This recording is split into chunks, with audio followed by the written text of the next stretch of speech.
Chapter 1760. The Huairou enclosure was famous for its beautiful scenery in the southern Beimang dynasty. It had always been the first choice of summer vacation for the people of the spring and autumn period. The A and B families all had a grassland here as a demonstration of their family's heritage. For example, the Wang family of the southern dynasty, which originally did not have the right to occupy a place here, obtained a vassal land here at the beginning of spring this year. Regardless of whether it was the marriage with the A family or the great-grandson of the century-old man becoming the winter abbot, the Wang family, which was once known as the Han Academy in the Central Plains for 10 generations, finally showed signs of prosperity. As summer entered, more and more large horses and embroidered clothes appeared in Huairou enclosure. That was why when a group of 30 riders appeared at the edge of the enclosure, it didn't stir up too much of a commotion. Some of the southern court's disciples who were brandishing their whips and urging their horses on gave each other a look. The carriage escorted by the riders left behind 2 long wheel tracks on the grassy ground. The carriage that was originally spacious with 3 people inside now seemed a bit cramped. This was all thanks to that young and robust fatty. He sat there like a small mountain, currently resting with his eyes closed, a northern Mang border army standard war blade resting on his knees. The other man and woman's appearances were a bit similar, likely brother and sister. Compared to the coarse young man, the woman had a bit more of a graceful and luxurious aura. Her looks couldn't be considered all that outstanding, but her figure was extremely good. As she sat there, her curves were exquisite, just like a blooming plump peony. Right now, the woman was currently reprimanding the younger brother who avoided her many times. The latter was cowering in fear, from time to time sending a pleading look towards the robust fatty. The woman couldn't stand her younger brother's cowardly appearance the most, so the anger within her surged even more, her heavy chest continuously trembling. She actually directly slapped her younger brother's face, the sound loud and clear. The younger brother, who was now already a high-ranking officer in Northern Mang Army, still didn't dare show the slightest sign of retorting, his head drooping, feeling wronged and nervous. When he heard that slap, the fatty finally couldn't help but say, "Eldest wife, that's enough. Since Yelu Hongkai didn't die at the mouth of the gourd, he definitely won't die on Northern Liang's side." It was fine if the fatty was quietly cultivating the vow of silence, but the moment he said that, the woman immediately vented her anger. "Dong Zhua, you still have the nerve to plead for him? If you did not insist on him leading the Dong family's private army to the mouth of the calabash to rescue Yang Yuanzhan, would my brother be in danger? I have been running errands for you in Norland all these years. I helped you put in a good word for you in front of the governors and generals, just to let you send my brother to his death. If you have the ability, why don't you lead the Dong family's cavalry to intercept the 2 Bailiang cavalry units?" The king of the king's palace of the Beimang South Courtyard, King, frowned and did not say a word. The fatty did not speak. For some reason, the unreasonable woman immediately felt a little guilty. The arrogance of a noble immediately disappeared. She turned her head and did not dare to look at her man. Yelu Hongkai said angrily, "Sister, brother-in-law, why are you quarreling over me? It's not worth it. Sister, why don't you beat me up? Last time it's not brother-in-law's fault." Brother-in-law said to ignore the Eastern Front army at the mouth of the calabash if the situation is bad. I was hot-blooded and led brother-in-law's cavalry into the mouth of the calabash, causing brother-in-law to lose thousands of men. The woman snorted and glared at Yelu Hongkai. Her face was full of anger. "If you die at the mouth of the calabash in Yuzhou, do you want our father to give birth to another son? At that time, won't our father resent your brother-in-law? Your brother-in-law originally did not have a firm foothold in the southern dynasty. After the war went badly, not only was the crown prince ready to make a move, but he also secretly roped in the civil and military officials of the southern dynasty led by Huang Songpu. Especially those remnants of the northern dynasty who are not familiar with him, they are all relying on him. Now, even Yelu Dongchuang has returned to the royal court. In the circle of the grassland bigwigs, he is constantly hitting your brother-in-law when he is down. If you die, how good will your brother-in-law be?" Fatty Dong rolled his eyes. Yelu Hongkai held back his laughter and looked up with a mischievous smile. "Sister, after all is said and done, you are still siding with brother-in-law. Those remnants of the spring and autumn period are indeed better at reasoning than us. No wonder they say that a married woman is like spilled water." The woman's face was slightly red. She raised her hand and was about to hit him. Yelu Hongkai quickly leaned back against the wall of the carriage and made a face. Chapter 1761. Dong Zhua sighed. During this period of time he felt as if he was being roasted on a stove. Although the emperor had magnanimously tolerated his defeat and had no intention of changing his tune, Dong Zhuo was well aware that when he became the king of Shangnan Academy, he had already used up all of the affection he had accumulated over the years on the battlefield. If he had seized the opportunity to win the Battle of Liangmang, it would naturally be a great thing to return the favor. Over time, the affection he had for his subordinates would increase instead of decrease. Unfortunately, things did not go as he wished. Beimeng had suffered a crushing defeat outside the Beiliang Pass. In truth, the Battle of Liangzhou, where he had personally mobilized his troops, had been a situation in which his side had the absolute advantage. Liuzhou had been a Pyrrhic victory for Beiliang. Moreover, with the participation of Lu Gui and Tuoba, the loss could not be considered a loss. It could even be said that the regretful outcome of the Battle of Liuzhou had coincidentally served as a foil to Dong Zhuo's strength on the central front. However, the Beiliang cavalry had staked everything on one throw and caused the complete annihilation of great General Yang Yuanzhan's army, which had practically wiped out all of Dong Zhuo's painstaking efforts. Even now, Dong Zhuo still had to face the frenzied impeachment of Yang Yuanzhan's former subordinates. Who did not know that at that time, Beimeng had viewed the Eastern Front as an expedition to the south to obtain military merits. With so many of the nobles of the northern and southern dynasties dead in one go, how could Dong Zhuo not become a rat despised by Beimeng? What worried Dong Zhuo the most was not the nobles seeking revenge for the deaths of their juniors, but the old woman's aging and discouragement. That aging was not only the advancement of age but also the loss of spirit. Originally, when Dong Zhuo saw her, she was an old woman who still had the confidence to personally witness the annexation of the Central Plains. The last time he saw her, she had already become an old woman who no longer had the extravagant hope of seeing the Guangling River in Liang, fight Beiliang or the two Liao provinces. Previously, in all of Beimeng, there were actually only 3 people who said that they wanted to fight Beiliang: himself, Dong Zhuo, the emperor, and the Taiping decree of the chess and sword music school. But in the end, it was still the old woman who had the final say. That was why Dong Zhuo had been on tenterhooks at that time. After the emperor had comforted this subordinate of hers, she had secretly summoned Wang Sui, who had appeared out of nowhere. It seemed that Wang Sui also insisted on conquering northern Liang first, then swallowing Shuzhou, and then entering the Central Plains in the east. This made the emperor decide to fight a second war with northern Liang. Dong Zhuo was rather glad about this, but he also felt a little uneasy. Wang Sui didn't want to fight Gu Jiantang, who had destroyed his country, but wanted to compete with Ren Tu's son. Dong Yue's son-in-law Wang Sui didn't have any relationship with Beimeng, so it didn't make any sense. Dong Zhuo clenched his teeth out of habit, his face gloomy.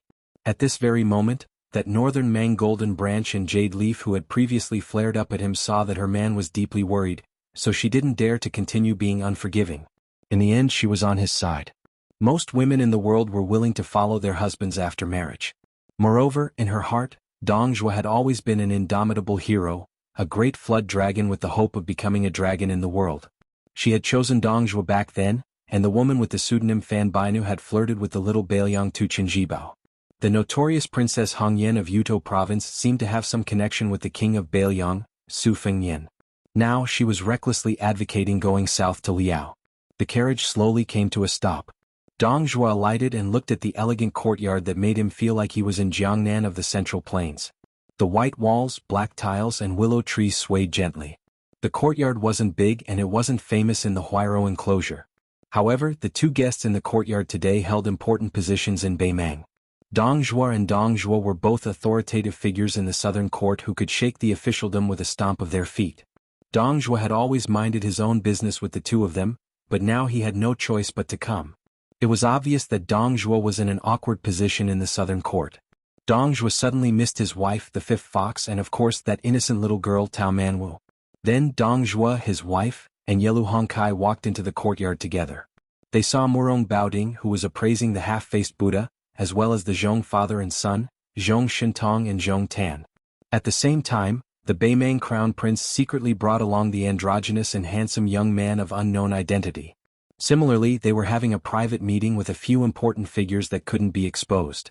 As for Yelu Dongchuang, who had returned to Beimeng from Liang Lake with the broken spear Deng Mao, he was having a secret meeting with the leader of the Ruren cavalry, Hong Jingyan.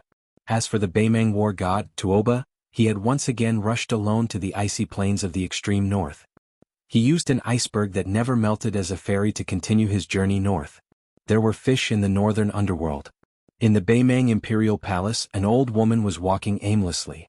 The eunuchs and palace maids only dared to follow her from a distance. She browsed through them one by one and seemed to remember many things from the past. Finally, she arrived at the square outside the main hall.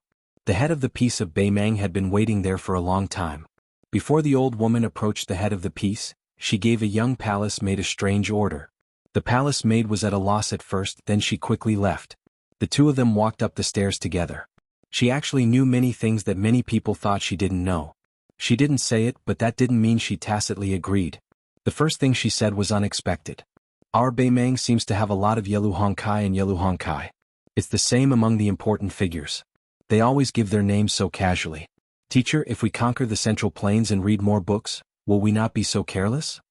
The head of the piece smiled and nodded. After the old woman reached the top of the stairs, she turned and looked towards the south. She extended a palm and then bent her fingers one by one.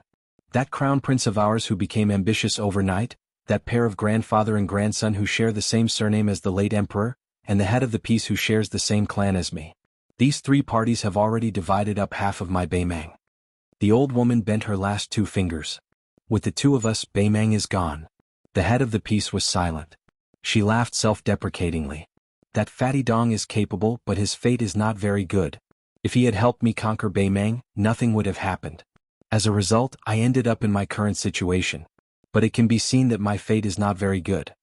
The head of the piece said treacherously, Your Majesty's fate is not very good. Otherwise, if that woman in Dunhuang City gave birth to a boy, Your Majesty would be able to rest easy. The old woman's face was full of regret, and her eyes gradually turned cold. The old woman who had half the world under her pomegranate skirt said in a low voice, Give the order to Huang Songpu. No later than autumn, the two fronts will go to war at the same time. He, Huang Songpu, will either walk out of the north resisting city alive or die in battle. The head of the piece was stunned, but he still nodded without questioning.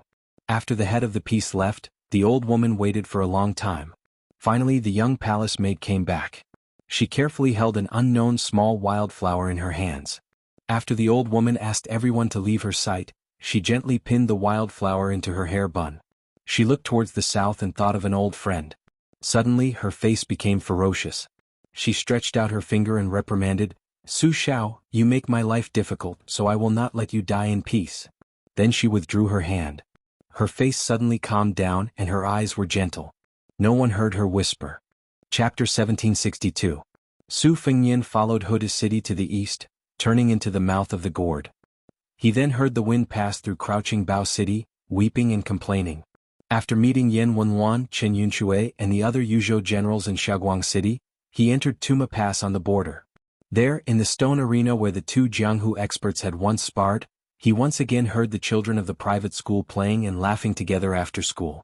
Su Fengnian sat on the low yellow mud wall, thinking of Lu Narong and Wang Dashi of the Fish Dragon Gang, as well as the child Zhao Yusong who lived on this land and had once borrowed a knife from him. He also thought of the little girl with frostbitten hands by Zhao Yusong's side.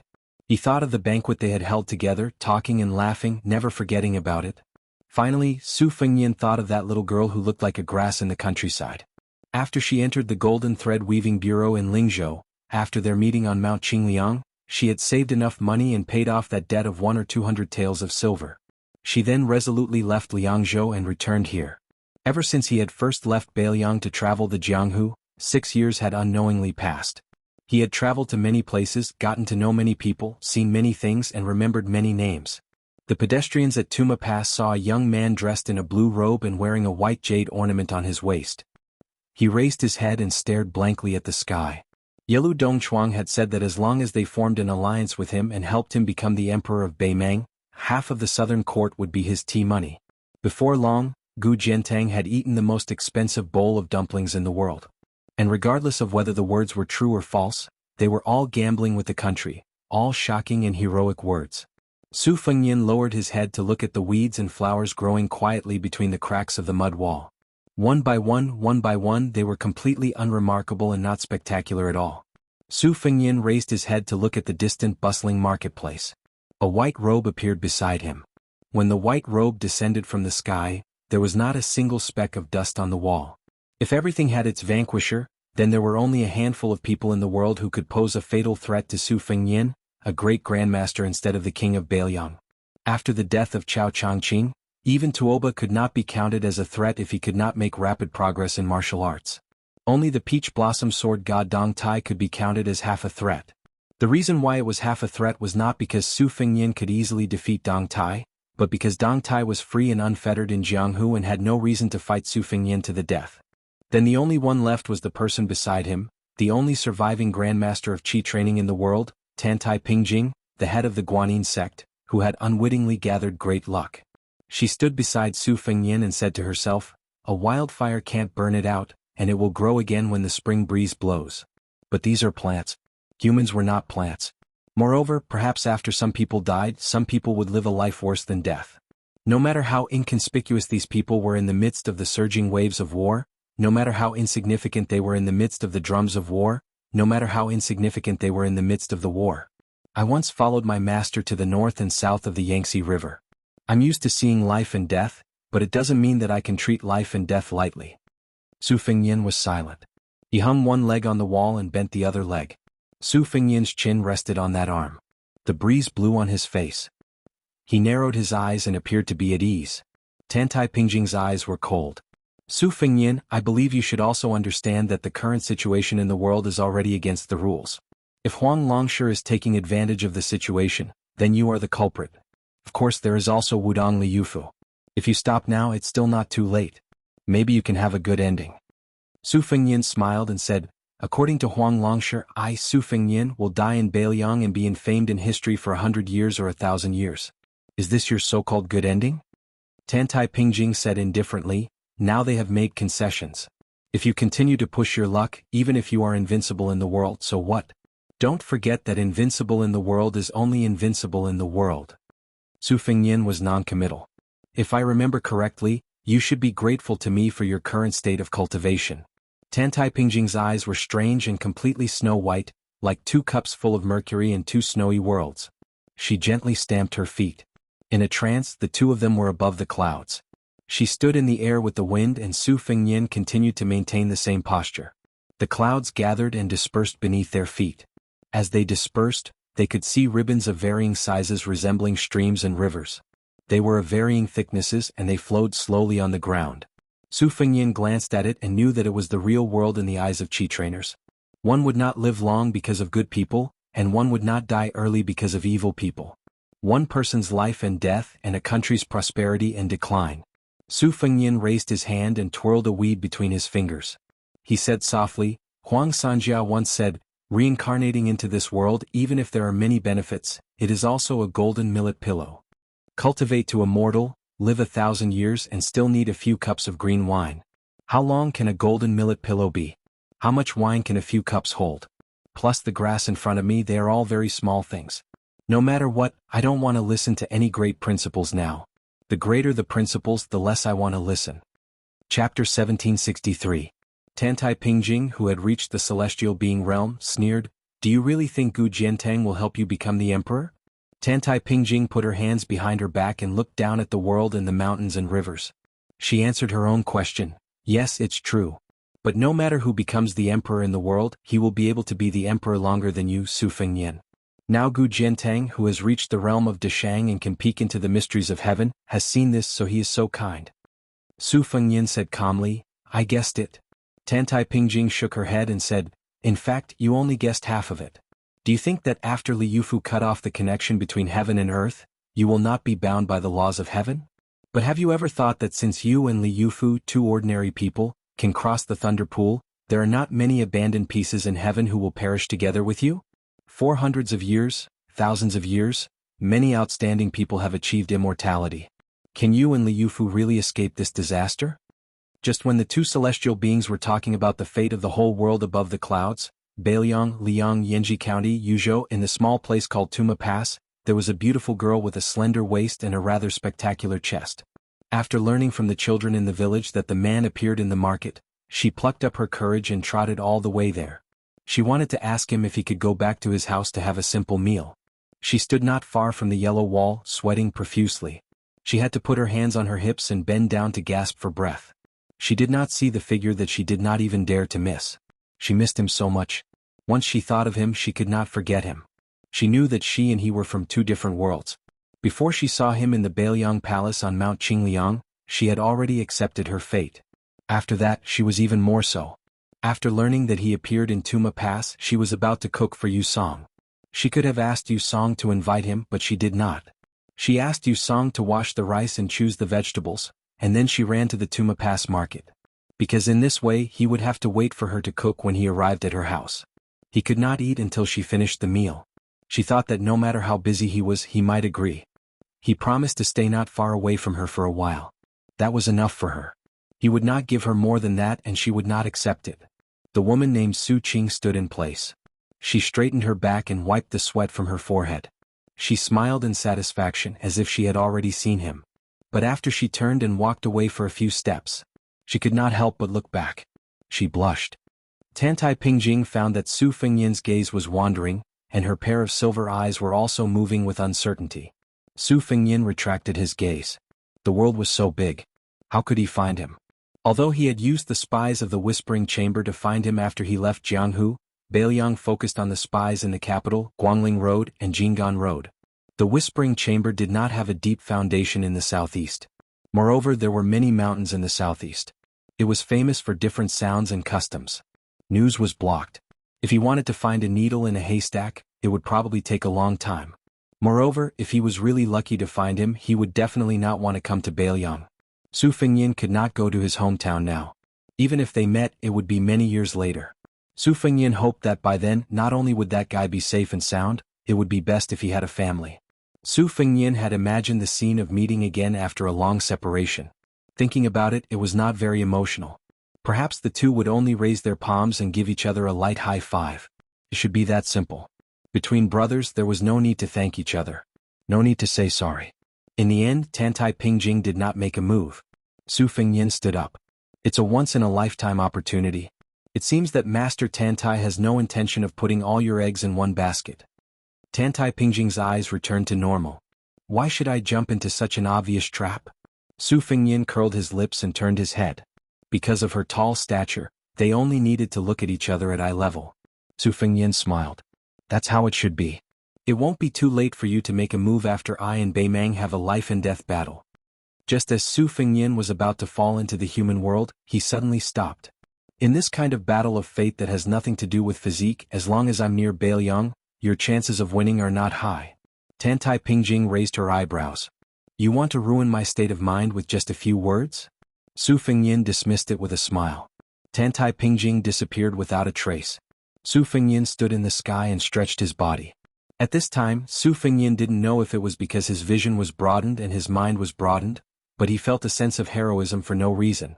He just remembered that when he fought in this life, whether it was a tie or a win, he seemed to be a little aggrieved.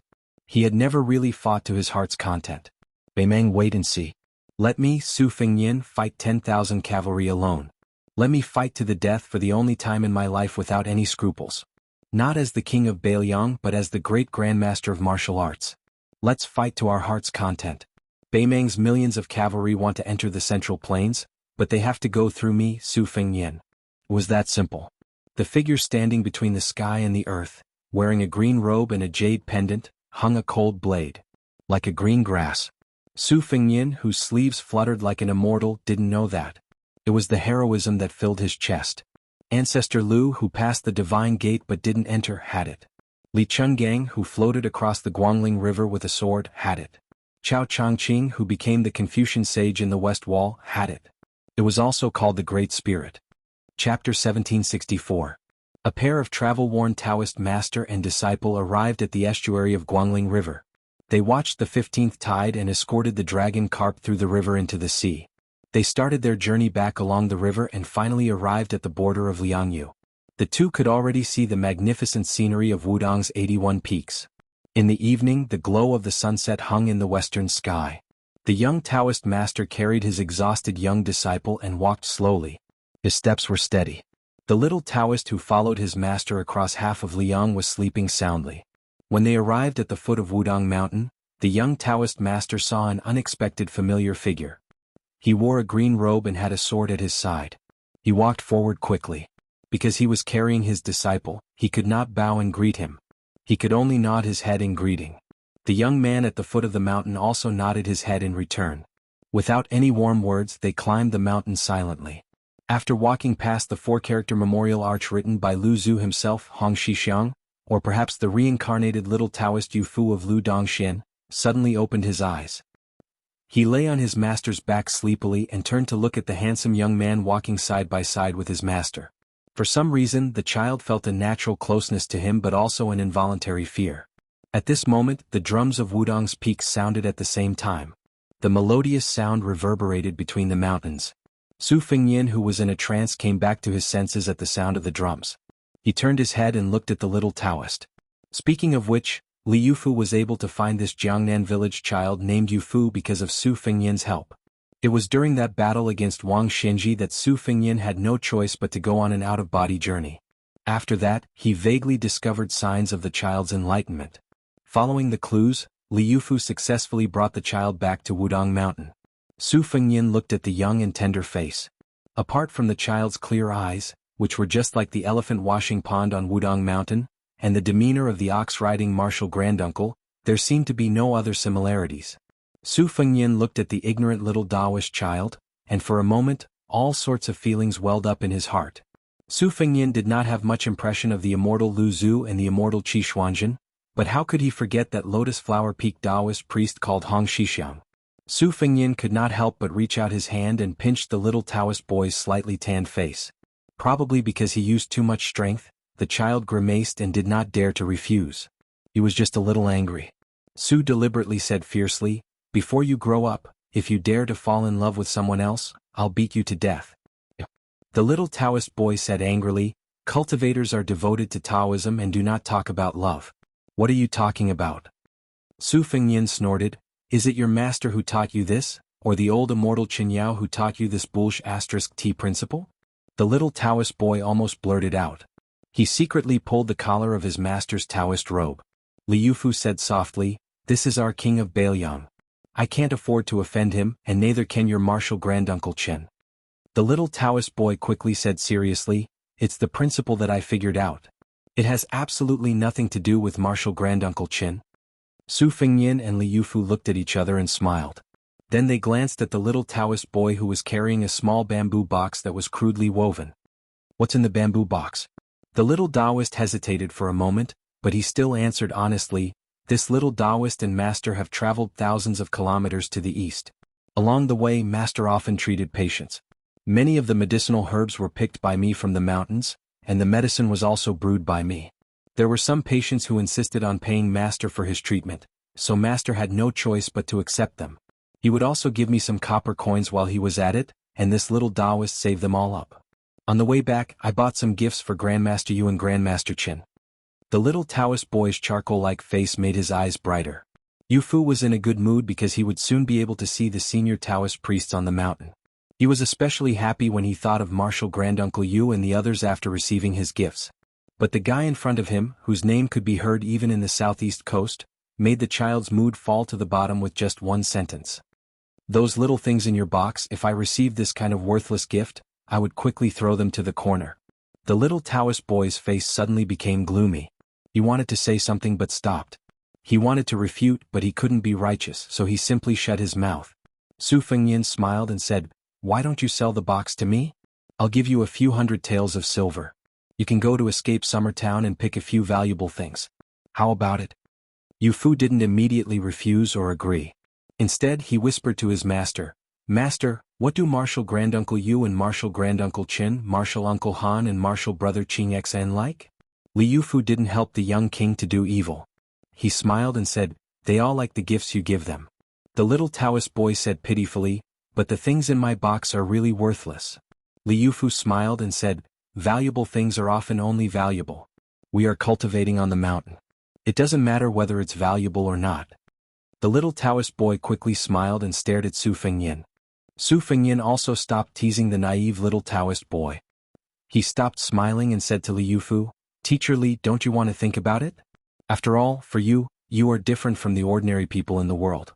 Even if you have regrets in this life, you can use them to make up for them in the next life. Once you do that, there is really no way back." Li Yufu smiled and asked, "Isn't the prince the same?" Chapter 1765.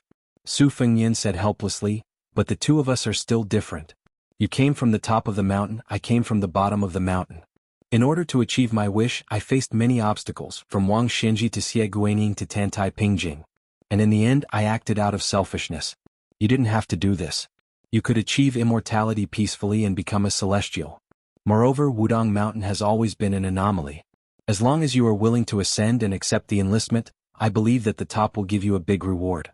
Taking a step back, even if sect leader Li chooses to stay in the world like the Wudong ancestors, there will be a day in the future when a Wudong Taoist priest will take you as a disciple just like how sect leader Li carried Yu Fu on his back. He will bring you up the mountain to cultivate again and continue to accumulate merit. Yu Fu Li walked up the stairs with his disciple Yu Fu on his back and said slowly, "Since Ancestor Lu set the rules, Wudong Mountain is very similar to Bailiang today. To put it bluntly, it is like a frontier town in the human world. But because there is a bottom line, we have never crossed it. That's why we can barely survive until today. After I came up the mountain, I was ashamed that I cultivated my mind more than my strength. I looked through the handwritten letters of the previous headmasters, read the history books and even read the Buddhist scriptures. In my spare time, I occasionally went to the big and small lotus peaks to look into the distance. Over time, I had some ideas that I shouldn't have." Su Fengyin laughed involuntarily and said, "Today I know that it's not only you and me, Bailiang and Wudong are also in the same boat." Yu Fu Li joked, "Why don't you use the phrase like-minded?" Su Fengyin glanced at the little Taoist boy Yu Fu and said softly, "If I'm not wrong, the next headmaster of Wudong Mountain after you should be Han Gui from the Green Mountain Taoist Temple. The Taoist priest who was praised by the old headmaster Wang Zhonglo as righteous and sincere, the further you go. After that, it will be this guy. Wang Zhonglo Hong Shixiang Yu Hangui Yu Fu. In just a few years, I have seen 5 headmasters of Wudong."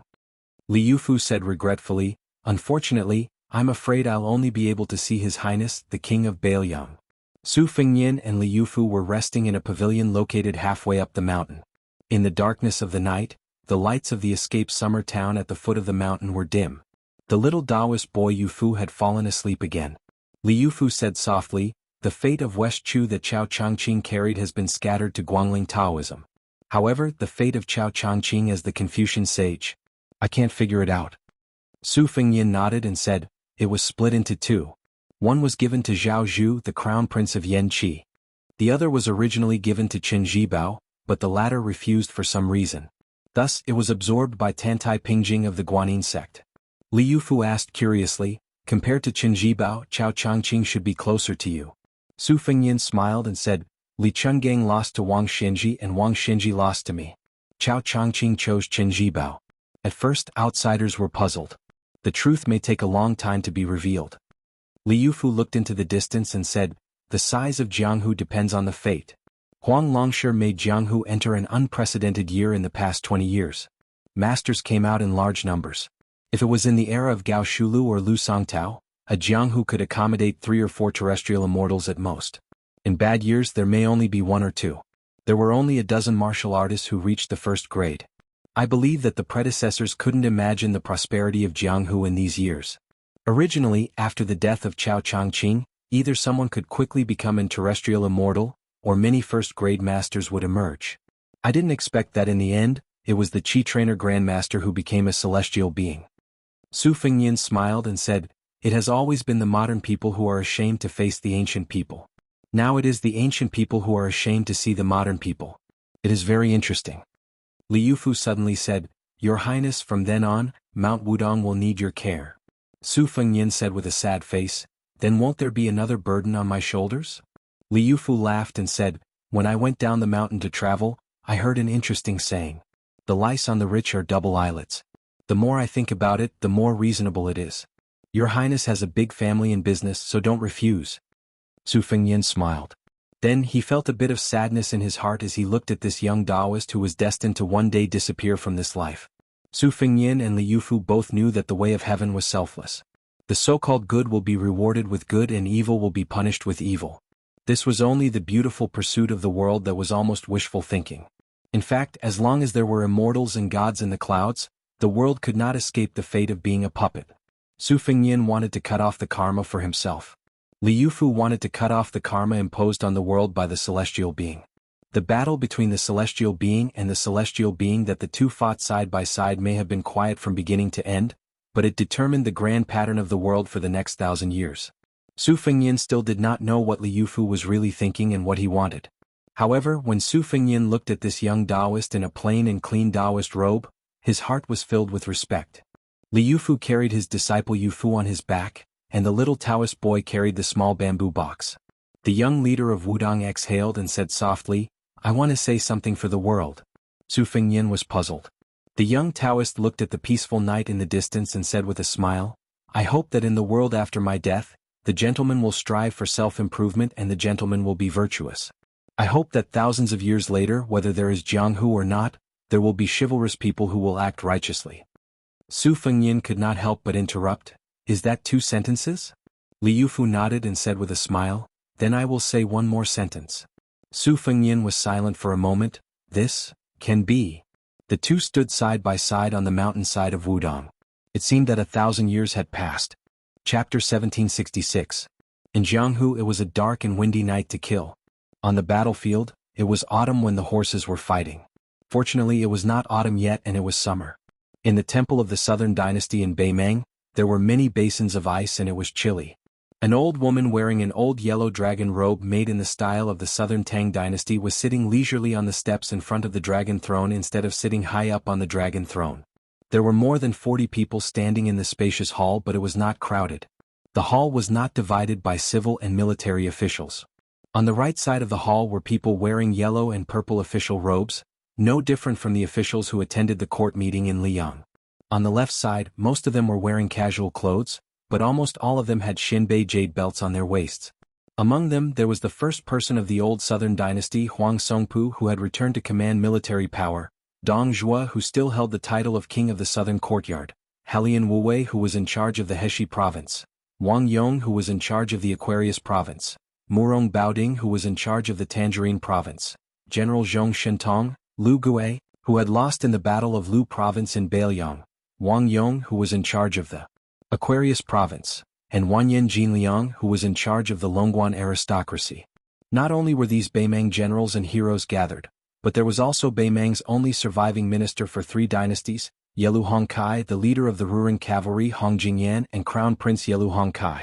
In addition, the younger generation had Tuoba Qi Yun, who rose to fame in the First Battle of Liangmang, Zhong Tan, who was in charge of the Beimang Bo Er Hui, King Jingchong Yelu Dongchuang, and Princess Yelu Meiyu, who was once known as Fan Bainu and had the reputation of being the best player of the Beimang horse drum, and Yelu Yuhu, who had missed the title of Xiajubo, and so on. These people were undoubtedly the most prominent figures in the northern court and the southern court. At this time, everyone was quietly looking at the old woman who rarely appeared in the southern court. It was said that the dragon robe was made by the old southern Tang weaving family of the remnants of the spring and autumn period. Back then, His Majesty liked its graceful and luxurious appearance, so he specially chose this robe from the 6 patterns of dragon robes, and it had never been changed. Today, after the old woman had gathered everyone in this splendid hall, she was not in a hurry to start the discussion. She just sat on the comfortable steps covered in a beautiful lichen with 9 golden dragons. Next to the old woman's feet was a thin, crystal-clear porcelain basin with a delicate dagger in the ice. The old woman picked up the dagger and casually fiddled with the ice.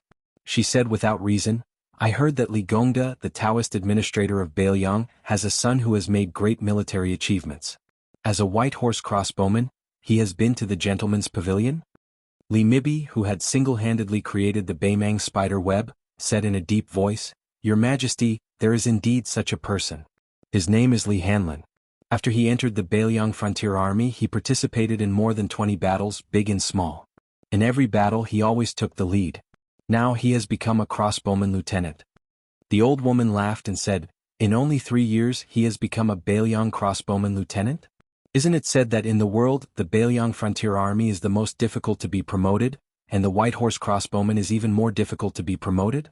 Either this young man's father is really powerful, or our Beimang frontier army is too easy to chop off." When the Beimang Empress said this, Dong Zhuo, Lu Gui, and the other people's faces were obviously a little ugly.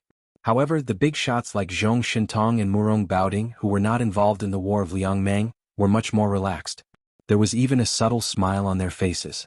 The old woman glanced at Li Mibi, who was standing apart from the others. She seemed to have thought of something and said with a smile, "Among the 5 great sects of the northern Mang, not to mention the one-man sect Huyen Grand Temple, Tao Virtue Sect, Chess Sword and Music House, Bubang Mountain and Princess's Tomb, the four great sects can be said to be powerful in numbers. Their sword chi is close to yellow and green. The Bronze Man Ancestor, Thirsty and Small Thoughts are all top masters. Even I have heard of them. In the end they all died in northern Liang. I also heard in Norland that the Liang Jianghu has always looked down on our northern Mang's Jianghu. They said that each of them would choose 10 masters to fight in pairs. Even the martial arts masters of Liang Jianghu are not worthy of carrying shoes for them. The old woman laughed to herself without a trace of anger. She found Hong Jingyan, who was born blind, in the crowd. She raised her head and looked at the leader of the Ruren cavalry, who had a mixed reputation. Hong Jingyan, you were once ranked in the top 10 of the old martial arts evaluation. That demon Luo Yang can be considered your junior in the chess and sword music school. Tell me, can you kill the king of Bailiang, one of the 4 grandmasters of martial arts evaluation? Hong Jingyan cupped his fists expressionlessly and said, I can't kill him. The old woman nodded. Then what if you, Murong Baoding and Zhong Shintong's younger brother, Zhong Liang, joined forces? Hong Jingyan still shook his head and said, I can't kill him. The old woman said, if that's the case at that young vassal's level, only Tuoba can fight him. What a pity. If not for that little girl from West Chu with the surname Jiang, Li Mibi would have succeeded in the western regions. Hong Jingyan remained silent. In the Battle of Heluku the entire army including Yang Yuanzhan had been wiped out.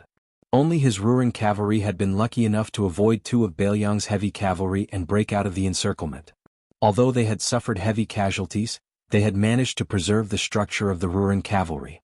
They did not fall to the point where they were completely wiped out. However, Hong Jingyan's reputation in Beimang had been greatly damaged because of this. If not for a group of nobles from Bailiang pleading for leniency, the Ruren cavalry would not have continued to bear the surname Hong. Afterwards, Dong Zhuo hated Hong Jingyan for avoiding battle to protect himself. He blamed the failure of the Battle of Liangmang on the Ruren cavalry's desertion of their post. If Hong Jingyan had been willing to delay the Liangzhou cavalry and wait for the Dong cavalry under his command to reinforce Heluku, even if Yang Yuanzhan's army was unable to escape, they would not have all died at Heluku. The old woman smiled. That lame Su has only been a master all his life, but he has a very promising son. No wonder he told us many years ago that when his father was drunk, he would always say that Su Xiao should not be too ambitious after growing up. In the future his grandson will be twice as big as you, Su Xiao. Huang Songpu, Lu Gui, and the other old generals who had made outstanding contributions and were loyal and devoted had a strange and embarrassed look on their faces. Meanwhile, the young generals like Tuoba Chiyun and Zhong Tan also had an eye-opening look on their faces. After all, some of the palace rumors that had been circulating in Beimang for many years could not be taken seriously as long as the person involved did not agree to it. The old woman joked, Chao Changqing died outside Tai and city, but other than Su Fengyin, there was also the peach blossom sword god Dong Tai. If the 2 of them called for 2 or 3 helpers of similar cultivation levels such as Sui Xiangu, then wouldn't my head be the same as Su Huainan, the king of the old North Court by the Ruoshui years ago? That kid Su Fengyin took my head away just like that? I don't mind telling you that not only did the Qi cultivators of the imperial astronomer of Liang die, our Beimang is not much better. Now those flying land immortals movements are not easy to grasp. If Su Fengyin suddenly appeared outside the main hall today, how would you stop him? The main hall was silent. No one could answer this tricky and heart-wrenching question. The old woman held a dagger and gently broke a piece of ice. She did not make things difficult for these high-ranking Beimang officials. She sighed softly. It is said that a martial artist in Jianghu is no match for 100 people, but a general on the battlefield is a match for 10,000 people. It is also said that a county magistrate can destroy a county governor. It seems that as long as one is an official, whether civil or military, it is more impressive than practicing martial arts. Therefore, I don't understand why Su Fengyin left His Royal Highness to wander around Jianghu and then went to Wudong Mountain to practice martial arts. I am even more curious why lame Su tolerated his eldest son's unscrupulous behavior. At that time I only thought that Su Fengyin had no choice. He wanted to compete with Chen Zhibao for the military power of the Bailiang cavalry. His military achievements and reputation would definitely be hard to match. He could only think of a way out for himself. Since he could no longer stay in the imperial court, he might as well go to Jianghu and show off while he still had some family background. Looking back, if Su Fengyin did not become a martial arts grandmaster because of him, Chen Zhibao would not have left Chuliang and entered Shu. At this point, the old woman fell into a long silence. Dong Zhuo quietly sighed. Then this fat man calmly sized up a young woman out of the corner of his eye. Princess Yeluyuhu. Back then, if Su Fengyan naturally could not bear this great responsibility and Qin Zhibao ultimately replaced him in Beiliang, then perhaps the Great War of Liang Mang would never have happened. Beimang would most likely have chosen Liaodong or Jizhou to invade from the south. The reason was very simple. On one hand, they feared the white-clothed war saint Qin Zhibao's godly ability to command troops. More importantly, Qin Zhibao, through Yeluyuhu, had secretly conveyed a certain attitude to Beimang. That was, if Beimang started a war outside of Beiliang, whether it was going south from Jizhou to the Central Plains or engaging in a decisive battle with Gu Jiantong's two Liaoning border armies, the Beiliang frontier army would only watch from the sidelines. However, Qin Zhibao only promised that he would watch from the sidelines before Beimang captured Great and City. He did not make any promises about his future plans. This tacit understanding naturally could not be kept on paper, but Dong Zhuo believed that Qin Zhibao truly did have such plans back then. It was not completely absurd to say that it was Su Fengyan who had personally dragged Beiliang into the quagmire of war between the two countries. Of course, at the time, all of Beimang did not believe that they would lose. They only believed that even if they captured Beiliang, there was no profit to be gained. In the end, both Beimang and Liang were caught off guard. Now Beimang was riding a tiger and could not get off. Even the powerful officials of Beimang who had previously insisted on going down the two Liaos to attack Great and City, no matter how much they rejoiced in their misfortune, did not dare to show the slightest objection. This was because, despite the gentle appearance of the emperor sitting before them, everyone knew that if anyone dared to expose her shortcomings at this time, only death would await them. Chapter 1767. The old woman put away her thoughts and slowly said, "The order of peace will arrive soon." Then right now in this large room, pretty much all of Northern Mang's influential figures have gathered. We hope that everyone can speak freely. However, before we discuss the country's affairs, we have a small matter for you all to do. Everyone immediately acted as if they were facing a great enemy. They all put on a respectful posture and listened attentively. The old woman raised the dagger that was stained with some ice shards and pointed at Dong Zhuo and Lu Gue. Beiliang scouts wander freely in the Longyan Plains near Huda City and the northern border of Liuzhou. People say that the White Horse crossbowmen are the best scouts in the world. I don't want to believe that. Dong Zhuo, your crow pen, and Lu Gue, your black fox pen, are the most elite horse pens in Beimang. I hope that before autumn, no matter how many of you die in battle, I don't want to see even a single Beiliang crossbowman. Dong Zhuo's face was full of pain. Lu Gue wanted to say something but stopped. The old woman didn't put away the dagger. She sneered and said, 300,000 of our men died outside Beiliang. What's the big deal about 1,000 more deaths? Throw out all the fences of crows and black foxes.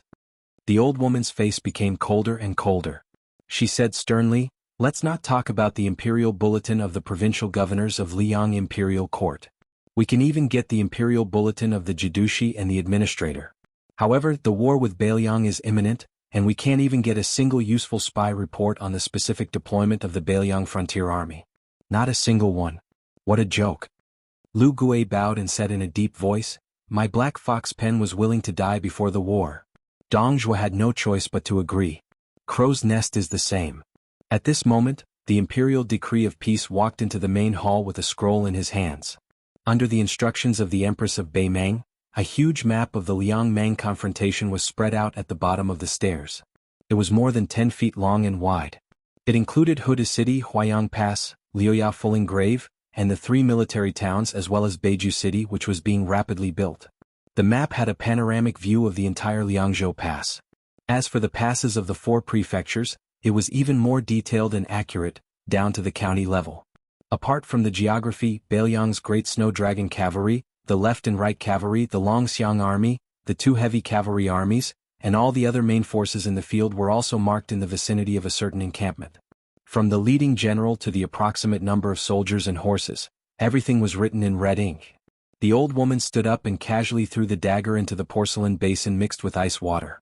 She walked down the stairs and lowered her head to look at the huge map. "Ever since I ascended the throne, other than appointing the leading generals, I have never made any decisions regarding military affairs. This time I will make an exception." After she finished speaking, she concentrated on looking down at the map. The imperial decree of peace stood by her side and said calmly, "The second southern expedition will be held at the beginning of autumn. There will be no commander. In order to avoid certain situations, Tuoba has already stepped down from his position as the king of the northern courtyard. He will only lead a personal army. The imperial decree of peace looked calmly at the king of the southern courtyard, Dong Zhuo. The fat man's face was impeccably blank. Beimeng's elder Yelu Hongkai sneered, "Fatty Dong, playing dumb won't work this time." Dong Zhuo remained blank, for a long time under everyone's gazes. In the end, he could not resist the imperial decree of peace's gaze. He first looked with a tearful face at the emperor and found that the old woman remained unmoved. Dong Zhuo quickly returned to his carefree state and said with a smile, "Since our military god is no longer the king of the northern courtyard, I, Dong Zhuo, have no virtue or ability to lead a group of officials alone. I will also not be the king of the southern courtyard." Only after Dong Zhuo had relented did the imperial decree of peace continue. The first line consists of 4 armies: Dong Zhuo, Huang Songpu, Murong Baoding, and Lu Gui. Each of them will have a deputy. They are Hong Jingyan, Zhong Tan, Yelu Dongchuang, and Tuoba Chiyun. It wasn't strange to set up 4 armies, but the idea of a deputy general was worth pondering over. Dong Zhuo and Hong Jingyan had once been rivals in the fight for the king of the southern courtyard. The Dong family's private army and the Ruren cavalry were all top elites of Beimeng. It could be said that enemies were bound to meet. Huang Songpu and Zhong Tan, this pair of old and young, were very exciting. There was no need to mention the old general Huang Songpu. In the past, he was nominally the leader of the officials of the southern dynasty. He was also one of the 13 generals of Beimeng with real power. Zhong Tan had already proven in the first battle of Liangmang that a tiger father would not beget a dog son. Although Beimeng had suffered a great defeat at the Battle of Heluku, this could not deny Zhong Tan's brilliant achievements in the previous 3 sieges. As the eldest son of General Zhong Shintong, it was already a foregone conclusion that Beimeng would have a father-son pair of great generals in the future. As for Murong Baoding and Yelu Dongchuang, just the 2 surnames alone were enough to make people's imaginations run wild. Great General Lu Gui and the head of the 4 great banquets, Tuoba Chiyun, were both leading the same army. This was enough to place high hopes on them. The Taiping decree said in a low voice, "After Dong Zhuo and Murong Baoding's armies pass Huda City and head south, they will be in charge of the battle outside Liangzhou Pass. Huang Songpu will attack Qingcang City in Liuzhou and cut off the connection between the Longxiang army in Liuzhou and Zbiqing City in Liangzhou. They will also need to involve the iron stupas of Qidong and Yuan Nanting's white feather light cavalry. Lu Gui will station his troops outside Heluku and Yuzhou to prevent the Yuzhou cavalry from using this place as an exit. During this time, Zhong Tan will pay special attention to the movements of the Beiliang cavalry General Chao Wei's troops to prevent them from breaking into our southern dynasty territory in the area of Linyao Army Town. Dong Zhuo's infantry must take Huayang Pass, where the Beiliang Protectorate is located, before winter. Murong Baoding, your mission will be to annihilate the Beiliang cavalry in Liuya, Fuling, and the other military towns." The Taiping decree looked at the 8 generals with different expressions. Perhaps you all want to ask, if he Zhonghu and Zhou Kang's 2 main Beiliang cavalry forces head north, how should we deal with them? The answer is extremely simple. Other than the first line, we have a second line of battle that will coordinate with you. Similarly, there are 4 main armies: Zhong Shintong, Wanyan Jinliang, Helian Wuwei, Wang Yong. Each of you will lead an army. When the time comes, you will be stationed in the Longyan Plain north of Huda City and wait for an opportunity to move. When he Zhonghu's left cavalry forces head north, Zhong Shintong and Wanyan Jinliang will head south. For the same reason, Helian Wuwei and Wang Yong will target Zhou Kang's right cavalry. Without waiting for the people in the hall to raise their objections, the Taiping decree continued. His Highness the Crown Prince and Tuoba will each lead an army as the 3rd line of reinforcements. They will follow the army of the 2nd line of battle and head south. As long as there is an accident on the battlefield outside Liangzhou Pass, they will definitely rush to the battlefield within a day. This kind of deployment of troops made people dumbfounded. It wasn't too unconventional, nor was it too high up in the air. Instead, it was too straight. It was like a fight between young children. They only knew how to use brute force. Punches and kicks were exchanged back and forth. There were no moves to speak of, so it seemed particularly ordinary. This did not seem like a big move that Beimeng's imperial preceptor should have made after racking his brains. Almost any ordinary commander from Beimeng's army would be able to make such a deployment. The most important thing was that this kind of deployment revealed an obvious cold-blooded cruelty. It was obvious that they wanted to force the 4 armies on the front line, especially the 2 in the middle, to fight to the death with Beiliang. There was no fancy, no room for maneuver. They were just going all out to exchange troops with the Beiliang frontier army. They would either win a Pyrrhic victory or die. In short, there would be no good ending. Dongzhuo's eyes were gloomy, and Murong Baoding's face was filled with anger. Deputy General Yelu Dongdao, who had unknowingly become a grasshopper on a string with Murong Baoding, did not look any better. He turned to look at his grandfather Yelu Hongkai, but the old man only shook his head, indicating for him to calm down. Chapter 1768. Helian Wuwei, Heshi Prefecture's disciplinary magistrate, and Wang Yong, Aquarius Prefecture's disciplinary magistrate, although they were not the main force on the front line, most of them had heavy hearts. Zhong Tan's face was expressionless, while Tuoba Chi Yun felt relieved, and then smiled knowingly. Beimang's crown prince, Yelu Hongkai, who rarely showed his face in the imperial court, gave people a feeling of being completely uninvolved. The Taiping magistrate turned a blind eye to the solemn atmosphere in the imperial court. He lowered his head and shifted his line of sight to Liangyi Prefecture, Jizhou, and the other northern regions. This battle is not only fought north of Beiliang's Bibu city, but also outside of Beiliang. I have a few questions. You are all pillars of Beimang, so why don't you answer my questions? The first question is about Lianghuai Prefecture's Jidushi Kainan and Administrator Han Lin's attitude toward Beiliang. Once the battle situation in Beiliang is not favorable, with Kainan's troops as the main force, will the Lianghuai border army stand by and watch them die, or will they be willing to take the risk and advance west? For the first time, Helian Wuwei, who had always been taciturn, was the first to speak. Absolutely not. Liang Imperial Court has just conferred Kainan with the title of Marquis. No matter what kind of thoughts Kainan has towards Beiliang, he certainly won't dare to send troops without authorization. Moreover, Kainan is an old general under Gu Jiantang. His actions can easily affect the whole situation. He is destined not to implicate Tang Tai's Huang and his group of colleagues. The Taiping magistrate nodded and said, the second question is, after Ji Province's General Yuan Tingshan took away the Li family's Yen Castle cavalry, and now the Liang Imperial Court has already left him at Guangling Road to assist Wu Zhongshuan in cleaning up the mess together with Song Li. Under this premise, Liang will most likely send either Lu Xingxiang or Su Gong to Ji Province. Will their arrival have a decisive impact on the direction of the Huai and Huai border matters? In my view, not only will Lu Xingxiang enter the Two Rivers, the Assistant Minister of the Ministry of War, Su Gong, will also arrive at the same time. However, the use of these two people will not be of any benefit to the Battle of Beiliang. Instead, it will be of the same origin as Gu Jiantang's attack. It is just that Li Yang hopes that our Beimang Iron Cavalry will persist in attacking Beiliang. It will also prevent us from advancing to Great Peace City once Beiliang is defeated. With Kainan's army and these two famous generals of Liang personally coming to the north, in addition to Gu Jiantang's two Liao armies, I believe that only then will the emperor of the Zhao family be truly at ease. Therefore, the arrival of Lu Xingxiang and Su Gong will not change the situation of the Battle of Beiliang. The Taiping magistrate smiled at this rising star and then asked, the third question is, previously Chao Wei of Beiliang's 10,000 cavalry hid in the western regions and attempted to take a long detour to attack the hinterland of our southern dynasty. If it were not for the emergency situation at Qingcang City and having no choice but to surface, it would have been a great disaster. Currently, the young men of Liuzhou and the tens of thousands of monk soldiers of Mount Lantua are all under Beiliang's command, and Liuzhou's military strength is increasing instead of decreasing. Furthermore, one of the twin jade annulus of West Chu Ko Jianghuai is the general of Liuzhou. Both sides and the Longxiang army are in a tripartite balance of power. Do you have any countermeasures? Zhong Tan said passively, naturally we cannot touch the young men of Liuzhou, but that Mount Lantua is not impossible to instigate a rebellion. The reason why Mount Lantua is leaning towards Beiliang is because of the king of Beiliang, Su Fengyan's goodwill towards the Buddhist sects of the world, and also because of that female bodhisattva. We can work on both fronts. If we cannot kill Su Fengyan, we can try to assassinate that six-jeweled guru. At the same time, we can also make contact with the other powers of Mount Lantua. It is true that our Beimang wants to exterminate Buddhism, but there is no harm in making the eminent monk of Mount Lantua our imperial teacher. However, this will require an imperial decree from your majesty.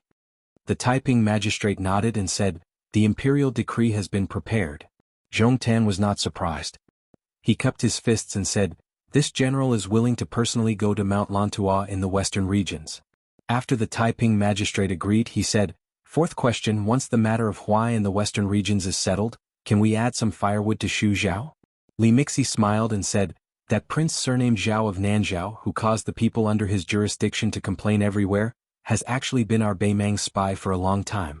In the Western Shu Dao, there is also an important personage who has been carefully instigated by me to rebel, an official with the rank of administrator. If we say that these two people are helping to lead the troops to cross the border to attack Beiliang, then we are overestimating them. It's just that our Beimang is not enough to deal with major matters, but we have more than enough to deal with Liang. When the time comes, we can use them as sacrificial pawns and let the king of Beiliang, Su Fengnian, thoroughly turn into a notorious traitor of Liang. First, the great snow dragon cavalry left the territory of the prince of Beiliang without permission. Then there are two people who used the Beiliang banner to rebel. I believe that the intelligent people of Liang will understand, but the common people of the Central Plains will probably believe it to be true. Probably only when the Beiliang frontier army is wiped out and Su Fengnian is killed in battle will they suddenly realize that, oh, that guy surnamed Su actually did not rebel. Wanyan Jinliang snorted disdainfully. Helian Wuwei furrowed his brows. Not to mention the usefulness of this kind of sneaky trick, in the end, it was the same as Li Mixie's identity. It could not see the light of day, and it was also difficult for it to be displayed in the halls of elegance. The prefect of peace smiled and said, the true meaning of this move is not to win the hearts of the people of the Central Plains, but to give the Liang imperial court an excellent reason to righteously and confidently restrict the supply of grain. In the hinterland of the Central Plains of Liang, from the king of Jing and Zhao Sun to the administrator Wen Tai to the deputy provincial governor Ma Zhongxian, they have all accumulated grievances with Su Fengnian for a long time. I believe that they will be happy to see this happen. Even if Great Peace City eventually convinces the young emperor of the Zhao family to open up the supply of grain, it is still a good thing to slow them down a step and cause the Beiliang frontier army to lose thousands or even tens of thousands of people. The Empress of Beimang, who had been looking down at the map at her feet, suddenly raised her head and asked, I have a fifth question. That Beiliang claims to have 300,000 cavalry that is the best in the world, and the generals under Su Fengnian are said to be enough to make my Beimang and Liang feel ashamed of their inferiority. Then I would like to ask everyone one thing. Chu Lushan, Yan Wenwan, Yuan Zuozong, Chen Yunshui, Ancestor Gu, He Zhonghu, Zhou Kong, and the others. Just Beiliang has so many famous generals of this generation, so many great heads, so why don't my Beimang's million-strong army take them? The old woman suddenly took several steps forward and stepped heavily on the map. She said in a clear voice, I don't need you to answer the fifth question. I have a sixth question. Everyone in the hall, who is willing to open up new territory and be conferred the title of king. Everyone in the hall felt their hearts tremble. The old woman laughed loudly, listen well. Liang has 30 provinces. In the following battle, those who kill Beiliang's third-grade generals, such as Liangzhou's general Shi Fu, Lingzhou's general Han Laozhan, Yozhou's general Huang Fuxi, Yozhou's general Yu Wandao, Liuzhou's general Ko Jianghuai, and the others will all be conferred the title of marquis.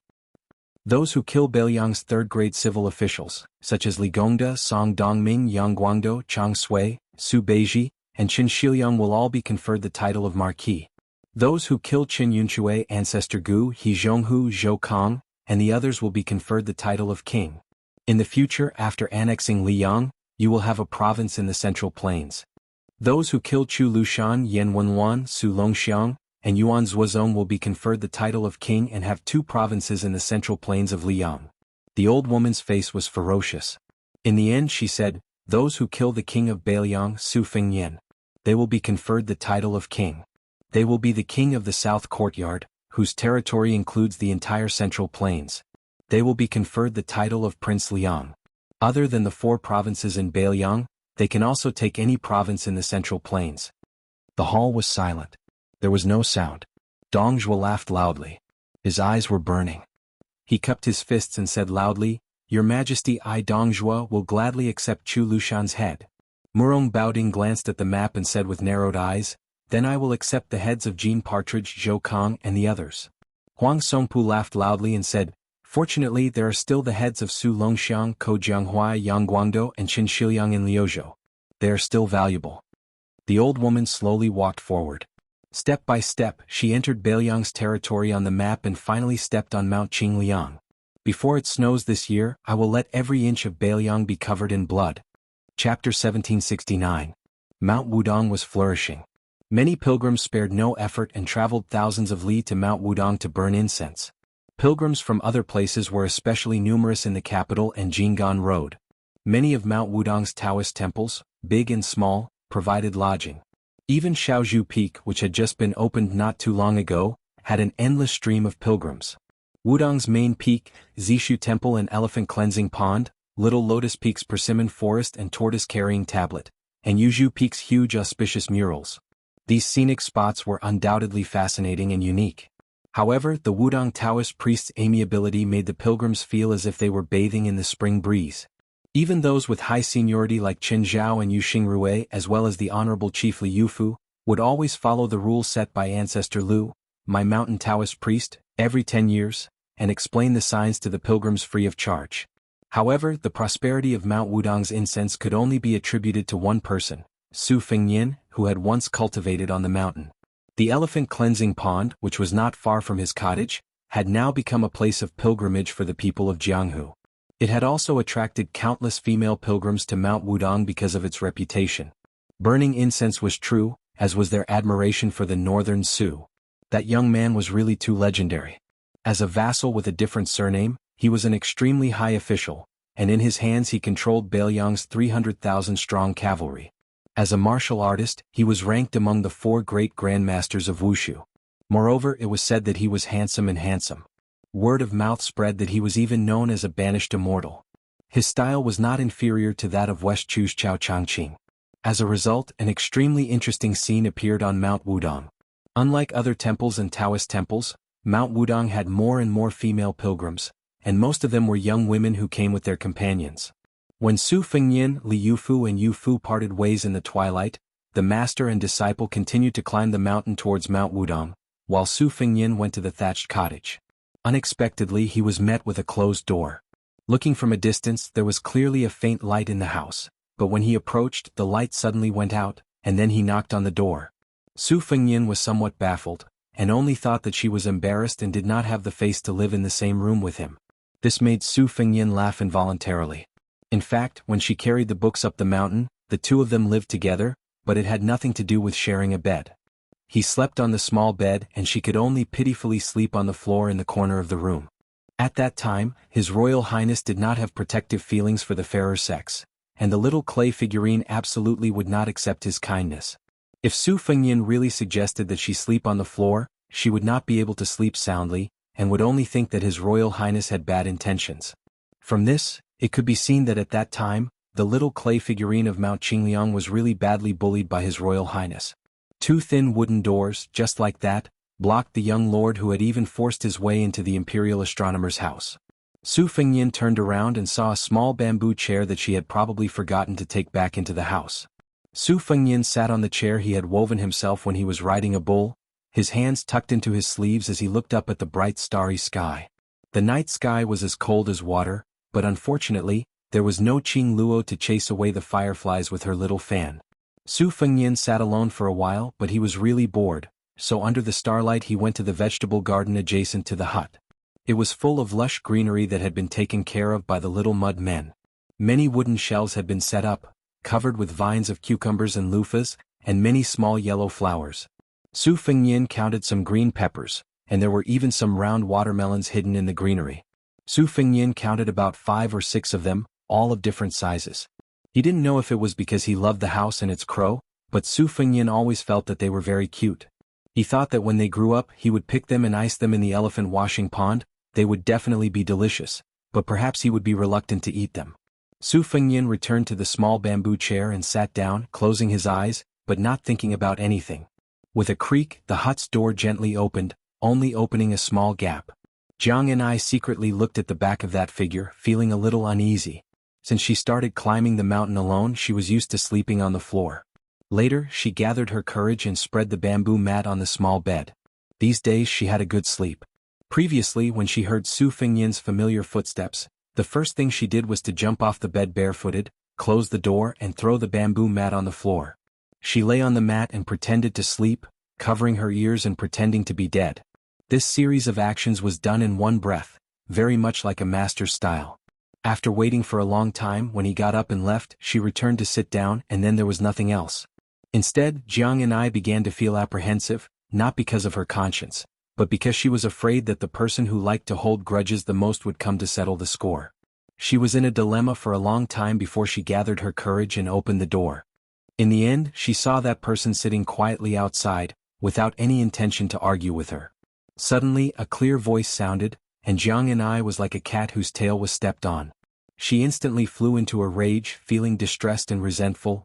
Su Fengnian, you stole my things. Su Fengnian, who was chewing on a cucumber, turned his head with an expression that deserved a beating. What's yours is mine? What's yours is mine? How can you say that I stole your things?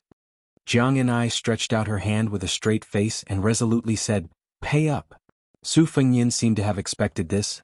I don't have any money on me, so I'll owe you first. Tomorrow I'll borrow some copper coins from Headmaster Li and the others.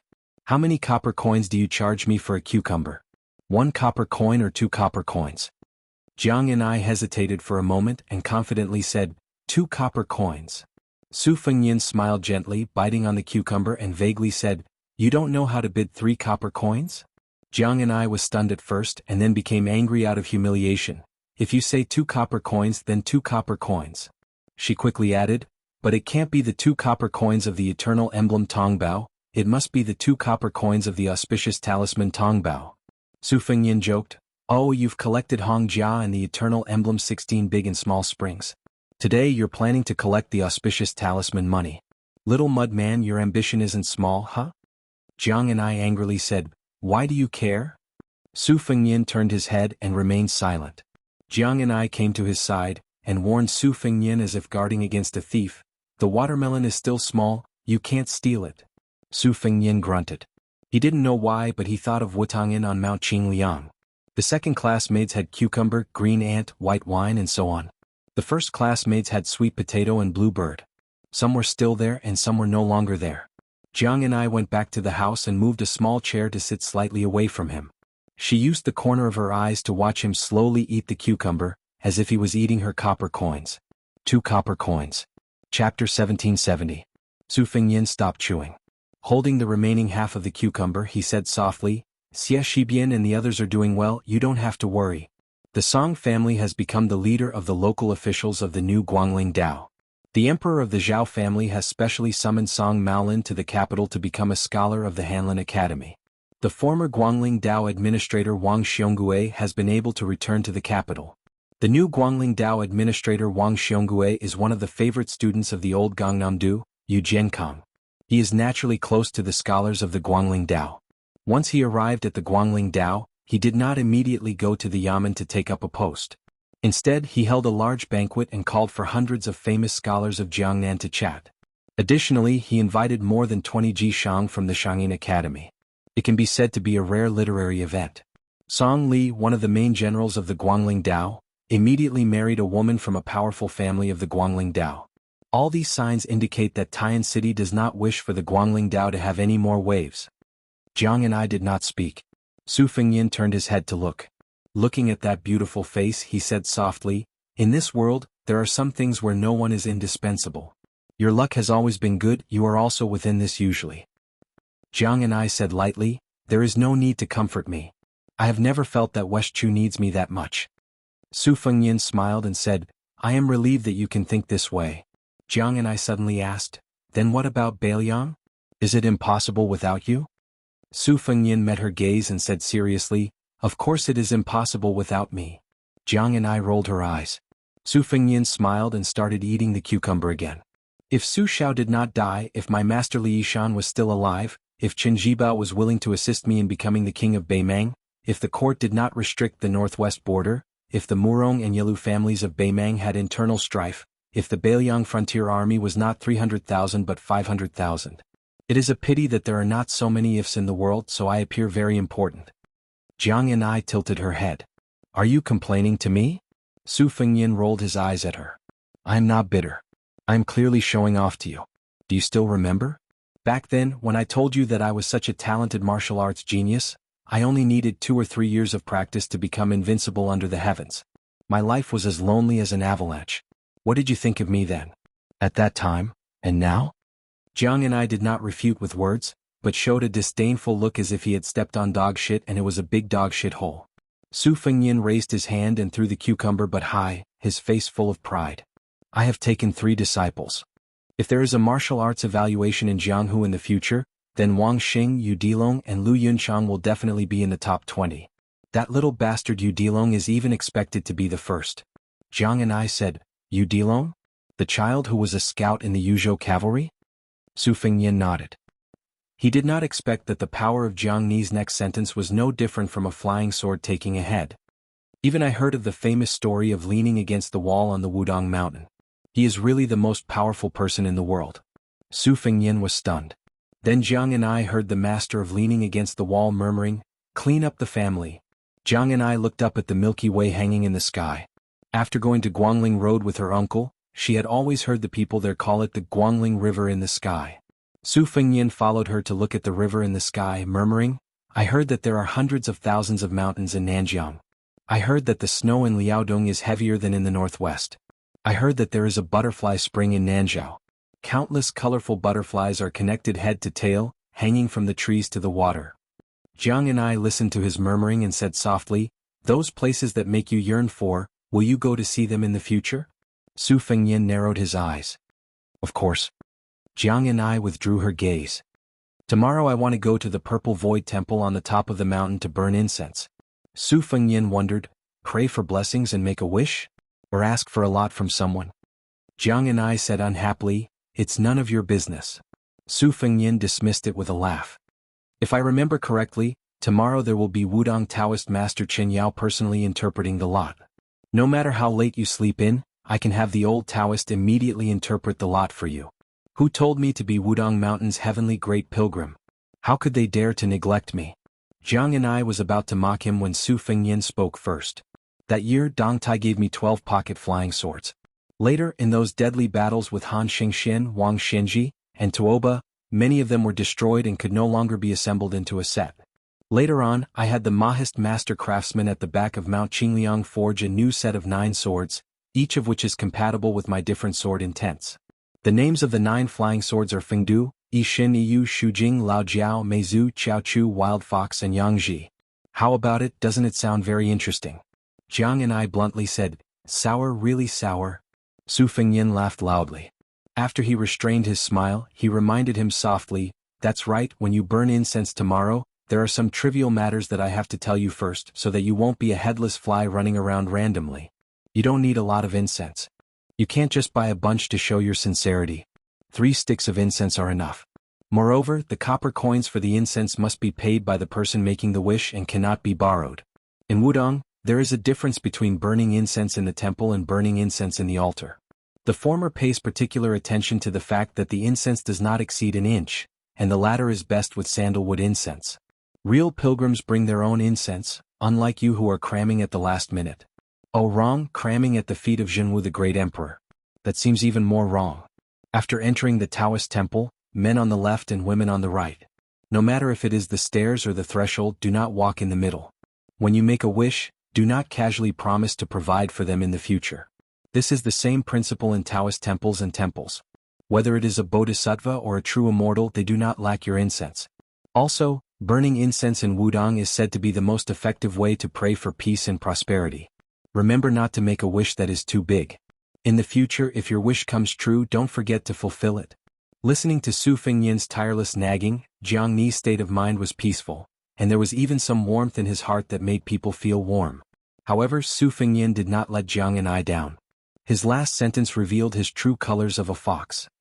"The most important thing is that it is also possible to make a wish on Wudong Mountain to give birth to a child early." Jiang and I took a deep breath. She thought of the great gung horn under the moon swearing to kill post. At the end, Jiang and I swore to kill Su Fengyan. Su Fengyan looked at the scenery of her chest trembling when she breathed and said with a smile, "Little clay figurine, a scholar who has been away for 3 days must be looked at with new eyes." Jiang and I sneered.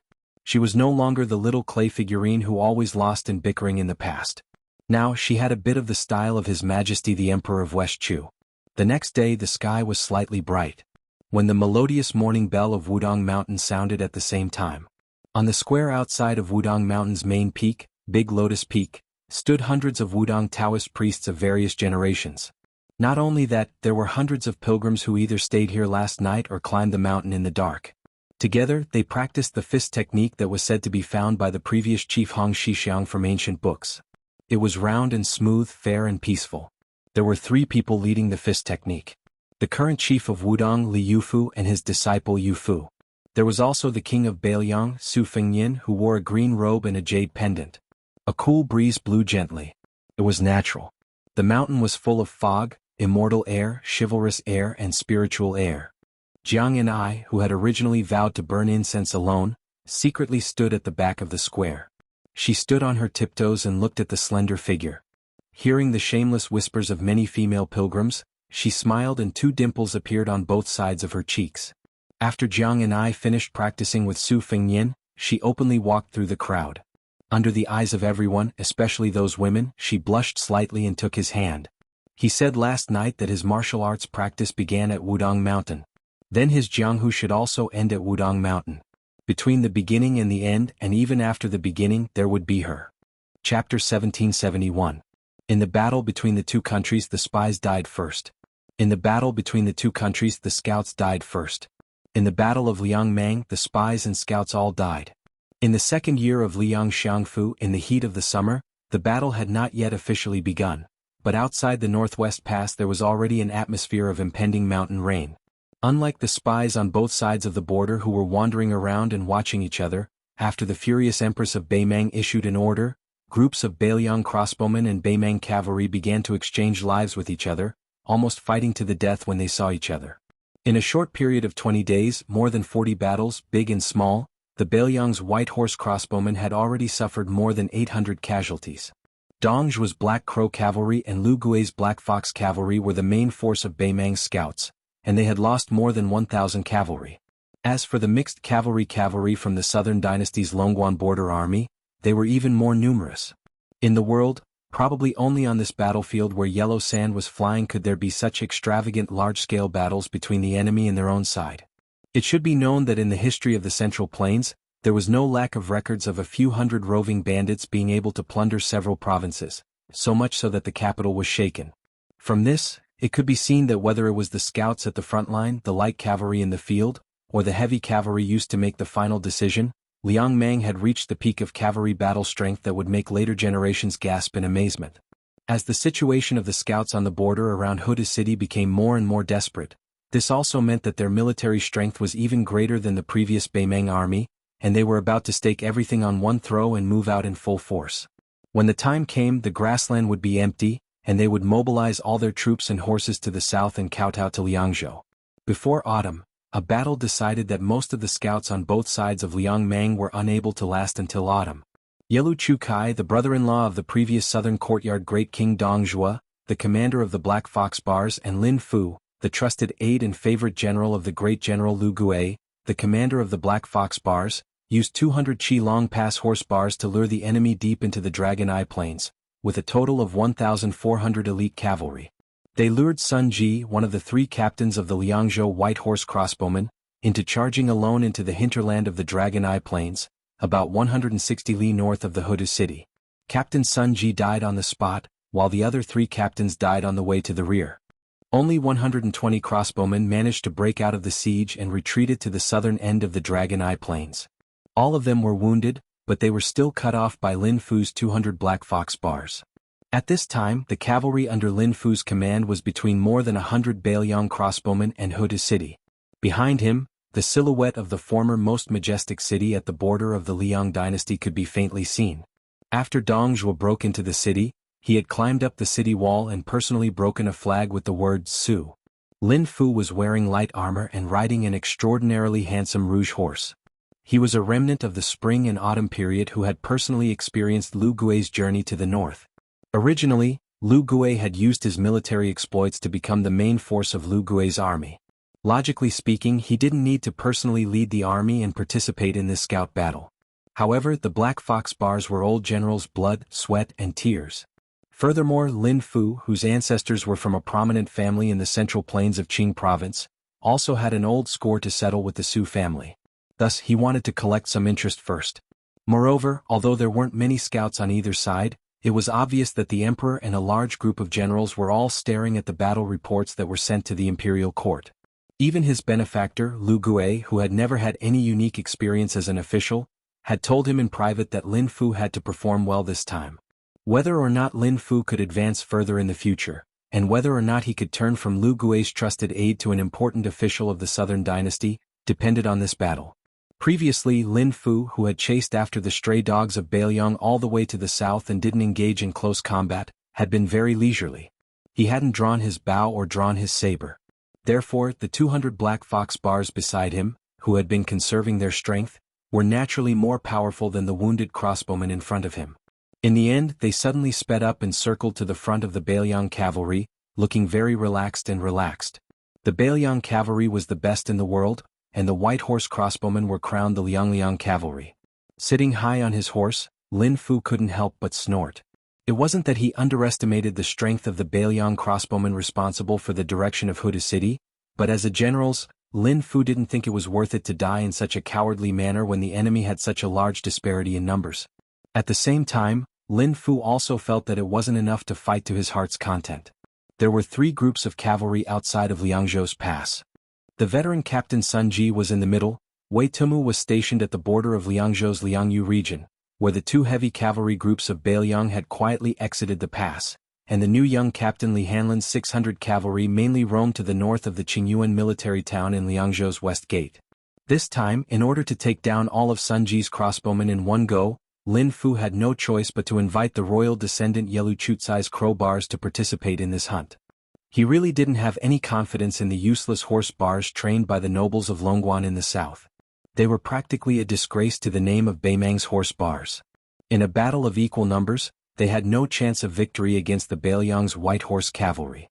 No wonder they were laughed at by the Bailiang frontier army as donkey bars. Chapter 1772. One of the deputy captains glanced at the 100 or so Bailiang cavalry that were fighting and retreating at the same time. His eyes burned with desire. He patted his horse and came to Lin Fu's side. "General, what should we do next? We can't just give all our military merits to that outsider named Yelu, right? General, look, that guy named Sun Ji's head is hanging on the back of Dongzhuo's brother-in-law's horse. Our brothers are all jealous. According to His Majesty's words, a crossbowman's head is very precious. If you add on the head of Wei Tumu or Li Hanlin, you can almost be made a marquis. Hey General, are you really not tempted?" Lin Fu looked around, hesitated for a moment, and then gave an answer that greatly discouraged his deputy. "There's no rush. Let's waste some of the Bailiang cavalry's spirit. We'll continue to retreat. We just need to block their retreat." With this order, the Black Fox Guards followed the movements of the Bailiang crossbowmen and continued to retreat slowly, like a pack of wolves on the grasslands waiting for an opportunity to strike. Lin Fu had a keen intuition that had been nurtured by many years of war. Sun Ji, who had taken the bait and lost his life, was of course a big fish. However, there might not be only one big fish that took the bait. If he pulled the rod too early, the fishing line would break. Yelu Chukai, who was leading the chase, suddenly tilted his head slightly and easily dodged a crossbow bolt. Behind him, the crow rider was frightened and broke out in a cold sweat, but he still used his bow arm to deflect the bolt. This crow rider, who used to be a horse catcher, was furious. He whipped his horse and spun the lasso, accurately wrapping it around the neck of a white horse crossbowman at the back of the enemy cavalry. With a strong pull, he pulled the crossbowman off the horse. The Bailiang rider who fell heavily to the ground tried to stand up, but the crow rider had already bent down and slid his blade across the neck. Just as the head was about to fall into his hands, another crow rider extended his blade and stabbed the head. He brushed past the head and laughed loudly, skillfully hanging the head on the side of his saddle. The crow rider who had been riding earlier couldn't help but curse. However, when he lowered his head and saw the 4 or 5 heads on both sides of his saddle, he didn't care anymore. Yelu Chukai grinned. The most valuable head of the Bailiang crossbowman was hanging on the side of his horse. After a long chase, it no longer looked like it was dripping with blood. The blood where the head had been severed had dried up. With a distance of about 50 paces, the arrows from both sides flew back and forth. Crow riders and Bailiang crossbowmen constantly fell off their horses after being shot. Most of them died from being shot in the face. However, after dying in battle, all of the Bailiang cavalry had their heads chopped off. There were even some Beimang horsemen in the rear who didn't gain much battle merit who would vent their anger by shooting a few arrows at the headless corpses. Otherwise, they would directly drive their horses over the corpses on the ground. Crow riders and Longguan scouts, who had the absolute advantage, slowed down and sped up through tacit understanding. They constantly rotated.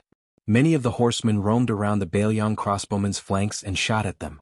Some of the horsemen even waved their blades and shouted loudly, showing off their might. In particular, when someone used the fancy method of hiding in the belly of a horse to avoid the Bailiang crossbowman's arrows, it even drew the strange cries of a large group of horsemen. Their momentum was like a rainbow. Yelu Chukai suddenly felt a bit dispirited because the number of Bailiang crossbowmen decreased as he killed more and more. There were less than 100 of them left. More importantly, the two groups of people in charge of breaking out of the enemy's encirclement and bringing up the rear, these two groups of cavalry who would definitely die in front of their fellow soldiers seemed to always be the most important figures among the crossbowmen. From Lieutenant Sun Ji to the 3 senior captains and several deputy captains, to the few remaining crossbowmen's captains, they were all like this.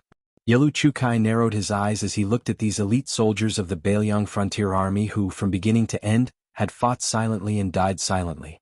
A wave of anger rose in his chest for no reason. This valiant general who had participated in the first battle of Liang Mang's Great War had a gloomy expression. He squeezed his horse's belly and charged forward, quickly passing by a few crow's fences. In an instant, the distance between the enemy and his war horses was shortened to less than 10 paces.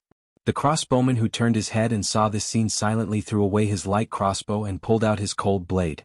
Blood flowed from his arm. Before he could kill the enemy, the blade in his hand was already dyed red. The large rouge horse under Yelu Chukai was already running neck and neck with the enemy. Without waiting for the crossbowman to swing his blade, Yelu Chukai viciously sliced off the head of the crossbowman. With a flick of his wrist, the head was lifted high into the air. Then it was shot through by an arrow from a crow-riding soldier with sharp eyes. The head that rolled on the ground was then stabbed by a soldier behind Baimang with his blade, becoming a battle achievement.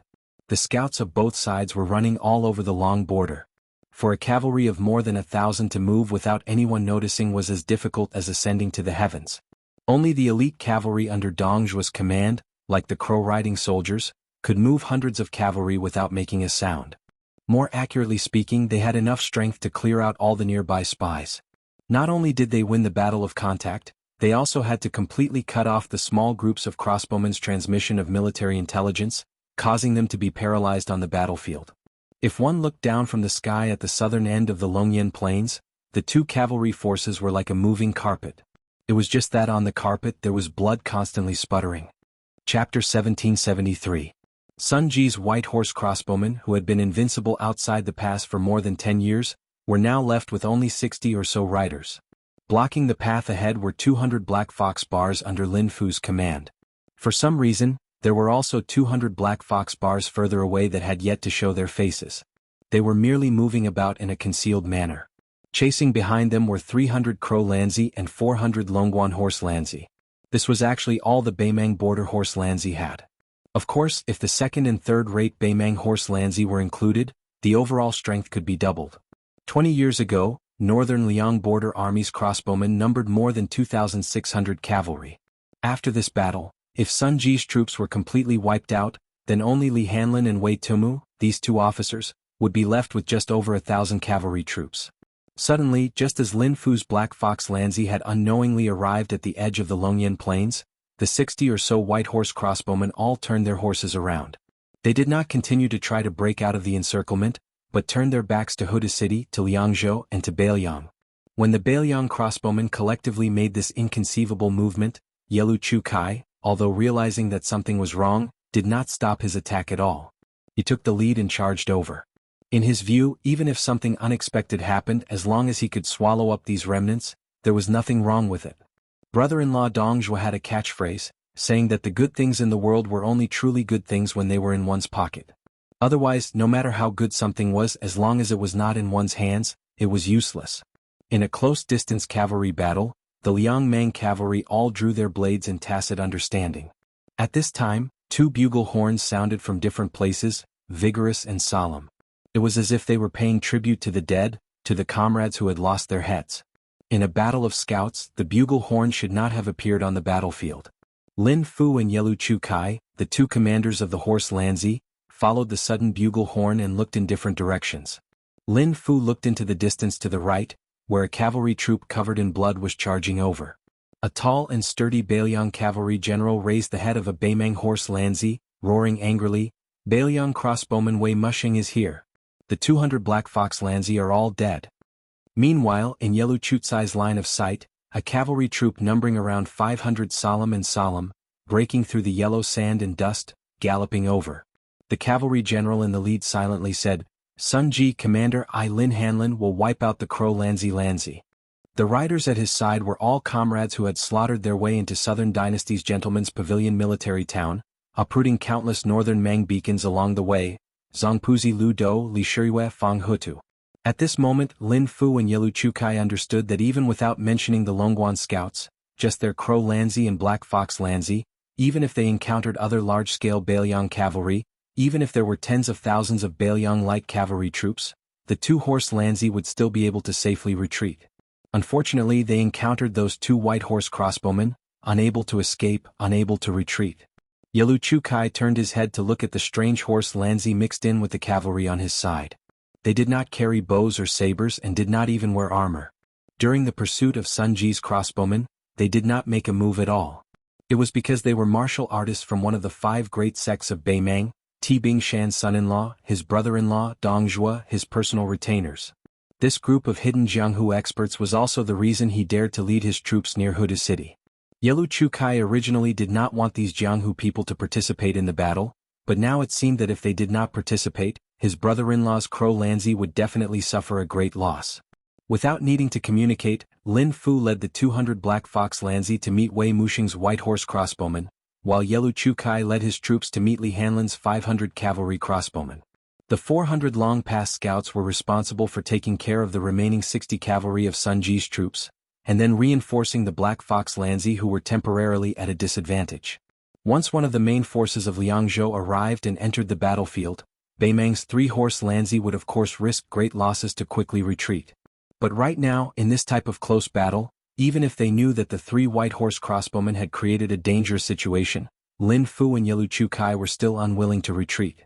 Lin Fu led the 200 Black Fox Lanzi to meet Wei Muxing's crossbowmen head-on, while glancing back at Huda City. Lin Fu was waiting to see. The mantis stalks the cicada, unaware of the oriole behind, unaware of the slingshot below. Now it was time to see who would have the last laugh. If nothing unexpected happened today's battle, one side of the border scouts would definitely die at the border. Chapter 1774.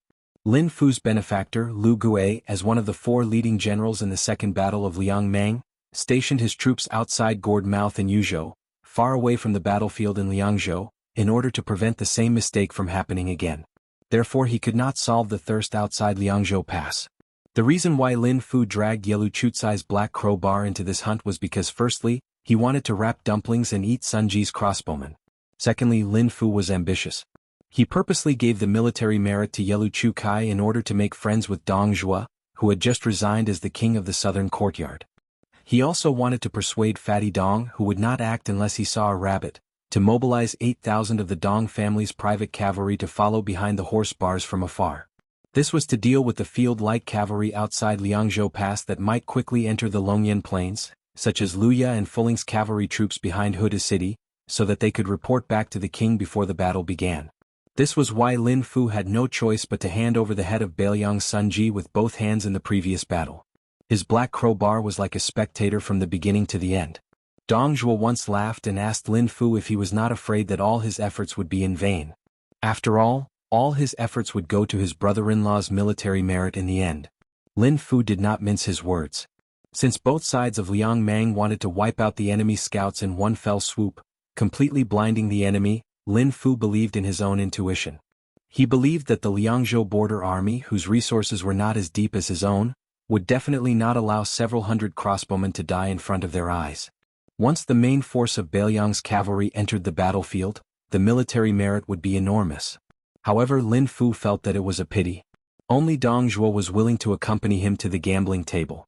But when he went to see Commandant Murong Baoding and the commander of the Ruran cavalry Hong Jingyan, in an attempt to persuade them to join him in this grand hunt that had a high chance of triggering the Great Battle of Liangmang, to his surprise, Murong Baoding, who was in charge of attacking Liangzhou's defensive line alongside Dong Zhuo, actually scoffed. Hong Jingyan, on the other hand, was hesitant. In the end, the Ruran cavalry was temporarily under Murong Baoding's command. Without a military order, the Ruran cavalry could not be mobilized on their own accord. As the Black Fox Guards and the White Horse crossbowmen drew closer and closer, Lin Fu suddenly saw a comical sight. Beside Lieutenant Wei Muxing's horse was a child who could barely be called a youth. Riding on a large horse, he looked like a large horse carrying a small piece of charcoal. The child was not wearing the Bailiang standard light armor of the crossbowman.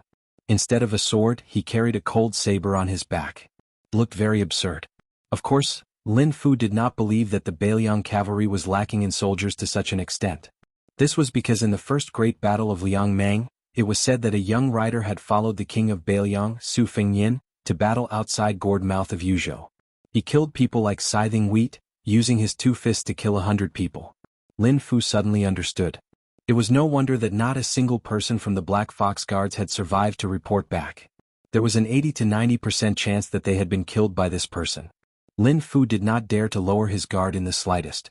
As if he was facing a great enemy, he intentionally or unintentionally avoided the saber-carrying child in his charge. On Yelu Chutsai's side of the battlefield, a group of 50 or so Tibing Mountain Wufu led the charge and killed the crossbowman Lieutenant Li Hanlin in one fell swoop. Li Hanlin did not change his route and continued forward in a straight line. In the past, the young man who was cursed together with His Royal Highness, Yan Qiji, and Kong Wuxia as one of the 4 evils of Bailiang, the one who thought that he would spend the rest of his life fooling around among the flowers. His face was still as handsome as ever, but it was no longer sickly white. Instead, it was slightly tanned and angular. In these 3 years he had risen from the lowest level of crossbowman outside Liangzhou Pass, to squad leader, vice captain and commandant. Step by step, he had become the lieutenant of today, the commander of the world's most invincible 800 white horse crossbowmen. His fellow soldiers, his old squad leaders and commandants had all died in battle before the eyes of this young man whose father was the Bailiang prefect of Taoism. The only familiar faces who had joined the army at the beginning were Lu Dou, Li Shiyue and Fang Hutu. Li Hanlin remembered the first time he met brother Nian, who had returned from Liangjiang Lake to Mount Qingliang. At that time, Li Hanlin was still very much looking forward to Jianghu. He listened to Su Fengyin talk about the anecdotes of the Wulin world, about the strength of heroes, the charm of fairies, and the style of grandmasters. Li Hanlin considered the fact that he had never experienced Jianghu as his greatest regret. Later he left the rich Lingzhou in Jiangnan and came alone to the unfamiliar Liangzhou Pass. As far as his eyes could see, there were only military forts, yellow sand that blotted out the sky and covered the earth, the boiling hot Gobi Desert, the stubborn vegetation that was hard to see, and the unbearably smelly horse dung. Beside him there were only 3 things he could rely on. Li Hanlin exhaled heavily. Lu Dou. The heavy-eyed Lu Dou nodded. Expressionlessly, he led the charge out of the cavalry formation. At the same time, a rider followed him out on a fast horse. It was a young female swordsman who did not fit in with this group of white horse crossbowmen. She was full of heroic spirit, the type of girl whose beauty was not too outstanding, but could still make people's eyes light up. The young girl carried many swords on her back. Ever since she became the personal retainer of Captain Li Hanlin, she naturally attracted a lot of attention. But when they heard that she was the eldest disciple of the prince, none of the white horse crossbowmen dared to joke around. No one dared to call her the nickname Sword Girl. Some of the younger crossbowmen were even somewhat disheartened. The young female swordsman called Wang Xing turned her head and glanced at Li Hanlin. Li Hanlin responded with a smile. His eyes indicated that he would not forget her master's warning.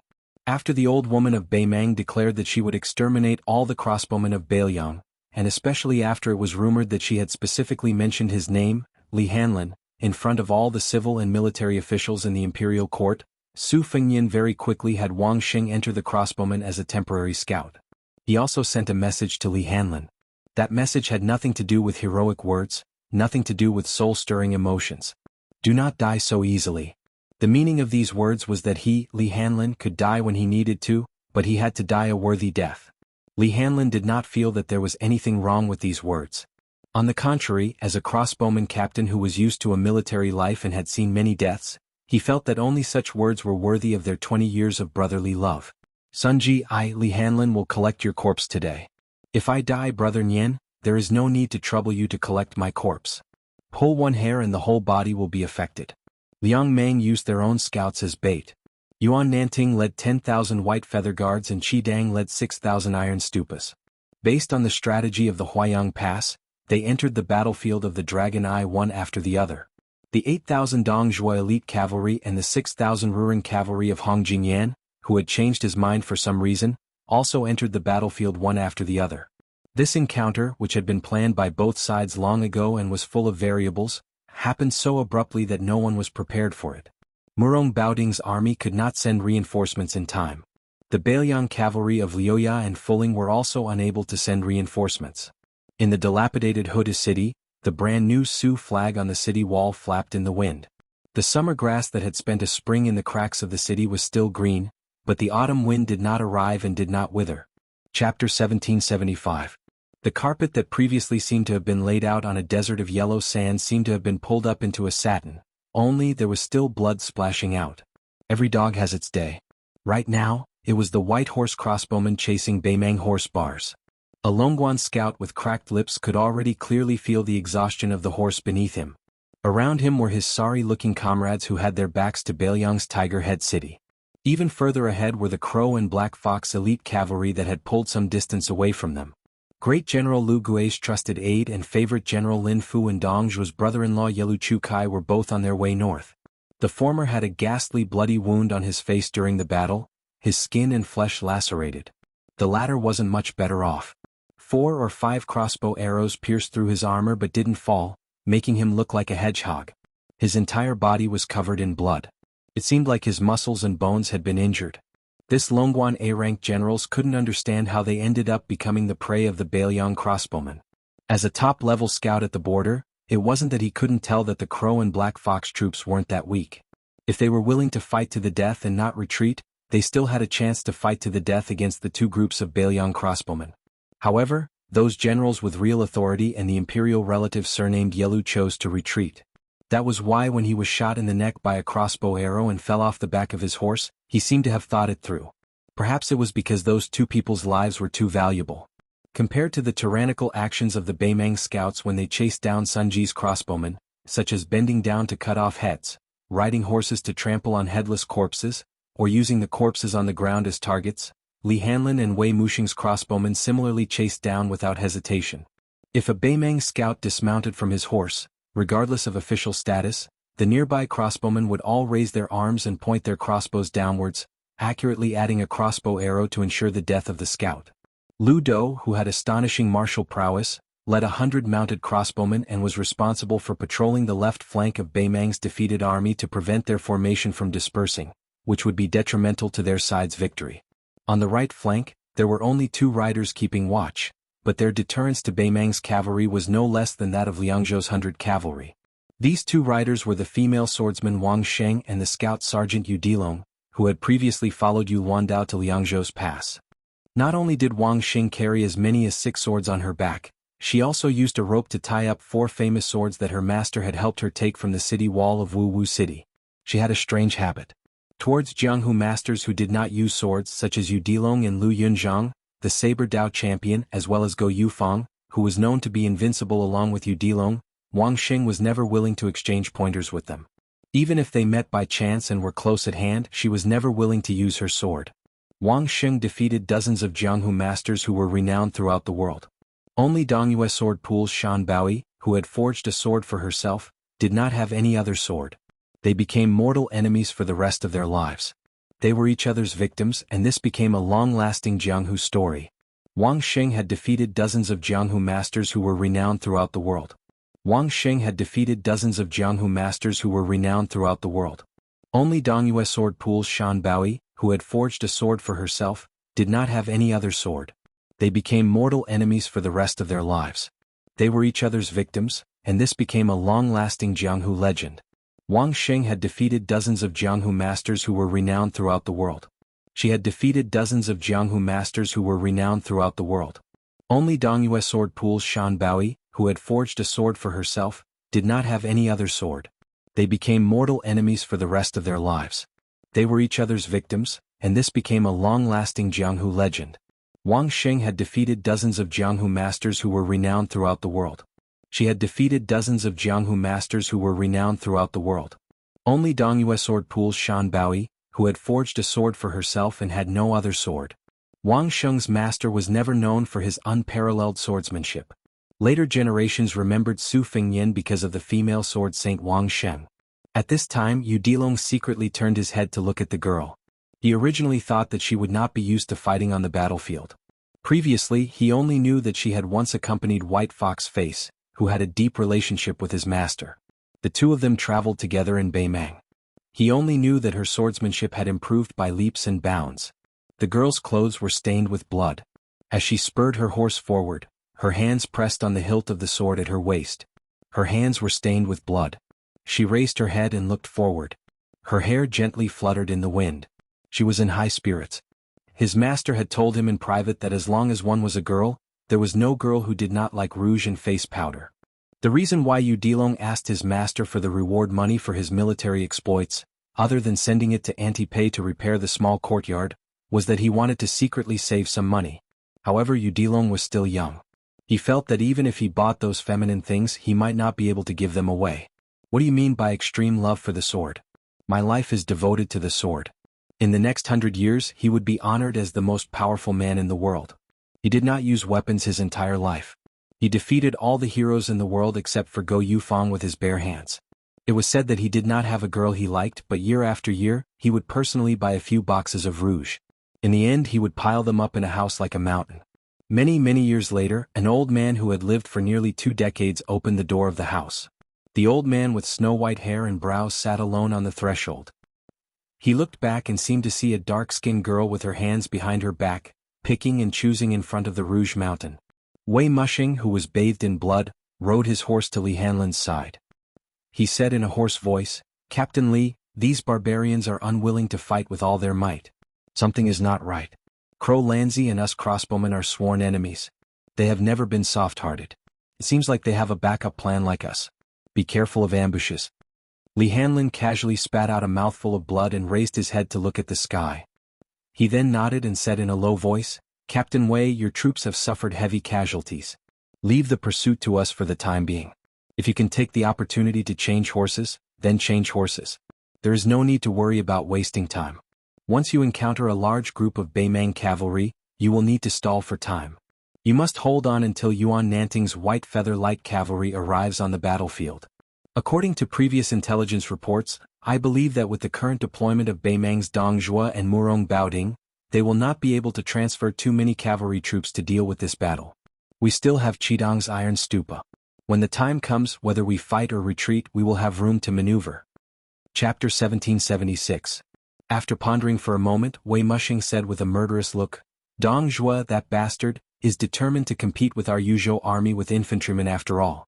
The number of cavalrymen under this fatty's command is small. With General Yuan Nanting and General Qi Dangua supporting us, even if there are some unexpected changes, we will still be in an invincible position. We can fight this battle with all our might."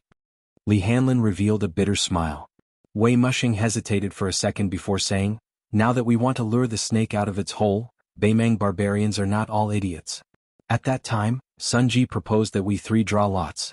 Whoever gets the first one will be the bait. To be honest, when Sun Ji got the first one, I felt lucky. It's not that I, Wei Mushing, was afraid that my 500 to 600 brothers would die with me. Captain Li, you don't have to blame yourself too much. Old Wei's heart is actually clear. You were the one who suggested this plan to the Protectorate Manor, and you were the one who wanted to be the bait the most. No one can be blamed but you. If Sun Ji wants to blame someone, he can only blame his bad luck and his blindness for having such a disloyal brother like me."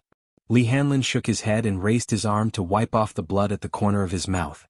Sun Ji was the one who suggested the drawing of lots. He also prepared the objects for the drawing of lots himself. In the end, Sun Ji was the first to draw the lot. "Lieutenant Wei, do you really not understand?" Wei Mushing stared blankly for a moment before he smiled sadly. What a good general Sun Ji. What a good general Sun Mingho. He fought countless fierce battles in his life, but he didn't even get injured that many times. So in the end, he just returned his good fortune to the heavens. Li Hanlin wanted to say something but stopped on second thought. In the end, he didn't say it out. Sun Ji and Wei Mushing were from the same hometown of Yanji Prefecture in Yuzhou. When they were young, they looked down on the local Yuzhou infantry and joined the Liangzhou border army together. They were both once low-level soldiers in the Torch Battalion, the predecessor of Beiliang's crossbowmen, and were highly valued by Hu Kuei. Later on, the two brothers' advancement was roughly the same.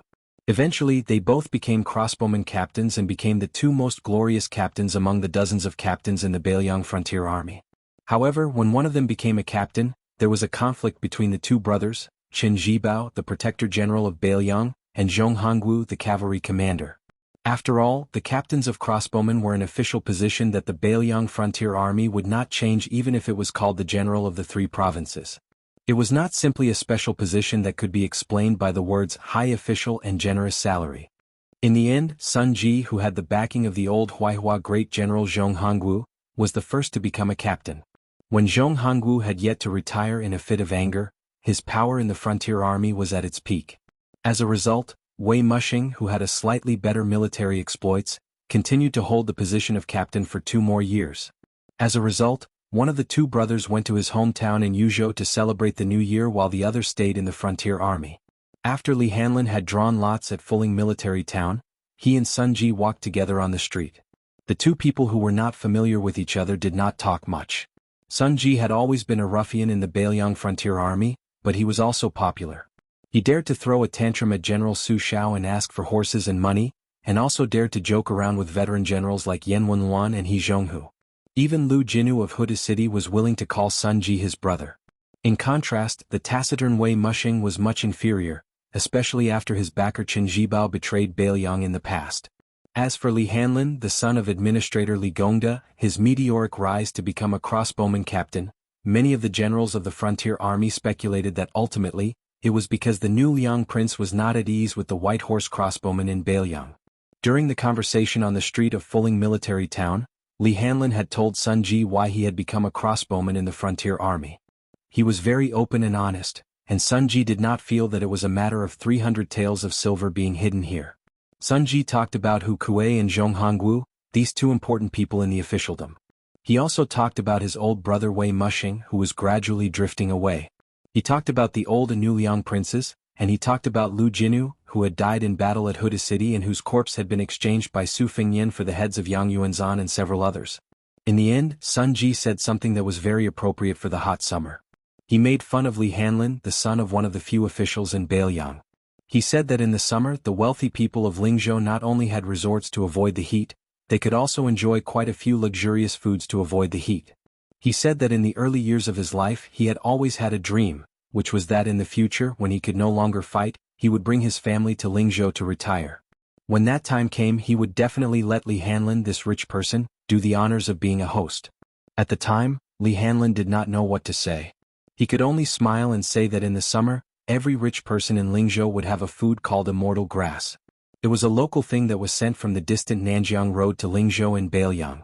After it was ground, it was added with ice and made into a large bowl of cold jelly. With one bite it was truly cool like an immortal. At the time, Sun Ji was walking on the street in armor. Under the scorching sun, the stocky middle-aged man was sweating profusely. He closed his eyes and smacked his lips. With a brilliant smile on his face, he muttered that in the future his most beloved daughter would definitely be able to eat that thing every year. Before Li Hanlin parted ways with Wei Mushing, he said without any reason, "Lieutenant Wei, I've long heard that you and your old brother Sun Ji have been competing for your whole life. From the time you fought in the military and became an official, to the time you married a wife, and in the end, you didn't even miss out on having a few children. Is that true?" Wei Mushing was ashamed and resentful as he said, "Sun Ji is a lucky guy. He gave birth to 3 sons in one go. Last year his family had another little daughter. Old Wei, my wife's belly was disappointing. She only gave birth to daughters for Old Wei. Up until now there hasn't been a single child. I've never lost to Sun Ji in anything in my life. Only this matter, I have no choice but to accept it." Li Hanlin smiled and said, "Old brother Wei, if you don't blame me for being meddlesome, then I'll have to say a few more words. If sister-in-law gives birth to a son for you in the future, why don't you arrange a child marriage with Sun Ji's youngest daughter? A girl 3 years older than your son is a golden brick. Don't despise the girl for being older than your son. Knowing how to dote on others is better than anything else."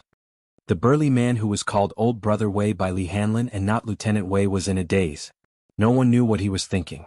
In the end, Wei Mushing laughed loudly and said, "This matter, I think it's fine. Later on, if I don't die on the battlefield, I'll personally ask Sun Ji. If that old fellow doesn't say anything, then I'll take it that he agrees to this child marriage. He was already dead, how could he open his mouth to speak? In that case, this impromptu betrothal was most likely set in stone.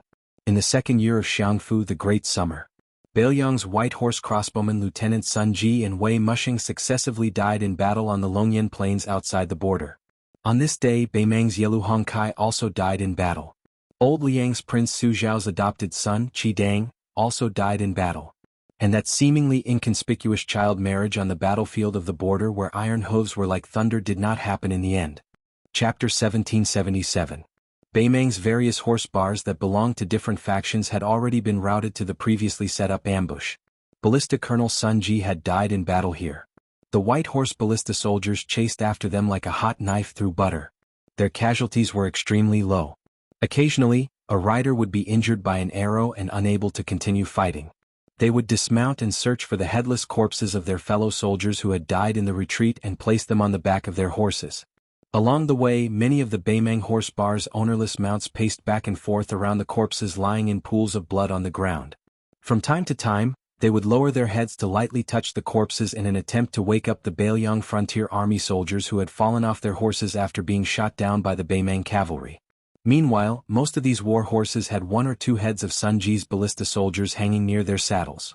Li Hanlin and Wei Mushing's two wounded ballista soldiers silently turned around and headed south. Along the way they collected the corpses and retrieved the heads. They continuously gathered up the lonely Beiliang war horses that were scattered all over the place. If there were war horses that were still breathing, the ballista soldiers wouldn't ignore them either.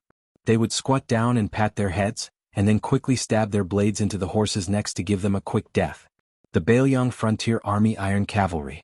Almost everyone believed that the war horses that they viewed as their wives in this life would definitely be reincarnated as humans in the next life and become part of the Beiliang Frontier Army like them. They would be able to fight side by side again. In operas, it was always said that a jar cannot escape breaking by the well, and a general will not leave the battlefield until he dies. However, no matter how soul-stirring an opera was, it would never be able to express the sorrow of the battle on the battlefield. Crow Ballista Commander Yelu Chukai and Black Fox Ballista Commander Lin Fu rode side by side. Behind the two, there were no longer any Longguan scouts in sight.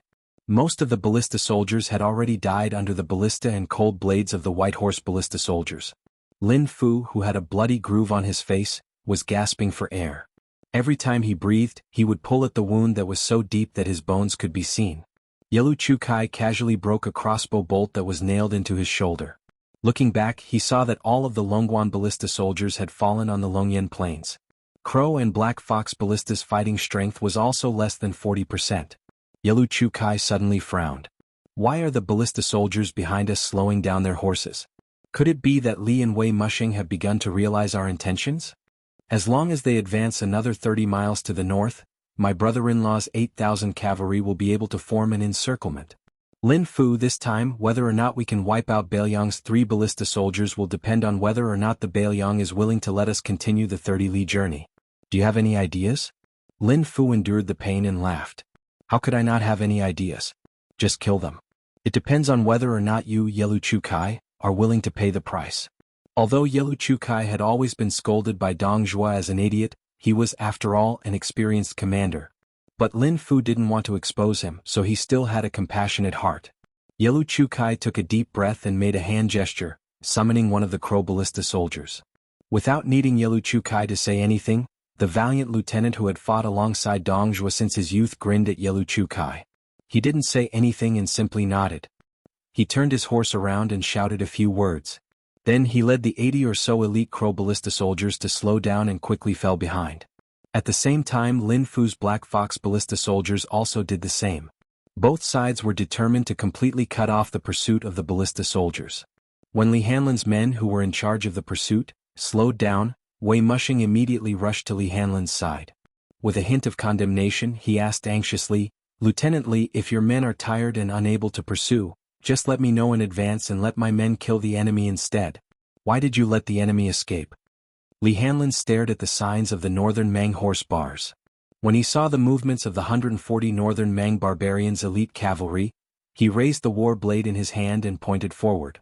With a sunken voice, he said, "From the looks of it, it has already been confirmed that there is an ambush in northern Mang. Moreover, the enemy's cavalry army definitely isn't too far away. Otherwise, Crow Bar and Black Fox Bar wouldn't have sent those 100 or so cavalry to their deaths on purpose. Old brother Wei, your troops still shouldn't make a move. Continue to preserve your strength. The real battle to the death is yet to come. Yuan Nanting's white feather-light cavalry will arrive soon. I'd like to see who will eat who.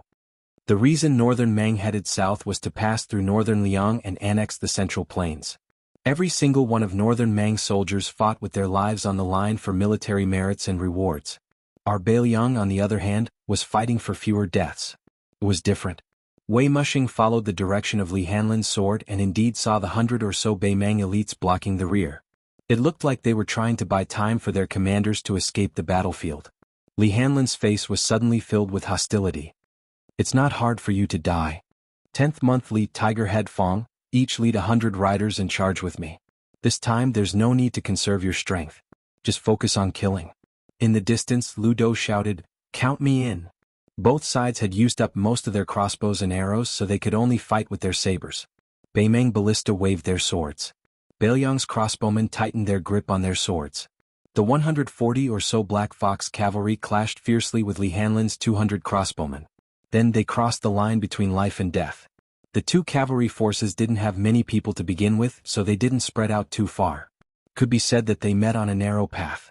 Each side tacitly moved in a row with only 4 or 5 riders side by side. In this kind of situation, the one leading the charge was most likely to die. Li Hanlin, Lu Do, 10th month Li, and Tiger Head Fong, 1 lieutenant, 1 commandant, and 2 deputy commandants charged at the front. Li Hanlin's attack was the cleanest.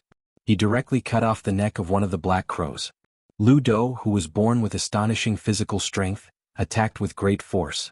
Not only did his blade cut off the enemy's swords, he even cut off the Black Fox's upper body. 10th month Li's blade was the most exquisite. He twisted his head to avoid the enemy's slash and stabbed the Black Crow's throat with his cold blade. Tiger Head Fong was the only one who didn't kill the enemy. He only clashed heavily with Ma Lan's swords. After Li Hanlin and Lu Do each killed 3 enemy riders, 10th month Li killed 2 Beimang scouts in succession. However, he was about to be stabbed in the neck by the 3rd enemy rider in a straight line. Chapter 1778. Li Hanlin and Li October were separated by Lu Do. They saw this scene from the corner of their eyes and yelled, "Old Lu!" Almost at the same time, Lu Do turned to the side and grabbed the corpse of the enemy rider that had not fallen off his horse. He pulled it over and smashed it on the body of the scout that Li October was facing.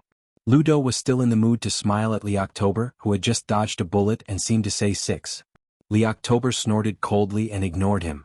What Lu Do meant was that Li October already owed him 6 lives in this life. According to the agreement between the 4 brothers, when they returned to Lingzhou in the future, Li October would have to treat Lu Do to 6 of the most expensive courtesans. However, everyone was well aware that their reward money had long been given to their fallen comrades. Therefore, the 4 of them were actually paupers who could not save a few taels of silver. When the 2 cavalry forces were about to clash, Fang Hutu was chopped off his horse by an enemy rider and was about to be trampled on by the next horse. Li Hanlin was about to save him when Lu Do shouted, "Let me do it." He jumped up from his horse and jumped over Li Hanlin and his horse. He bent his legs and landed on the yellow sand and pounced forward. His hands hammered heavily on the abdomen of the Beimang warhorse, sending both rider and horse flying to the side. Lu Do lightly kicked Fang Hutu's shoulder and kicked him out of the battlefield. At this moment, the Beimang cavalry had already charged over. Lu Do laughed sinisterly and did not dodge. Instead, his body was as agile as a snake. His body curled up and his hands and feet stuck to the ground as he moved forward. When the Beimang warhorse was about to pass under its abdomen, he suddenly stood up. That Beimang warhorse was lifted up by Zhong Tongzi's shoulders. Ma Lanzi, who was on the back of the horse, was caught off guard and lost his balance. His head was cut off by a crossbowman who brushed past him. Li Hanlin couldn't care about anything else and could only focus on killing the enemy. When he realized that Li October, the only one left beside him, hadn't appeared from the corner of his eye, he took a moment to look back. He saw that Li October, who had fallen behind a dozen steps behind him, had just killed a Beimang barbarian and his face was covered in blood. Li October, the son of a wealthy official, happened to see Li Hanlin looking back.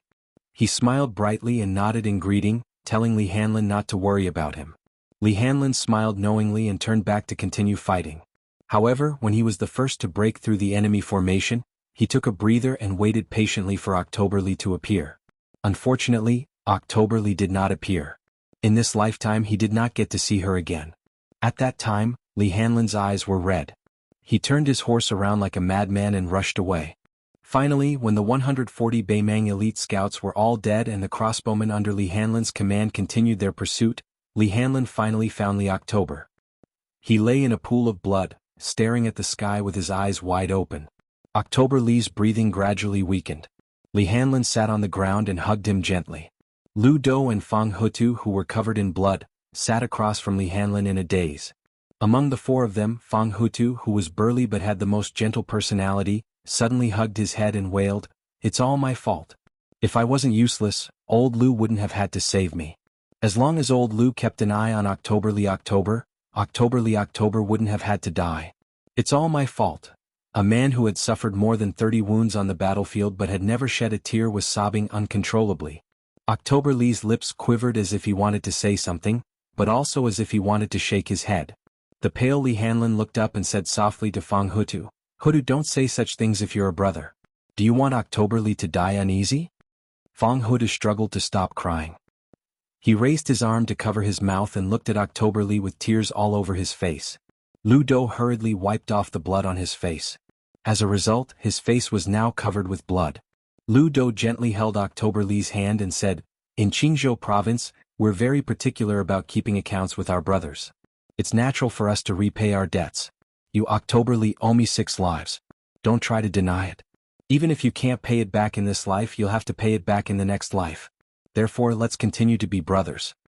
Li Hanlin's lips trembled, but he didn't cry out like Fang Hutu. He looked at this youngster who had once said that studying was even more unbearable than being stabbed, looked at the 2 scars left on his chest by the Northern Mang warblade, looked at this youngster who had once said that the fortune teller said that he would die in the 10th month. Li Hanlin squeezed out a smile. He lowered his head and said softly to October Li, "October, you used to say that there was a beautiful girl at home and that she was the best girl in the world. You also said that you wanted me to be your brother-in-law. But after you came to my house, you never mentioned it again. At that time we went to Fang Hutu's house and also went to your house.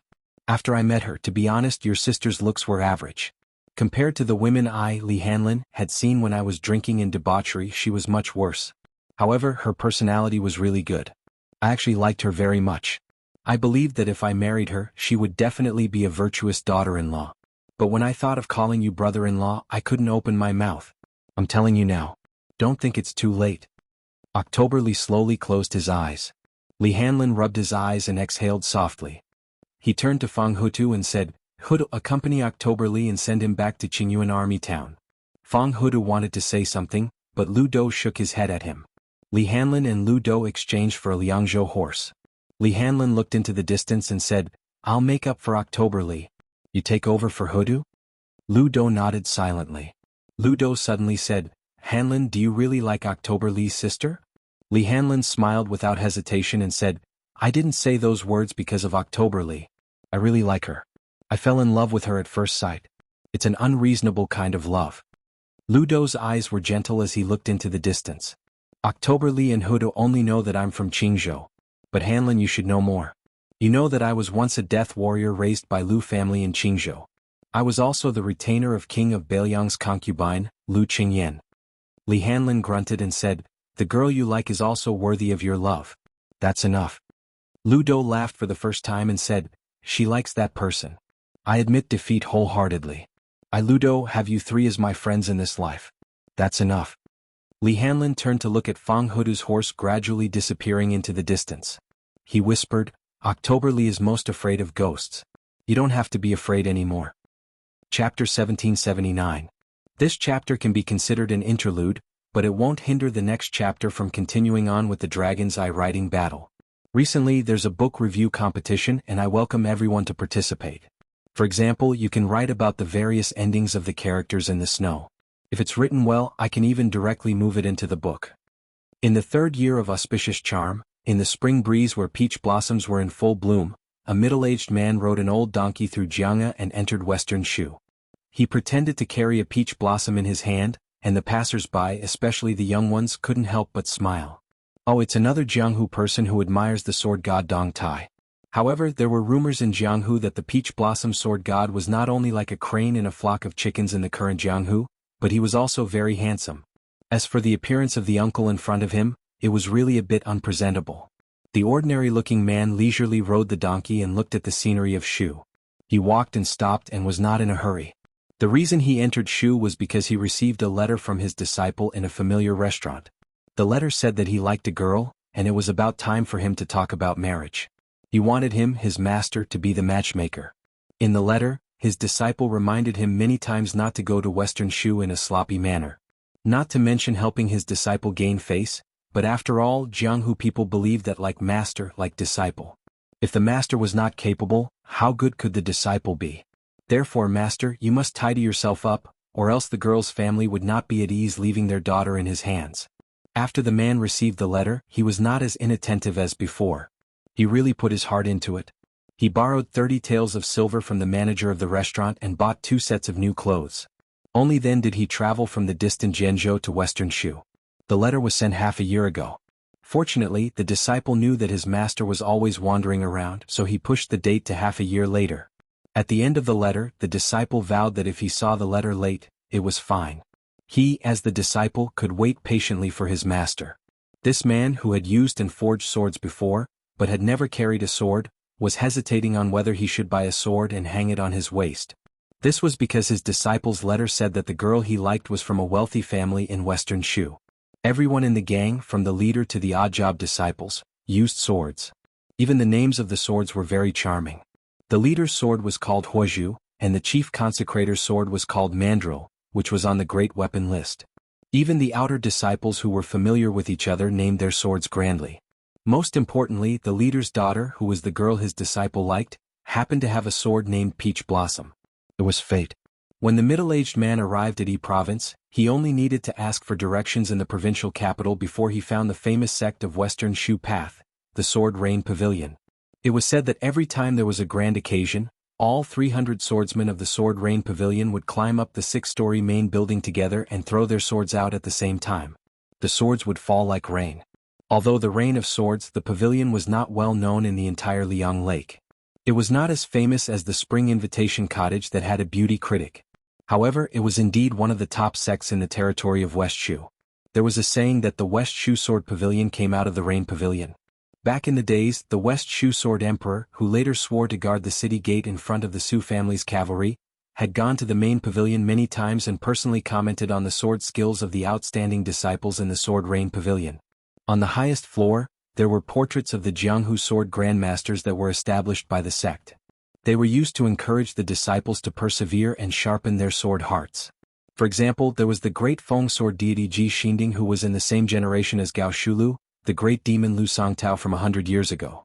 In recent years, there were portraits of Jian Zhihuang, Song Yanqing, Qi Jiajie, and Chai Qingshan. Of course, Li Chungang was a lofty mountain that all the swordsmen in the world could not avoid. The Sword Rain Pavilion especially admired this spring and autumn sword armor and hung his portrait in the middle of the hall, beside Lu Zhu. When the gatekeeper of the Sword Rain Pavilion heard that the guest from afar was looking for the young man, the old gatekeeper, who was already displeased with him for riding a donkey and hanging a peach branch, disliked him even more. In the old man's opinion, the young man was not bad. His sword skills were average, but his judgment was not bad. He was lucky enough to win the literary battle with the high officials. However, if he wanted to marry the only daughter of the Sword Rain Pavilion's master, who did not have a prominent family background or a solid cultivation base, what else could it be but a fool's dream? It was not that the master was purposely making things difficult for the young man from afar. The entire Western Shu Dao pugilistic world knew that their master had already said that he only had one daughter. As long as he did not ascend to the first grade, no one could become his son-in-law. After all, the old man was a kind person. When he heard that the middle-aged man had walked for thousands of miles, he told him the truth. He also pointed the way for the middle-aged man, saying that the young man shamelessly rented a small courtyard on a nearby street. Every few days he would come to the Sword Rain Pavilion's entrance. At the end of last winter, there was a rare snowfall in Western Shu. That young man used a broom to sweep the snow before dawn and almost got beaten up. It was snowing. This was a rare occurrence in Western Shu. Everyone wanted to see the snow piled up like a mountain. In the end, when he swept the snow, many disciples who hurried out to admire the snow on the street were completely dumbfounded. The entire street was so clean that it made one's hair stand on end. When the gatekeeper said this, he did not know whether to laugh or cry. He said angrily that even though the young man was a fool, he did not act like a hooligan in the streets. Otherwise he would have beaten him up. The middle-aged man who came from afar listened to the old man's long-winded chatter. He held the donkey with one hand and rubbed his chin with the other. The old man finally remembered to ask him about his relationship with the simple-minded young man. The man said that he was the young man's master. The old man grimaced in pain. His interest in the conversation vanished instantly.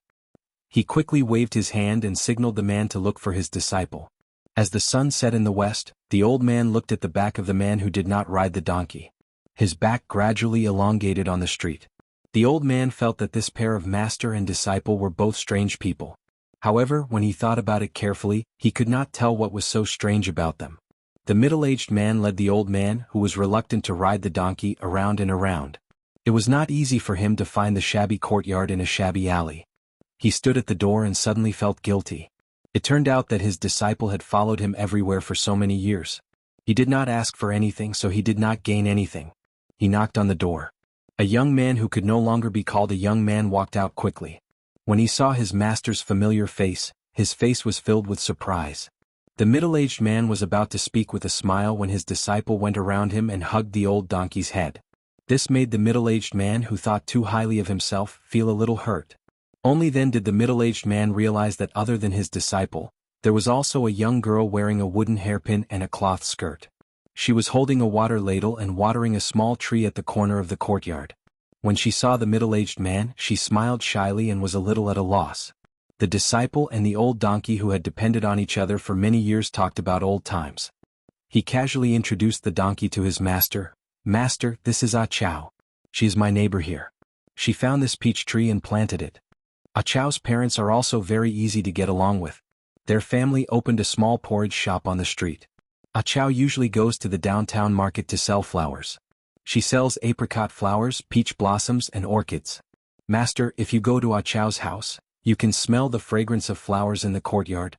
The middle-aged man listened to his disciple's nagging and felt gratified for no reason. No wonder he always felt that something was missing when he traveled alone in Jianghu for a year after they parted. It turned out that he was not used to not having his disciples nagging. He took a few more glances at the thin young girl from a poor family. Her back was facing the pair of master and disciple, and her ears were red. He smiled and turned his head to ask, "Master has also called you here. When will you come?" The disciple suddenly looked sad and forced a smile. "Master, I'm sorry. I might have made you come for nothing." He frowned and asked gently, "What happened?" The disciple scratched his head and said awkwardly, "It's just that. Master, don't ask too much." He smiled and asked, "Was it that girl's parents, the owner of the Tingyu Tower, who broke up the couple? Did they look down on you because you are a wanderer, so they bullied you?" Unexpectedly, the disciple shook his head. "The owner of the Tingyu Tower did not only look down on me. He is infatuated with the sword and is a chivalrous person. He has a good reputation in the Western Shudao martial arts world. In his eyes, only the young disciples of Jianghu who are second-grade master could be a good match for his daughter. It's just that the girl's mother and a few brothers were a little unreasonable. They said some unpleasant things and did some. In short, they did not want me to continue staying in this city." The middle-aged man smiled. "So you were afraid?" The disciple hurriedly said, "That's difficult. But later on, that girl's heart belonged to someone else. I could not be shameless and pester her. Between a man and a woman, there should be mutual love. I still understand the principle." The girl with the wooden hairpin gathered her courage and said, "That group of people once—" The young man quickly stopped the girl's complaint.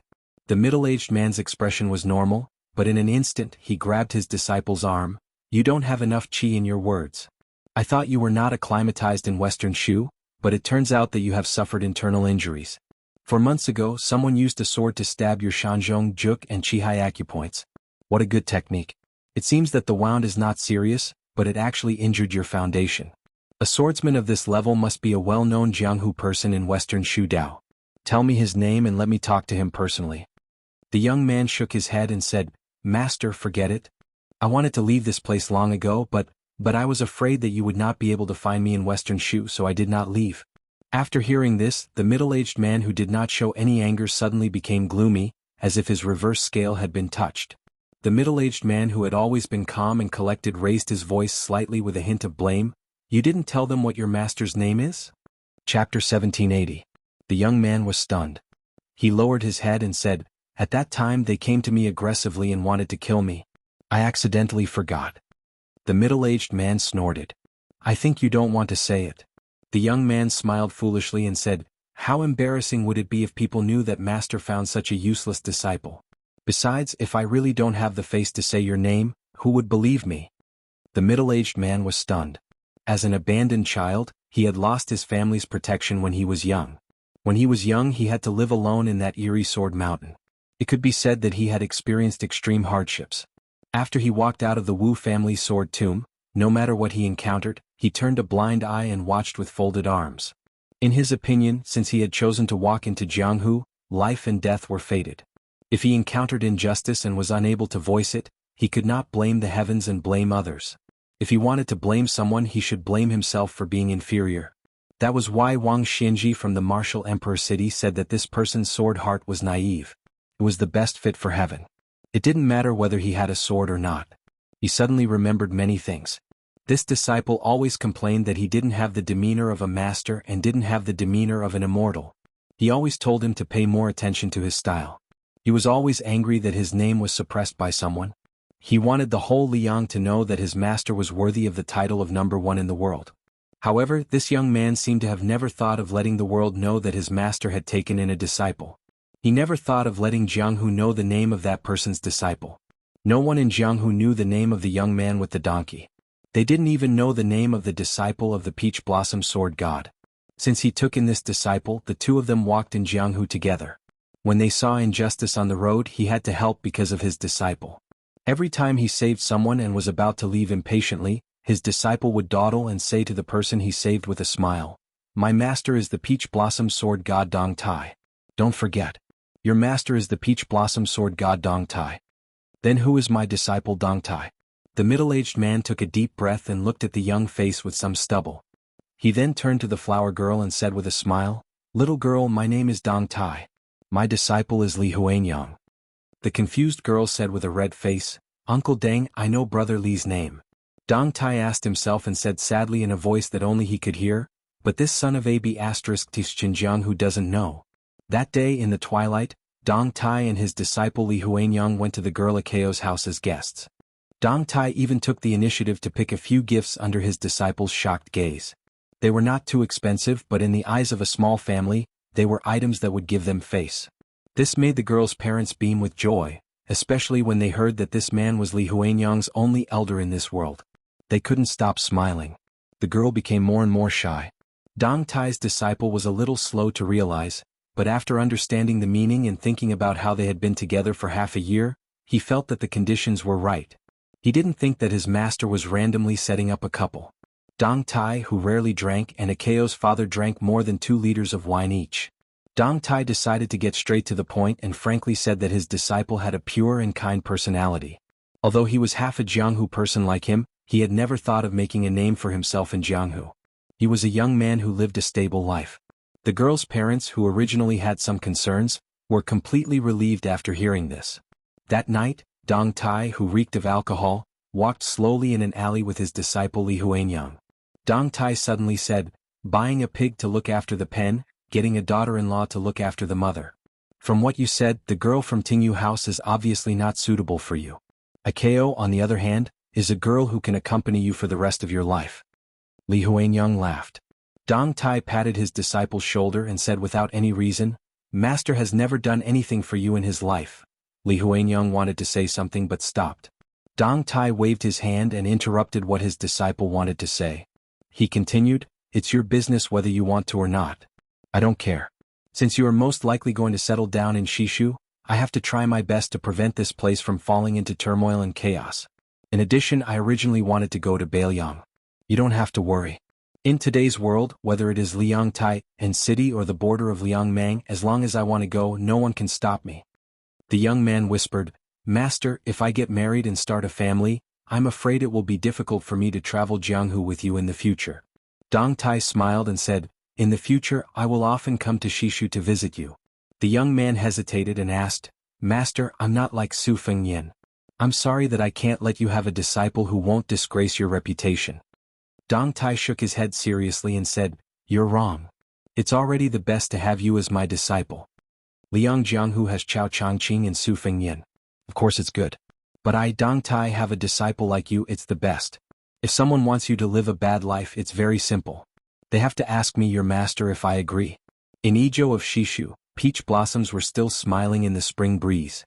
The inconspicuous middle-aged man came back without a donkey or a sword. He came to the entrance of the Sword Rain Tower.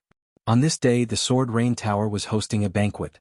The master of Izhou personally came to visit with his beloved son, hoping that the two families could tie the knot. In order to show the solemnity of the Sword Rain Tower, the tower master Zhang Yun gathered his disciples and went up to the main building.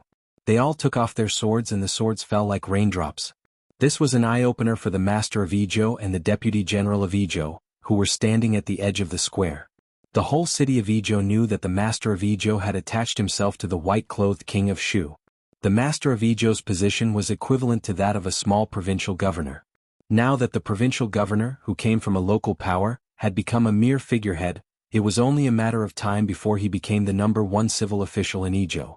Therefore, the wanderer who caused a commotion in the city previously became an obstacle to the marriage made in heaven of Izhou. No one thought that Zhang Yun's beloved daughter had fallen in love with the master of Izhou.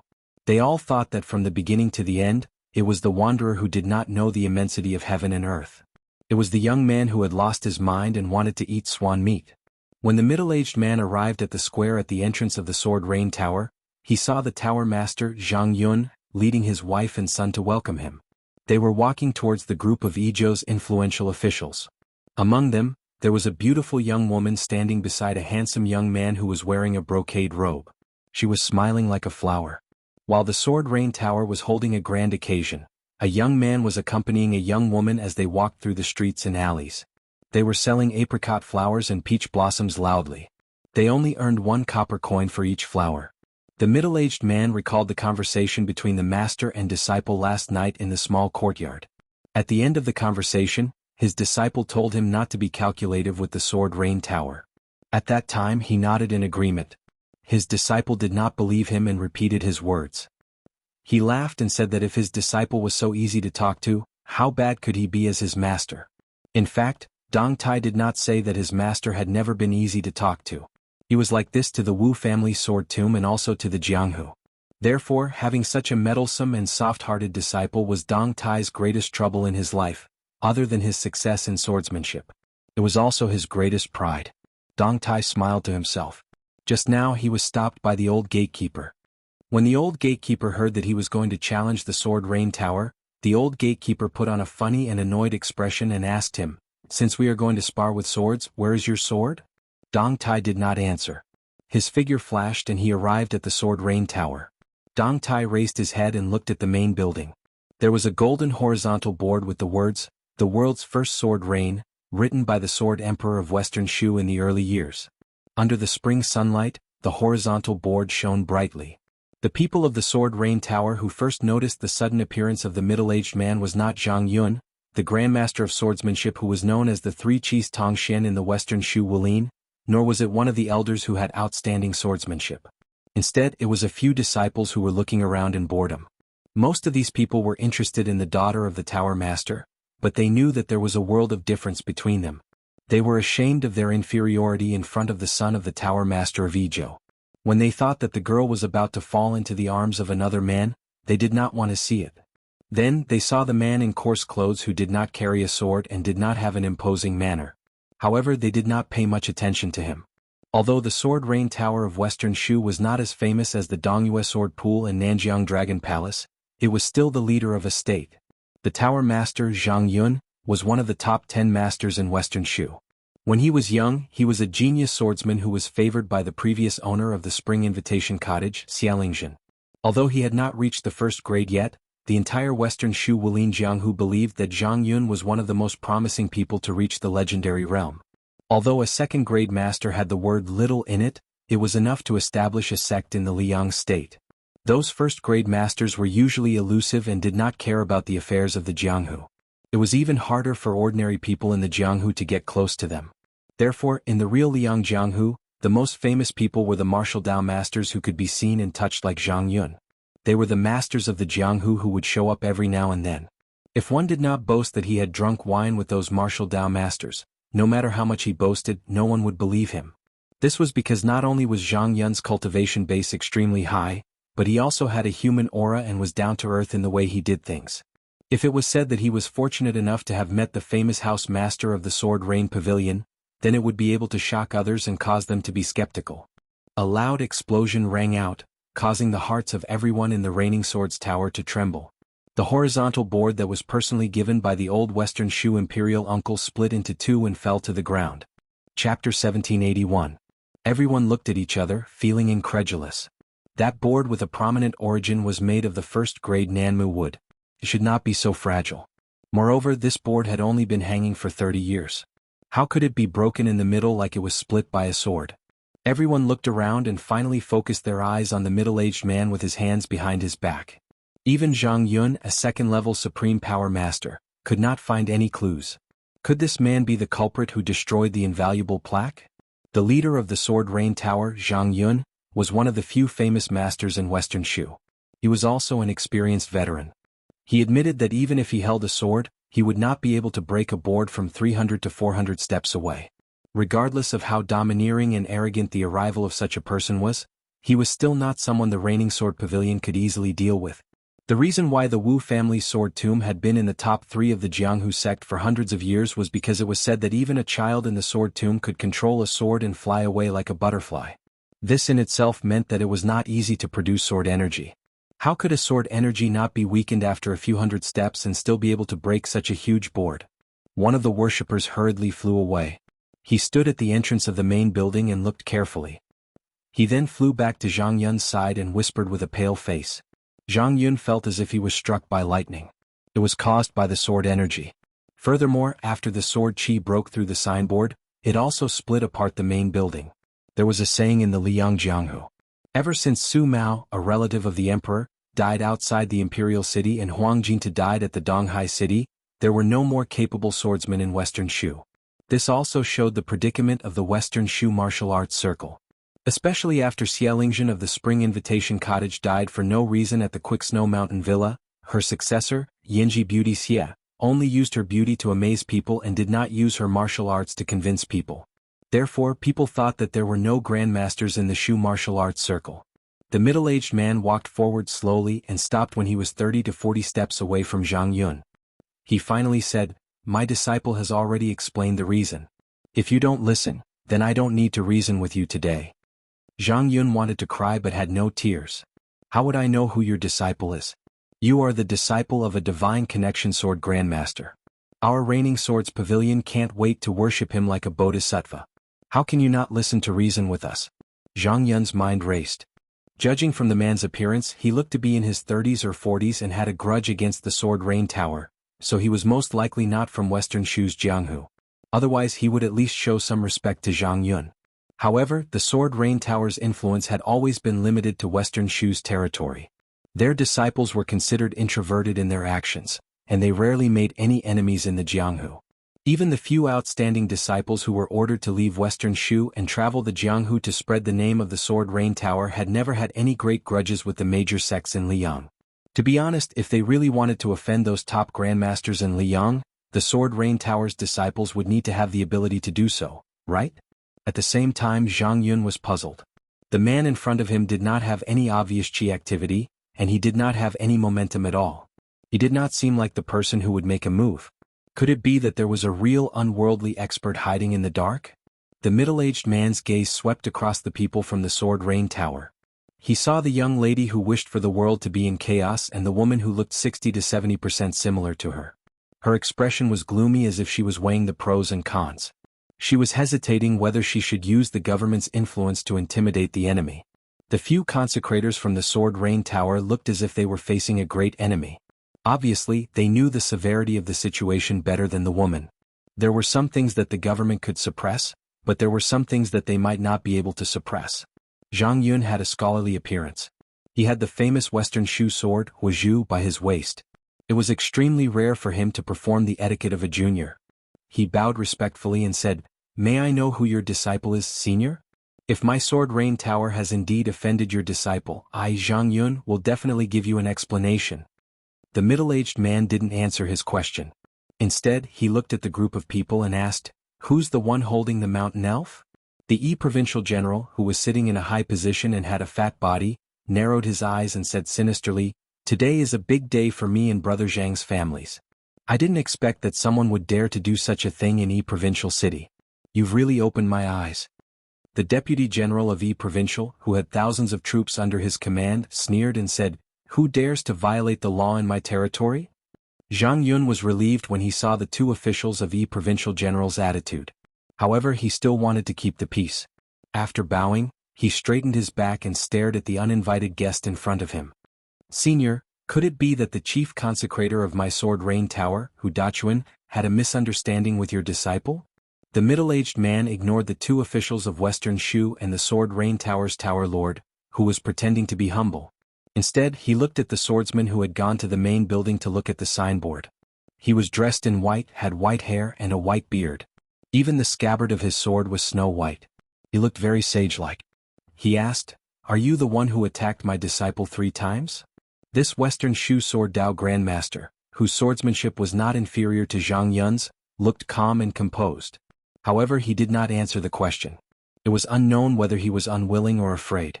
However, after the middle-aged man asked this question, the expressions of the mother, daughter, and handsome young master changed slightly. The woman's gaze became even more vicious. The young woman pursed her lips and the young man subconsciously took a step back. The middle-aged man said calmly, "A sword for a sword." Just as the white-haired consecrator with the mandrel was about to grab the sword hilt, his chest exploded and blood splattered everywhere. However, after this silent sword killed him, scarlet blood splattered out of Zhang Dachuan's juk and sea of chi acupoints. Zhang Dachuan, who did not even manage to grab the sword hilt, fell backward, let alone unsheathing it. One sword was enough to kill someone. However, he said that he would return 3 swords. In everyone's eyes, the middle-aged man had his hands behind his back. Zhang Yun was even more certain that this person did not have any chi ripples at all. Zhang Yun, whose hands and feet were cold, could not care less about his bearing as a grandmaster. He raised his head and looked around as if he was trying to find the peerless expert hiding behind the scenes. There was a hint of unconcealable fear in his voice. Junior Zhang Yun of the Sword Rain House sincerely requests Senior to come out and have a chat. Junior is willing to sincerely apologize. The middle-aged man turned to look at the 2 senior officials of Province. "I don't know what kind of officials you are, but today even if Chen Jibao is standing here he can't stop me from killing someone. If you don't believe me then bring your troops here. Whether it's thousands or tens of thousands I can wait for you. If you don't call for reinforcements I'll kill you right now. If you do I'll still kill you. Remember, don't try to reason with me before you die." Of course, the world did not know that even Xie Guanying, the mastermind behind Chen Jibao's capture of the Flood Dragon, was killed by him. The woman sneered and said, "How arrogant. You don't even respect our king of Shu. My grandfather and the Western Shu Dao administrator are best friends." The middle-aged man interrupted the woman. "Then invite your grandfather and the Western Shu Dao administrator to the Sword Rain House. I'll wait for them. If they don't come I'll just go and kill them." The woman was about to say something ruthless, but her husband Zhang Yun, who had never said anything harsh since he got married, roared angrily, "Shut your mouth." The trembling Sword Rain House Lord looked at the middle-aged man and asked bitterly, "May I ask if Senior is from the Wu Clan Sword Tomb or the Dongyue Sword Pool?" Before the middle-aged man could make a move, the dumbstruck province official fell backward and died on the spot. The middle-aged man's tone was still indifferent. "I'm somewhat related to the Wu Clan, but not the Dongyue Sword Pool." The Deputy General of Province said in horror, "Did you really kill Province's official?" The middle-aged man made a joke that wasn't funny at all. "If you think it's fake, fine. But let me remind you. If you don't call for reinforcements you'll die soon." Then the general made an even bigger joke with a sobbing tone. He said in a trembling voice, "Hero, we don't have any grievances. Hero, you can't kill the innocent. This has nothing to do with me and I won't care anymore. Hero, you can kill whoever you want in Province. If you don't want to do it yourself I'll help you. Is that okay?" The middle-aged man didn't say anything. After he left the Wu Clan Sword Tomb, he actually didn't like Jianghu. However, his disciple liked it very much, so he was willing to treat Jianghu people and Jianghu with respect. Therefore, among the 4 grandmasters of martial arts evaluation, only he, Dong Tai, Chao Changqing from West Chu, Su Fengyan from Beiliang, and Tuoba from Beimang, Dong Tai was truly free and unfettered. Therefore he didn't care if Jianghu people caused trouble for him. However, if he, Dong Tai, wanted to cause trouble for the people of the world, no one could escape from him. Therefore, Xie Guanyin, who was ranked first on the immortal leaderboard of continental dynasties, had hidden for thousands of miles from Great Peace City in the north to the coast of the South Sea. However, he still couldn't escape death under his sword. At this moment, another 2 Sword Rain Tower's consecrators, who had the intention to kill, fell dead on the ground. Zhang Yun, who was at a loss, looked at the middle-aged man in front of him whose name he still did not know, and said with great sorrow, "Senior, I Zhang Yun do not know what happened, but Zhang Dachuan's descendants did not deserve to die." The deputy general of Yi province suddenly came to his senses and ran away. He wanted to run as far as he could after leaving Yi province.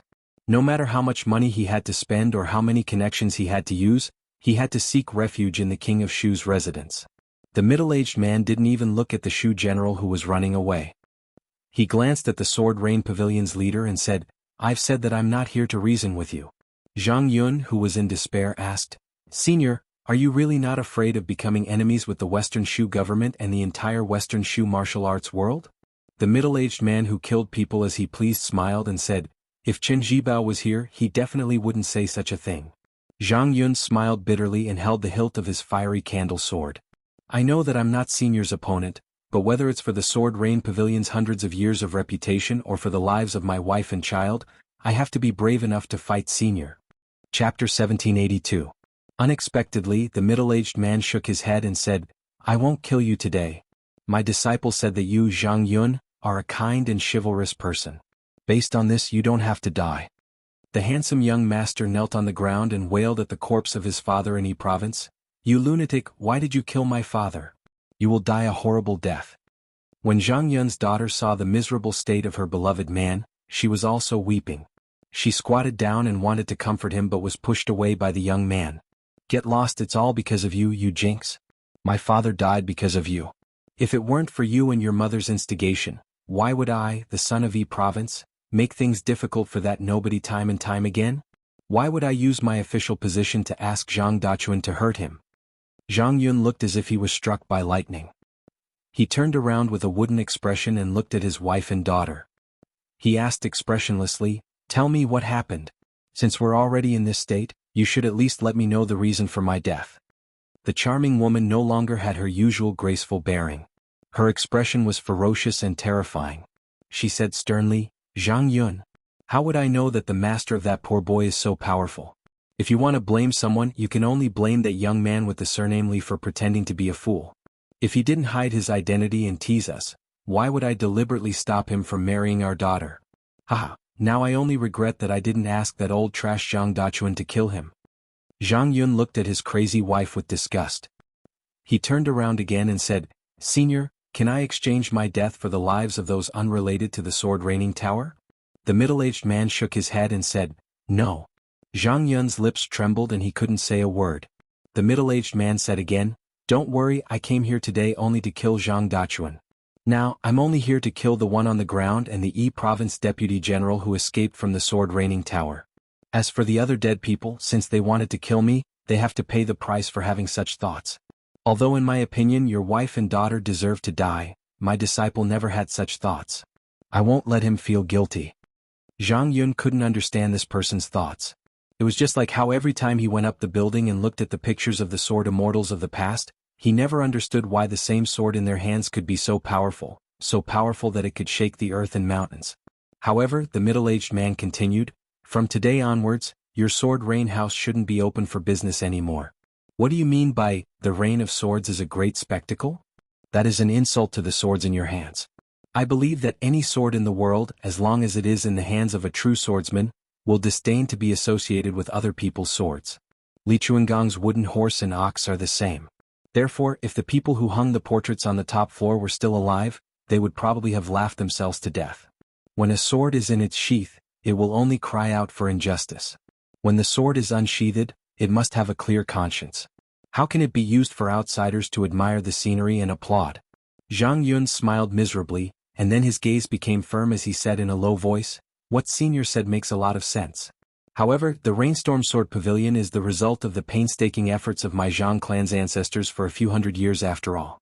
Thus, Zhang Yun can die today while the pavilion doesn't exist, but Zhang Yun can't live on while the pavilion doesn't exist." This was the first time the middle-aged man looked at Zhang Yun seriously. Zhang Yun held the fiery candle sword tightly, and there were no more distracting thoughts in his mind. My Zhang clan sword rain house once had ancestor Lu riding a crane, sword sovereign Su Xiu once commented on the swordsman of the world, and sword god Li Chungang was here to give pointers to my grandfather's swordsmanship. If I, Zhang Yun, retreat today, then the Rainstorm Sword Pavilion will really perish.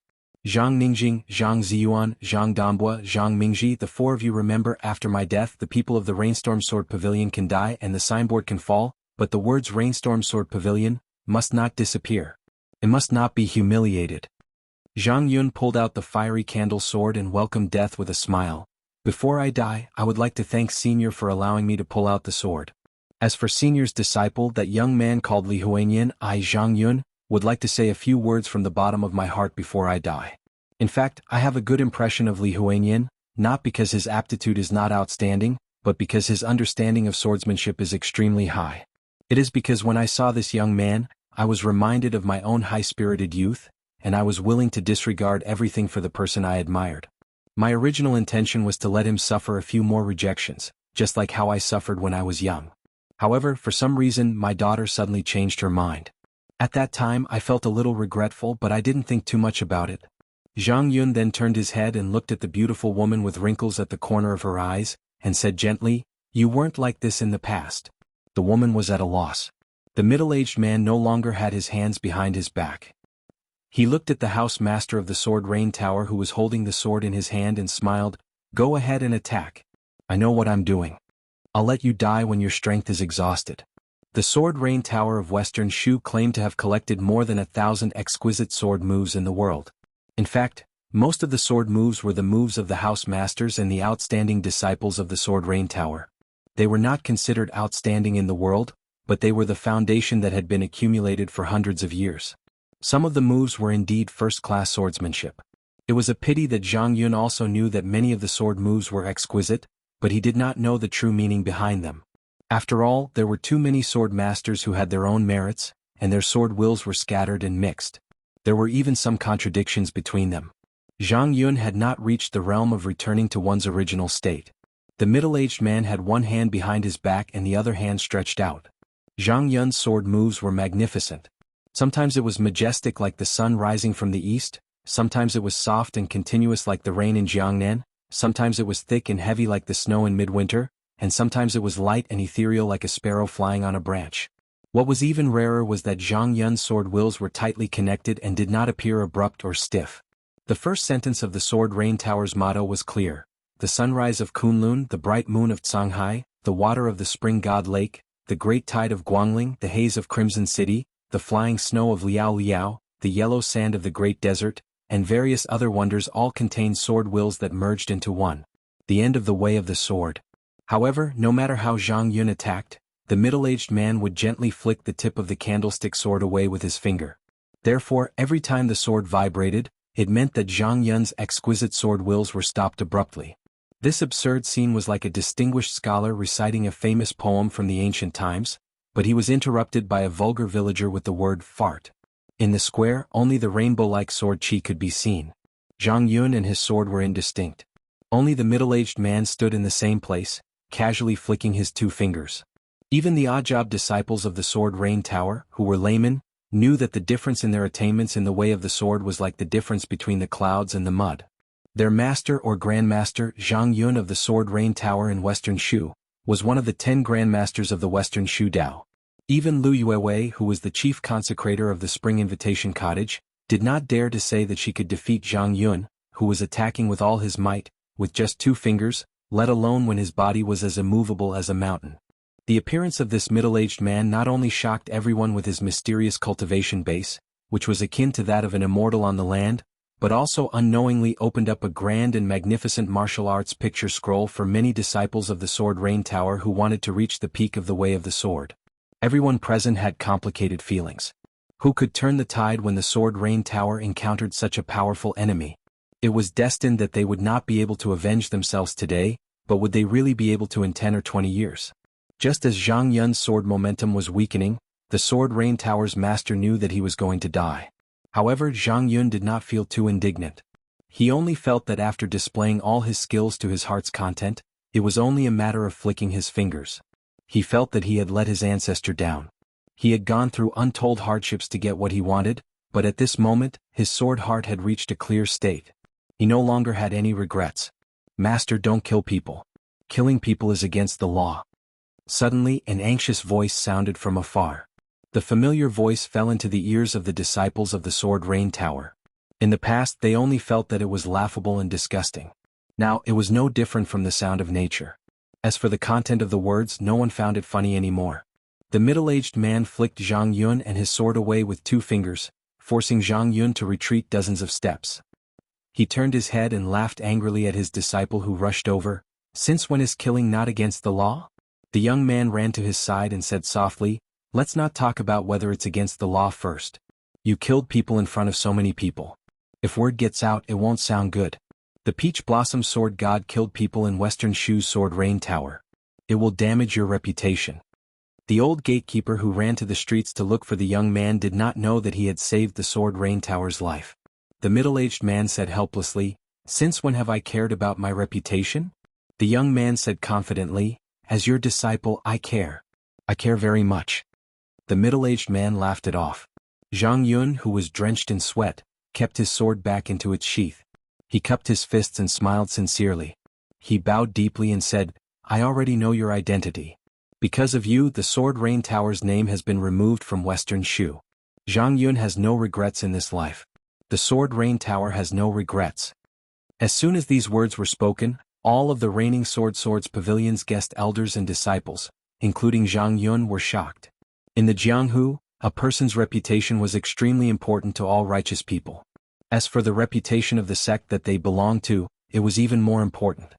Zhang Yun's shocking statement implied that the ordinary-looking middle-aged man in front of him was like the Wu family's master who used the Sword Tomb's prestige to talk about flying swords, or Chai Qingshan who represented the Dongyue sword pool to talk about forging swords.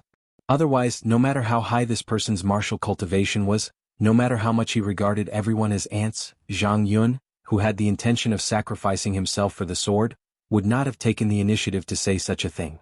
The middle-aged man did not show any change in his expression. He accepted it calmly, or more accurately, he completely ignored it. Chapter 1783. The girl who had been pushed away by the E province guest was now nestled in her mother's arms, looking delicate and pitiful. After seeing the foreign wanderer who had sworn an oath of undying love with her in private, her timid face had a natural charm that made people want to take pity on her. She took a few steps forward and gazed affectionately at the young man who had been abandoned by her after her mother had bewitched him. Softly she said, Nian Xiang, I was wrong. Can you forgive me? I have never forgotten you. It's just that at home. Li Sherngyang turned his head and looked at the girl who he had asked to stay in the distance. She was holding the bamboo flower basket and looking up.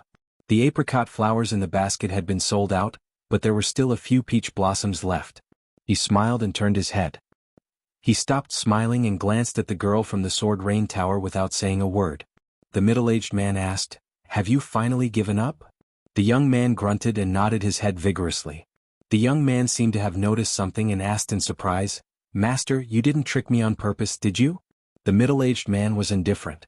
The young man walked to his side and said gloomily, Master, I didn't think you were cunning before.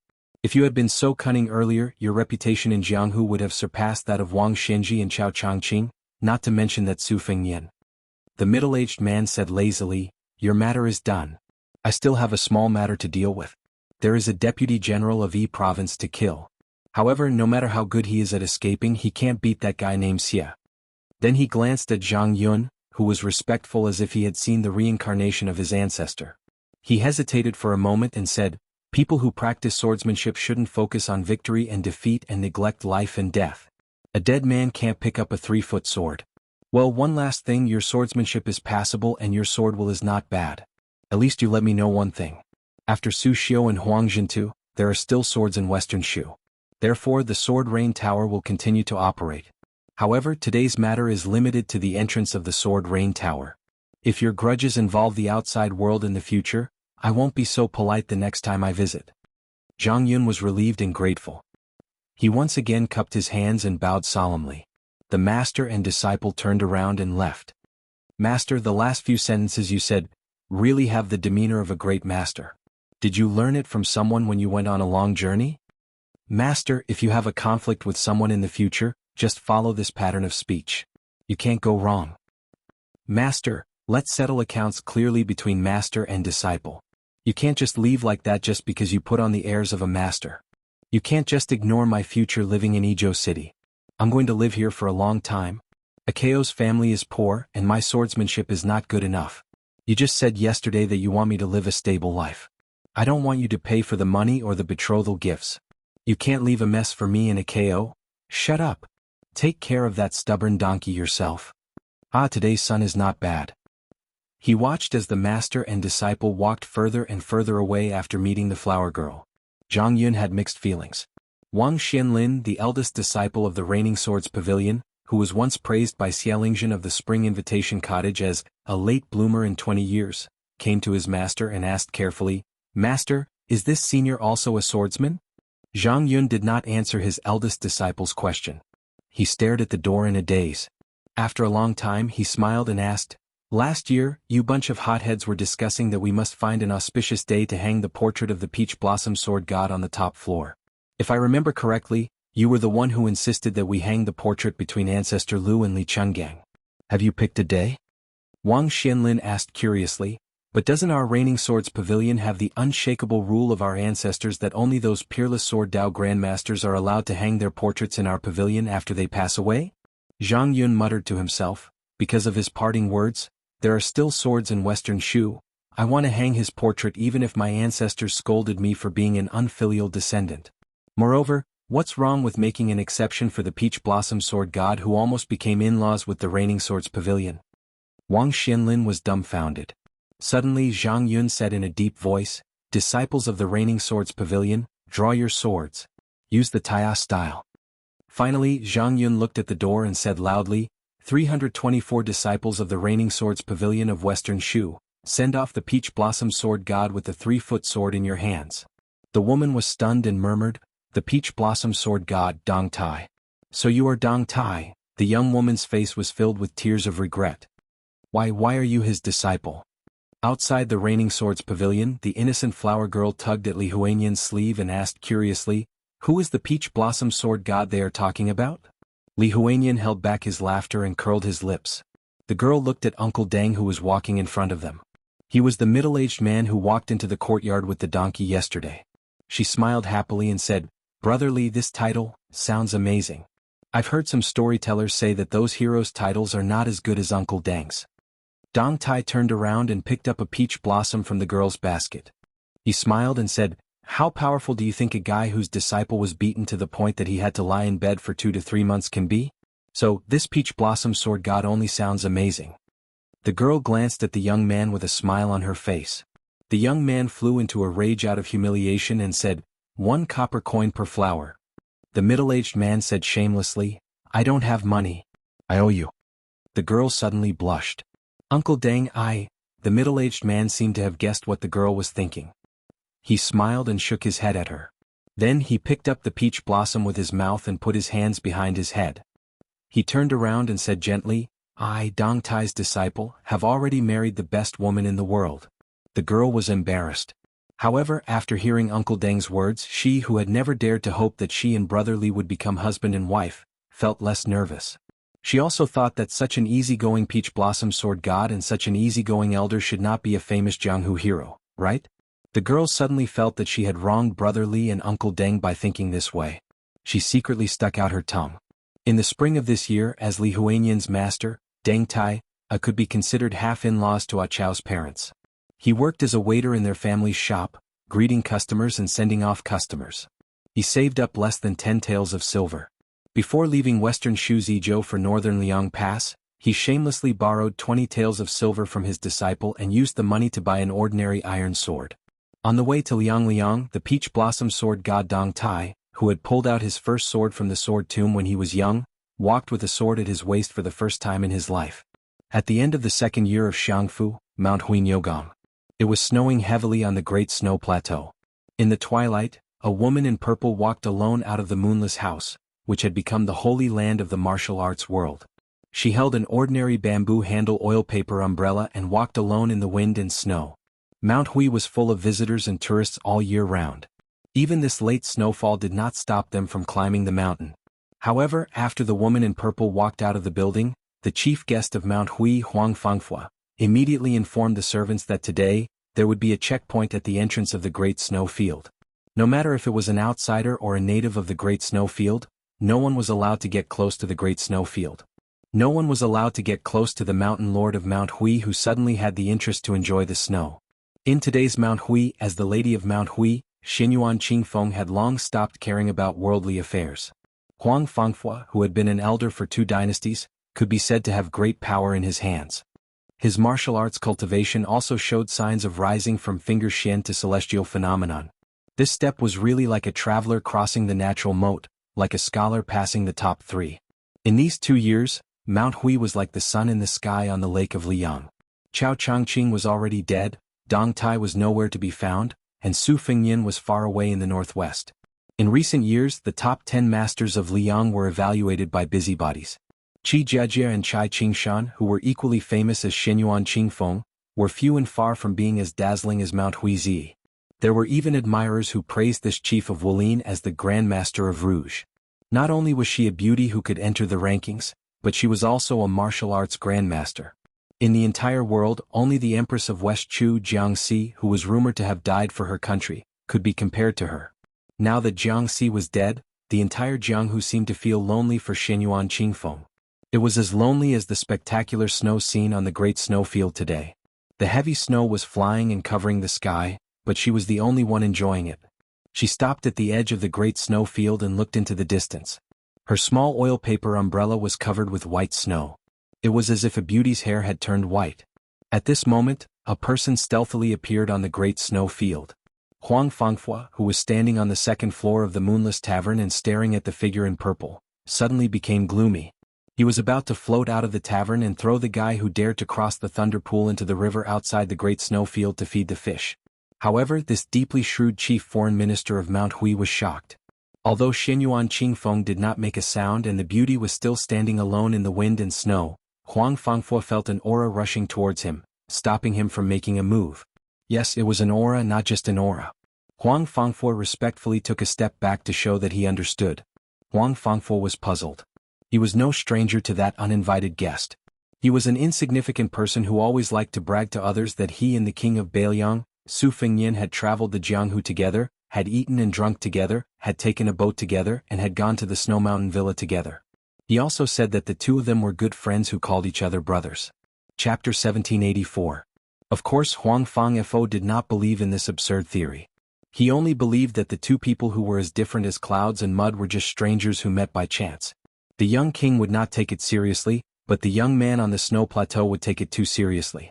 As for why he could successfully settle down in Mount Hui, Huang Fangfua also found it strange. After all, after Xinyuan Qingfeng became the boss, Huang Fangfua had to deal with too many things. It was impossible for him to care about the background of a nobody. Now Mount Hui was divided into different classes. Although they were all guests, the difference in treatment between the first and the last guest was huge. The young man was the lowest guest in Mount Hui. He only had a small courtyard halfway up the mountain and lived with 2 other guests. His monthly income was no more than 20 to 30 taels of silver. In the town at the foot of Mount Hui, it wasn't even enough for him to have a decent drink. The young foreign official looked around cautiously, feeling uneasy. Today he had planned to come to the Great Snow Plateau to enjoy the scenery, and try to find an opportunity to get close to the Jianghu seniors who also had the same interest. He did not expect that after climbing up the mountain he did not even see a shadow of a person. He wanted to go back home, but after walking in the snow for more than an hour, he did not want to give up, so he stumbled into the Bull Mound. In fact, the important foreign official near the top of the mountain had already received the news. This young man was far from being qualified to be notified by the servants on the Great Snow Plateau. Therefore, by a stroke of luck, he saw the immortal-like purple robe by the cliff. This was the first time he saw her after living under someone else's roof in Mount Hui.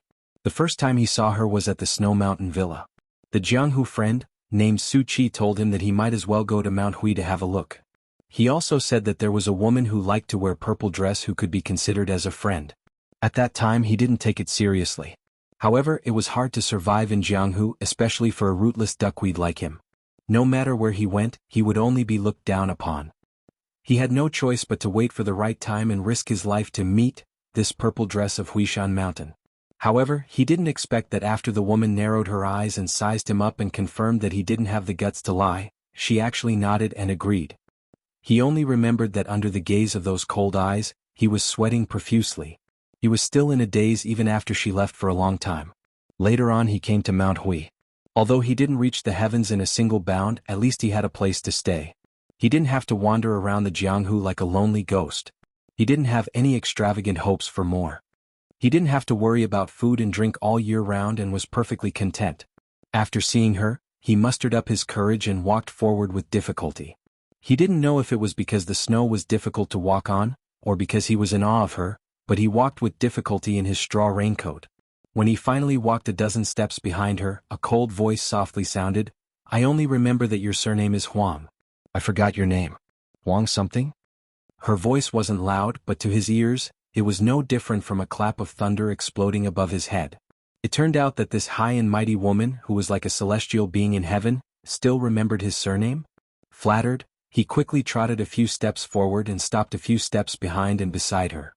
He lowered his head and bent over, smiling, reporting to Mountain Master, "This little one's surname is Huang and my name is Quan.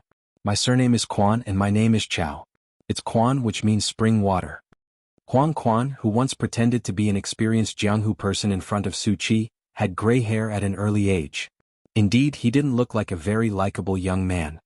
He quietly waited for her to continue, but there was no movement for a long time. This made him involuntarily panic. Could it be that his appearance disturbed her mood of admiring the snow? She gently shook the wrist holding the umbrella, and the snow on the surface of the oil paper umbrella suddenly flew into a mess. She didn't turn her head and only asked indifferently, "Have you heard of a person called Wenhua?" Huang Quan said in fear and trepidation, Of course. In the capital he earned the nickname of Wenbushing. He fought with the #1 swordsman in the capital, Qi Jiajia. At that time, even the Tangxi sword immortal Liu Baijie, who was the Minister of War, had a favorable impression of Wenhua. Unfortunately, he suddenly and inexplicably disappeared. Now, the storytellers at the foot of the mountain all say that this peerless swordsman is Su Qi. Oh no, the new Prince Liang's good brother. Because of this, that prince even used Wenhua's sword moves in the western regions. In one move, he beat Tuoba Bodhisattva, who was also one of the 4 great grandmasters of martial arts, out of the city. She asked again, "Then are you envious?" Huang Quan smiled embarrassedly, "Naturally, I'm very envious. I used to diligently practice the sword, but unfortunately I wasn't cut out for it. I quickly abandoned it and only know a few skills." At this point, Huang Quan paused for a moment and carefully said, "It's because of the Mountain Lord's Bodhisattva's kindness that this little one is able to eat and drink at Mount Hui. This little one doesn't dare to forget the Mountain Lord's kindness in taking me in these 2 years." She didn't comment, but the corners of her mouth quietly curled up. She muttered to herself, "Although that guy surnamed Wen is very annoying, Wenhua is indeed only one Wenhua. It's like this to that person and it's about the same to me. In this lifetime, if I want to meet this kind of disgraceful bastard again, it should be very difficult." The wind and snow on the mountain peak were too strong. Even if Huang Quan pricked up her ears, she couldn't clearly hear her soft muttering. She seemed to have lost interest in talking and said straightforwardly, "Presumably, you also know that that person sent many secret manuals from the Tide Listening Pavilion to my moonless restaurant. Now I'll give you a choice. You can either choose a secret manual at will and then go down the mountain to explore, or you can stay in my Mount Hui and be a low-class guest. Although you won't have to worry about food and clothing for the rest of your life, you won't have any future prospects. You don't need to speak. If you nod, you'll choose the first option. If you shake your head, you'll choose the second option." The extremely talkative Huang Quan subconsciously wanted to nag a little, but no matter how hard she tried, she couldn't utter a single word. Then she suddenly woke up with a start. Her forehead was covered in sweat as she hurriedly shook her head. Huang Quan silently said in her heart, "How could I not know my own weight? I can't endure hardships, and I don't have the innate talent to become an expert through practicing martial arts. I've long since known to obediently accept my fate." She calmly said, "I understand. You can leave now." Huang Quan, who felt as if she had been granted amnesty, didn't dare to stay any longer. She turned around and left. However, after Huang Quan had taken a few steps, she softly said, "I don't know if the person Mountain Chieftain spoke of treats me as a friend. No matter how much I boast to outsiders, in reality, I don't dare to think that person is my friend. However, no matter what, Huang Quan, am very happy to be able to meet that person." After saying this, Huang Quan's footsteps didn't stop as she left the large snowy plain. She didn't dare to secretly turn her head to look at her. When he left the mountain, he somewhat felt that he was too useless. However, after thinking about it again and again, he still felt that being able to meet Su Qi in this life, meeting that young Jianghu man who was willing to let him eat and drink, and who would laugh and listen to his boasting, was something worth being happy about for the rest of his life. Xinyuan Qingfeng stood alone in the same place. The wind and snow fell one after another, making the world seem even more lonely. She slowly walked back to the moonless tower, which was said to be even taller than the tide-listening pavilion in Beiliang. She climbed up to the top floor. This floor was extremely transparent. Aside from those gold-threaded Phoebe Jinnan pillars, the entire building was practically empty. There was only a red sandalwood couch placed there. She put away her oil paper umbrella and bent over to lean against one of the pillars.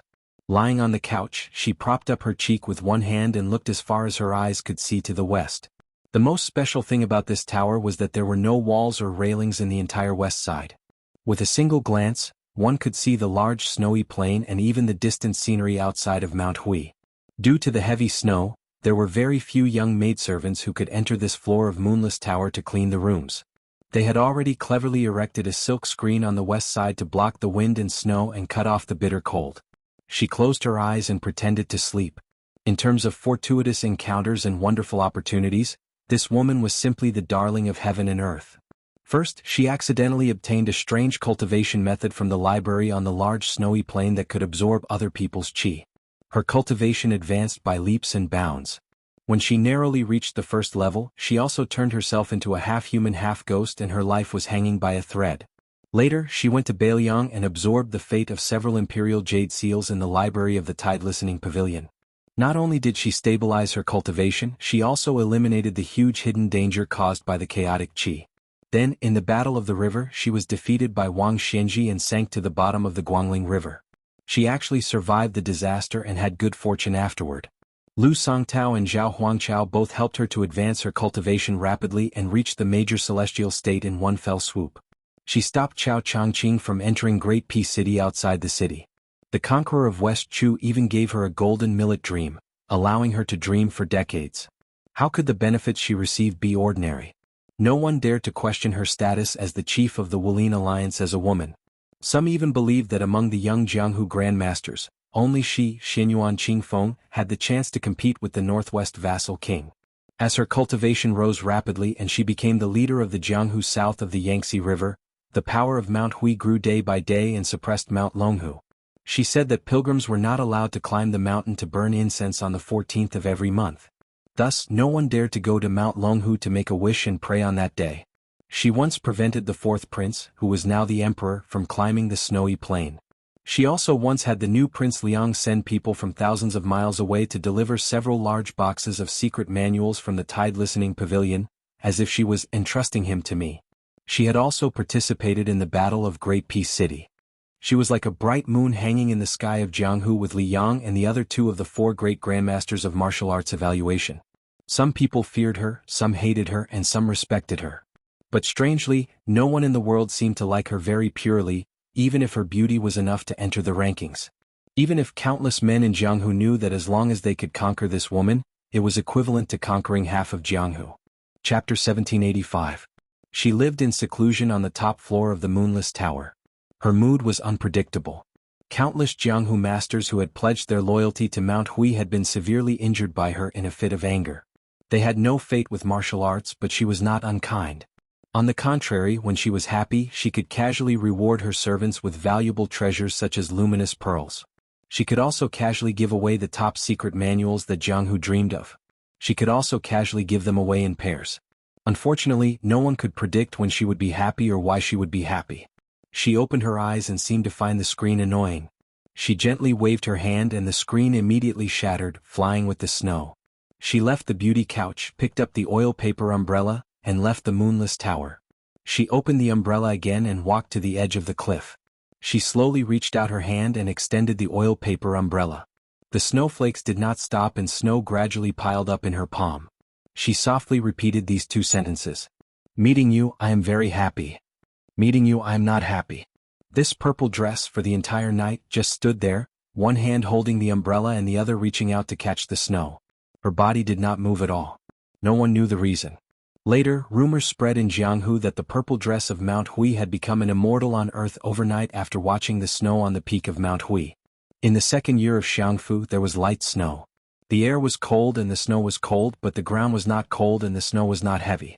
The Dongyue Sword Pool, an ancient sect that had competed with the Wu family for the title, "All sword skills in the world originate from which family for hundreds of years," began to flourish after Song Yanqing's death, and Chai Qingshan, an outsider, took over the position of sect master.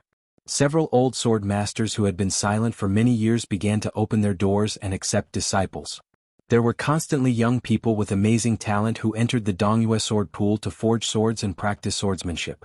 Li Yibai, who was born in a prestigious family in Jiangnan, no longer traveled. He stayed at the sword pool to help Chai Qingshan manage the affairs.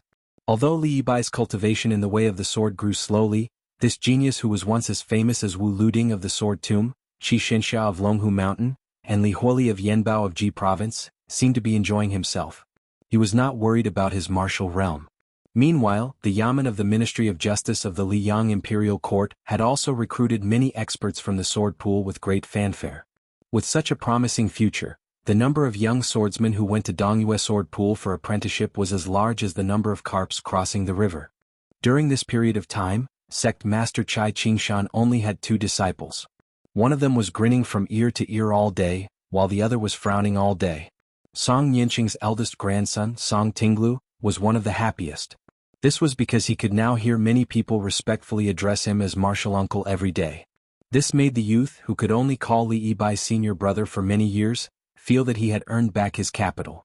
On the other hand, Shan Yi was the one who was unhappy. She felt that those guys who were older than her made her sound old by calling her senior martial aunt.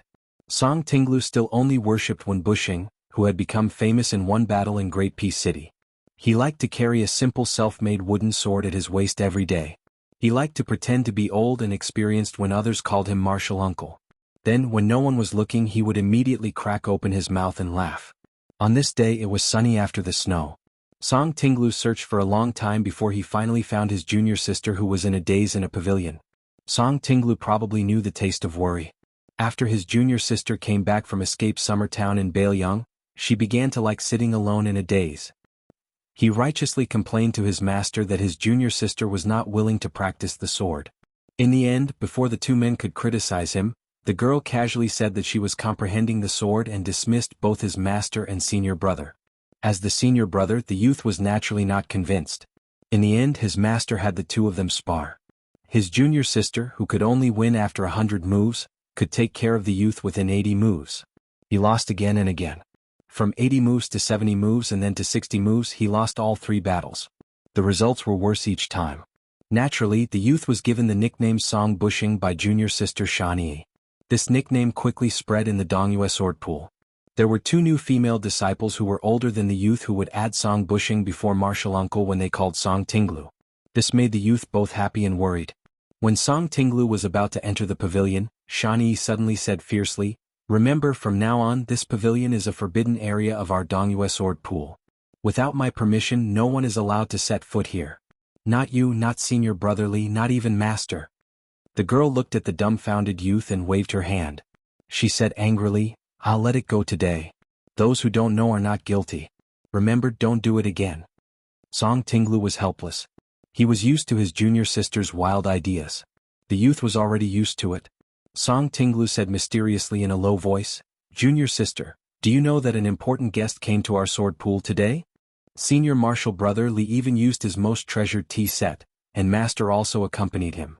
The girl did not care about being called junior sister by Song Tinglu today. She only said absent-mindedly, "Then why didn't you accompany him?" The youth curled his lips. "You know that I don't like tea. It's very bland and tasteless. Master promised me that in 2 years, I'll be allowed to drink. When that time comes, I'll definitely drink in big bowls." The girl sneered. "Why don't you just drink from a water vat? Isn't that more heroic?" The youth was speechless. In the past, he could not win an argument with her. Now he could not even win a fight. The youth was a little depressed. The ignorant youth was far from understanding the matters between men and women. He was still far from understanding the melancholy in his crotch. Just as the youth was sulking, 3 people walked in from outside the pavilion. It was Master Chai Qingshan, senior brother Li Yibai, and a young Taoist in a Taoist robe. Shan Yi and Song Tinglu stood up at the same time. The three people walked quickly into the pavilion. Chai Qingshan smiled and introduced them to his two disciples. "This is little celestial Master Qi of Mount Longhu." Song Tinglu's eyes lit up. He said impatiently, I know. It's little Lu, little ancestor Qi Xianxia." Li Yibai knocked the youth's head with a chestnut and laughed angrily. "Juniors can't call elders by their names." Song Tinglu chuckled. Senior brother Li Yibai's teachings had obviously gone in one ear and out the other. The girl raised her face that had not fully grown and asked naively, "Daoist Qi, if you fought with the king of Bailiang, how many moves could you take?" Chai Qingshan's face was filled with anger when he heard this. He glared fiercely at his silly daughter. Qi Xianxia, who was visiting the Dongyue sword pool on the way, smiled and said, "If it was just a spar, I could take 10 moves or so. However, if it was a life-and-death battle with Su Fengyin, it would only take 1 move." The girl smiled and said, "Daoist Qi, if that's the case, you must be an expert." Qi Xianxia was stunned. He probably could not keep up with the girl's thoughts. Chai Qingshan and Li Yibai did not know whether to laugh or cry. Song Tinglu could not help but turn his head and roll his eyes. In his junior sister's eyes, as long as no one competed with that guy for the title of number 1 in the world, she did not care who was second or third in the world. Chai Qingshan instructed the two children, "Tinglu Yi, the two of you go outside the pavilion and practice a set of sword techniques that you are most familiar with. Let Mr. Qi give you pointers. This is a rare opportunity, so cheer up." Song Tinglu was like a newborn calf that was not afraid of a tiger. He rushed out of the pavilion without another word and decisively unsheathed his wooden sword. The tip of the sword glowed, and the sword's momentum was continuous. Sword after sword flowed freely and endlessly. Li Yibai was very pleased. What a good sword, like a dragon. Most importantly, he could feel a vigorous aura from the sword's momentum. This junior brother would definitely become the pillar of the Dongyue sword pool in the future. On the other hand, Shan Yi was somewhat sloppy. She picked up the sword that she had personally forged in the Nanhua sword furnace and reluctantly walked out of the pavilion. She followed Song Tinglu's movements. Qi Xianxia observed the young man and woman's sword practice very seriously. He was very focused and did not miss anything. It did not seem like a sword elder who wanted to give pointers to a junior. Instead, it seemed like a junior was learning the sword from a senior. Li Yibai looked at Qi Xianxia and suddenly understood. It was rumored that this person had destroyed his cultivation that he had worked hard to cultivate for more than 20 years in Great Peace City. He wanted to start all over again. Only someone with such great perseverance could look at everything in the world with such a calm attitude. Song Tinglu finished practicing the ape-form sword that was said to have been made by the ancient immortals. He had a smug expression and asked Qi Xianxia, "Daoist Qi, how is my sword technique?" Qi Xianxia smiled and said, "Strength is in strength, weakness is in breath. In the future, when you practice the sword, you cannot just focus on the sword essence and ignore the moves. You should focus on being down to earth and studying the strengths of the swordsmen in the world. You can use the stones of other mountains to improve jade. You must not look down on other swords in the world because of the strong foundation of the Dongyue sword pool. You can expect to reach 2nd grade in 3 years and hope to reach 1st grade in 10 years. If you can concentrate on consolidating the qi in your body, you may have a chance to reach celestial phenomenon." Song Tinglu frowned and said, "Only hope. I thought that reaching celestial phenomenon would be easy." Chai Qingshan laughed angrily and said, "You arrogant child. Don't talk nonsense in front of Sir Qi." Shan Yi originally thought that she had escaped a calamity, so she tiptoed with her sword, wanting to slip away. She did not expect the little celestial master of Mount Longhu to laugh and say, "Miss, you clearly have an innate sword embryo that only appears once in 100 years. Why are you squandering your innate talent? There is an ancient saying that says that if you give too much, you will be blamed. If you do not give enough, you will be punished. I hope that you will think carefully about this."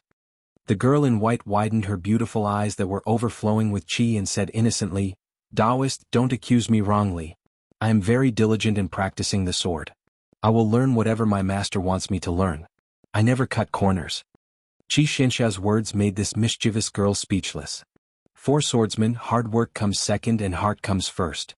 The girl in white tilted her head as if she was confused. Chapter 1786. Qi Xianxia smiled knowingly. "I didn't want to say it at first, but I really don't want you to go astray and waste natural resources." The white-clothed girl suddenly raised her voice and said in a panic, "Don't say it, don't say it. I'm scared of you. I'll just practice my sword diligently in the future." Even Chai Qingshan and Li Yibai were confused. Was she trying to trick them? Just as Shan Yi had said, she had done everything Chai Qingshan wanted her to do. No matter what sword she practiced, her aura had increased a little. In fact, she had been improving almost every day. However, Qi Xianxia, an outsider who had met her for the first time, could see the clues at a glance. Perhaps it was because Chai Qingshan was a Sword Dao Grandmaster, or perhaps it was because this celestial master of Mount Longhu was indeed an immortal. Qi Xianxia asked curiously, "Can I know the reason?" The white-clothed girl blushed. "Don't ask. I won't say it."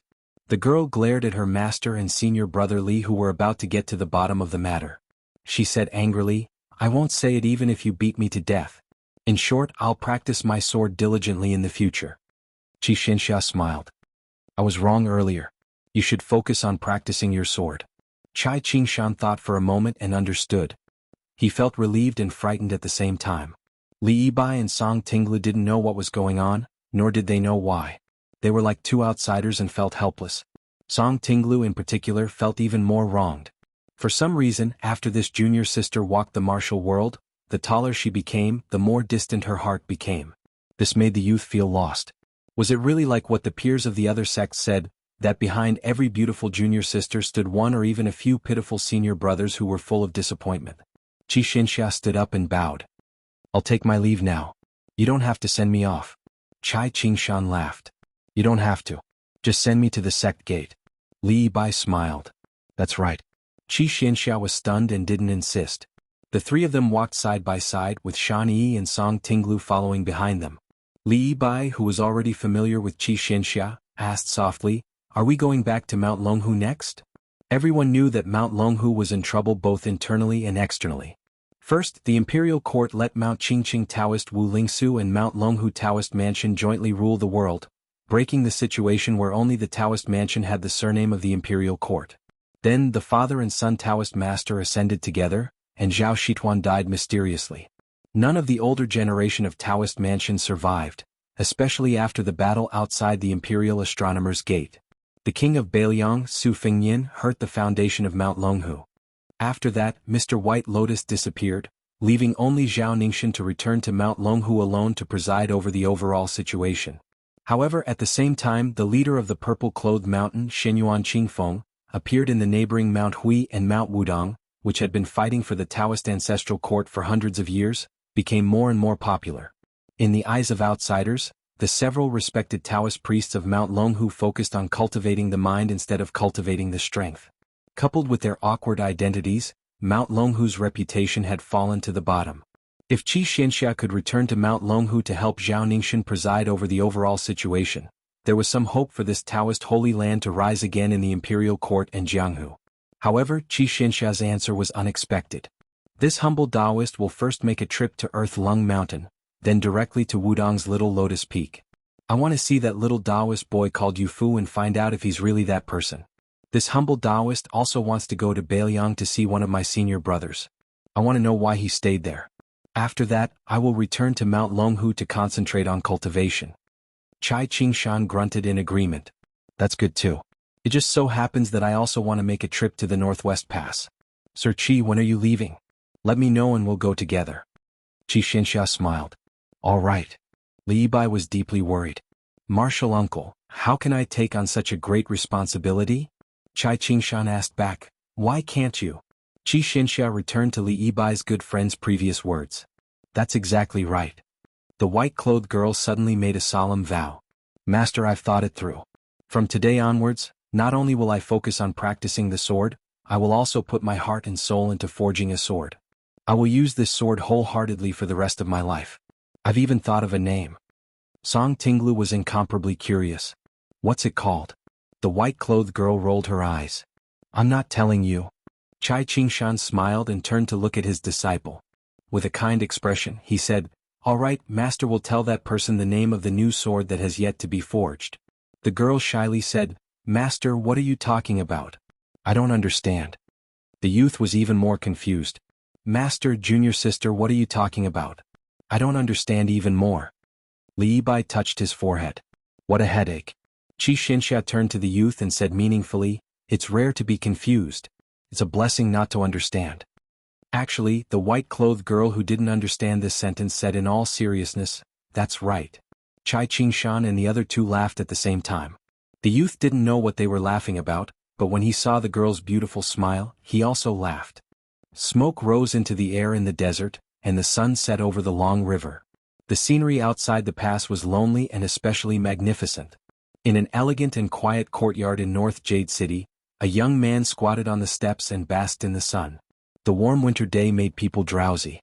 A young woman with her eyes closed the entire time was putting winter pickles in the corner of the wall. They were almost piled up into another small wall. The unique sour smell filled the courtyard. The young man was probably afraid that he would fall asleep just like that, so he tried to find a topic to talk about. "Chui Hua, what do you think that one fellow is doing now? Is he still going to stick to every pretty girl he sees?" The woman who seemed to be blind raised her arm and wiped her sweat. She smiled and said, "I don't think so. I'm guessing that he's most likely got married, got a wife, found a job, had a child, and lived a comfortable life like this." She, who had always been known for her reticence, would only speak a little more when she talked about the young wanderer who had met them in Great Peace City and then left Great Peace City. The young man said worriedly, "It would be best if this is the case, but he was so miserable when he left Jing. Can it really be so smooth? Also, that brat is someone with a lofty heart. Is he used to the hard life of a commoner?" The woman called Chui Hua shook her head and said, "I believe him." This time the young man who was not jealous sighed and said, "I'm really cheap. In the past, when that guy called me Wu Luyang every day, I was always angry. But after not hearing this bullshit nickname for such a long time, I felt uncomfortable. Thinking about it now, it wasn't much to let that brat rub off your pickled vegetable noodles. I was petty at the time and shouldn't have insulted him so much." She said, "What's the point of insulting him? Every time we quarrel, aren't you the only one who is angry?" The young man nodded and said, "That's true." Then he said angrily, "Su Fengyan is good at fighting when Busheng is good at quarreling. No wonder the two can be brothers." The woman said softly, "They are brothers in hardship." The young man unconsciously imitated that when Busheng's signature action and dug at his pants. "I'm also slightly depressed." The woman who had her back to him and did not see this scene but understood frowned. She complained, "Don't learn the good, learn the bad." The young man snickered and raised his head to look at the sun. He didn't know where that guy was. Was he also basking in the sun with nothing to do? He muttered to himself, "Strange, strange. Demon Head Zhu is such a proud freak. Didn't he say that no one other than Dong Tai is a match? He's actually willing to be that Su's hatchet man. I heard that Grandpa Jian also told that guy about his life's work. He wanted that Su guy to help him achieve his wish and practice those 2 or 3 sword moves. Our ancestor said that those sword moves are not the sword of the human world. Even if Ancestor Lu was alive, he might not be able to use them. What's even more infuriating is that Aunt Nalan is already so old, yet she still wants to be surnamed Su every day. I feel ashamed for her." Rouge reviews, Rouge reviews, Rouge reviews, Rouge reviews, Rouge reviews, Rouge reviews, Rouge reviews. So what? How many years has it been? Even if she looks like a 30-year-old woman, so what? Does Aunt Nalan really want to eat young grass? Alas, I'm at my wit's end. Uncle Xie and Baldy Chui aren't any better. Ever since they exchanged pointers with that guy, he's been calling himself the king of Bailiang. My ears are getting calluses. I think if this goes on, these guys will become more Bailiang than the native Bailiang people. The door was suddenly pushed open. A beautiful woman who was gnashing her teeth stood there. She put on a fake smile and said, "Oh, little Wu, you're worrying about the country and the people again. Aunt Nalan is very distressed for you. It's just that we know ourselves. We're already old and faded. Don't you feel horrified just by looking at us?" The current sword crown of the sword tomb, Wu Luding, grimaced. He quickly got up and smiled apologetically. "Aunt Nalan, you're here. Why didn't you knock on the door?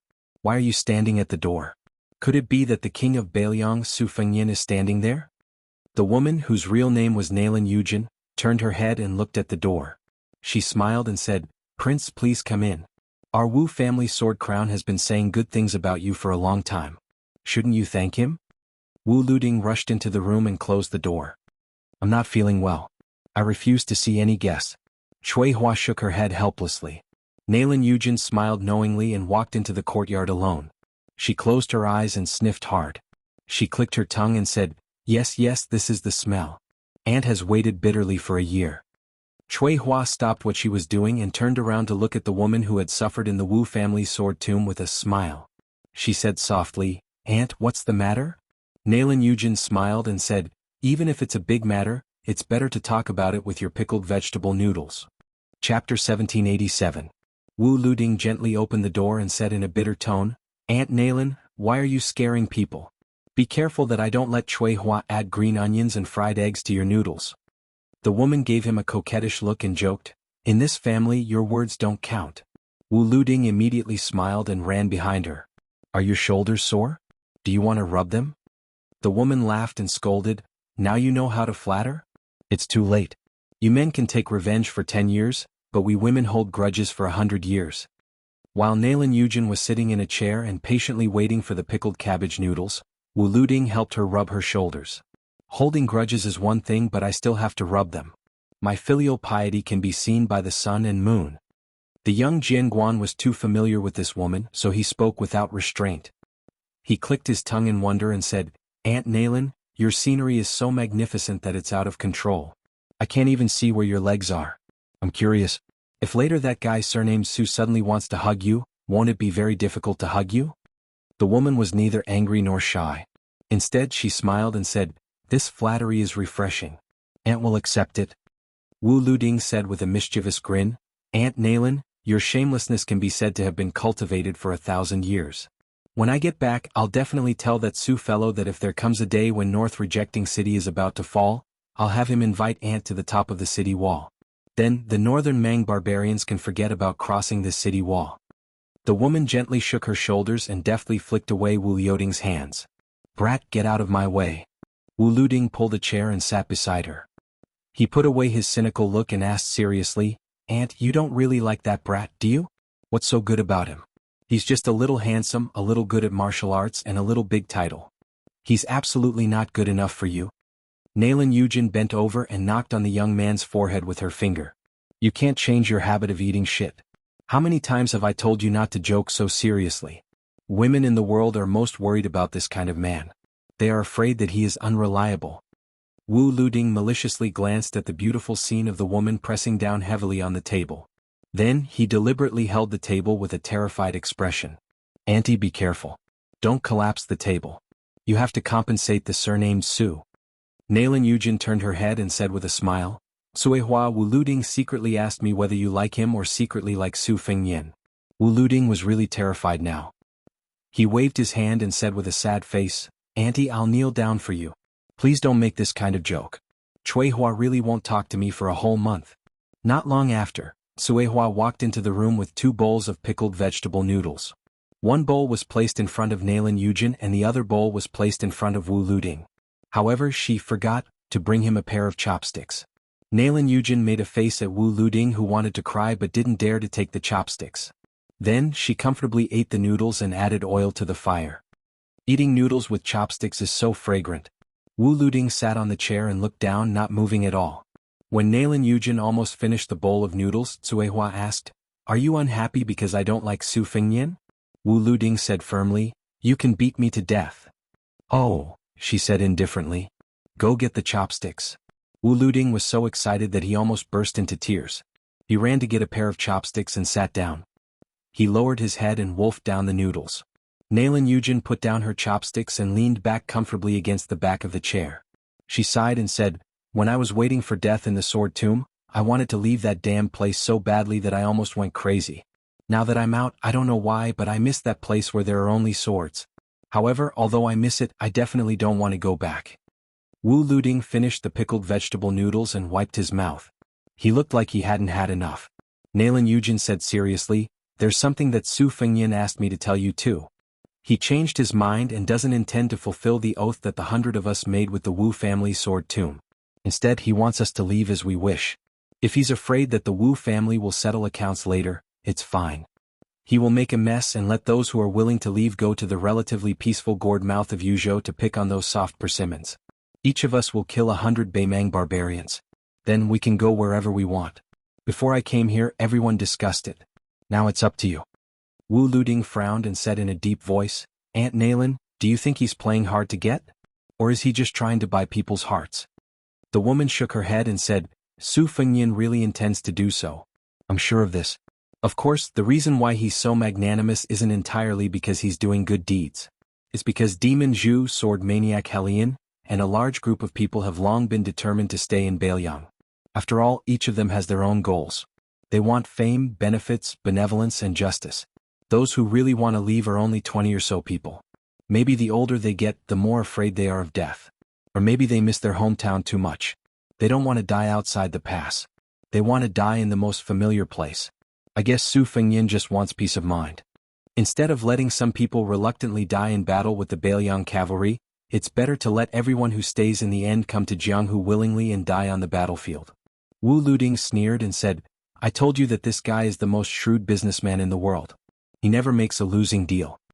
Nailan Huayu sighed and said, if he wasn't shrewd, the Beimang barbarians would have already destroyed the family property that Butcher left for him. Wu Luding whispered, Auntie, you don't really like that guy, do you? Nailan Huayu stretched out her fingers and lifted the hair on her temples. She shook her head and laughed, Brat, you're really stupid. How old am I? How old is Su Fengyin? Wu Luding nodded in agreement and said, I told you Auntie won't like that guy. Suehua was silent. Nailan Huayu smiled charmingly and said, that's the matter. What do you two think? No matter what, we're still people of the Wu family sword tomb. No matter what, we'll listen to you. Wu Luding thought for a while and said, in that case, let the 20 or so people find an excuse to go to Yuzhou and join the army. But killing 100 people is the bottom line. There's no discussion. As for the other 80 people, they'll stay with me in Suehua in this north-resisting city. Whether they die in battle or wait for death, don't regret it in the future. Nailan Yujin nodded, since you said so, I know what to do. That's good. She stood up and didn't leave the room immediately.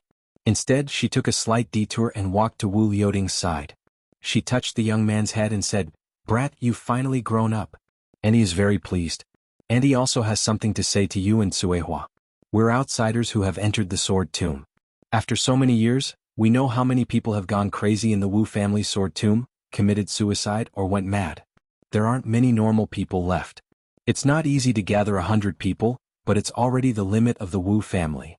Your Wu family's ancestor is not without selfishness.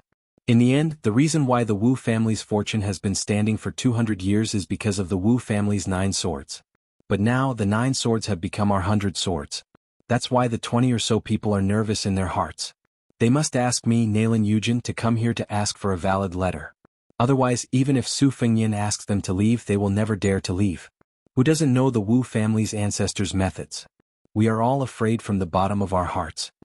Wu Luding took a deep breath and said with determination in his eyes, as a junior, I don't dare to say anything bad about my ancestor.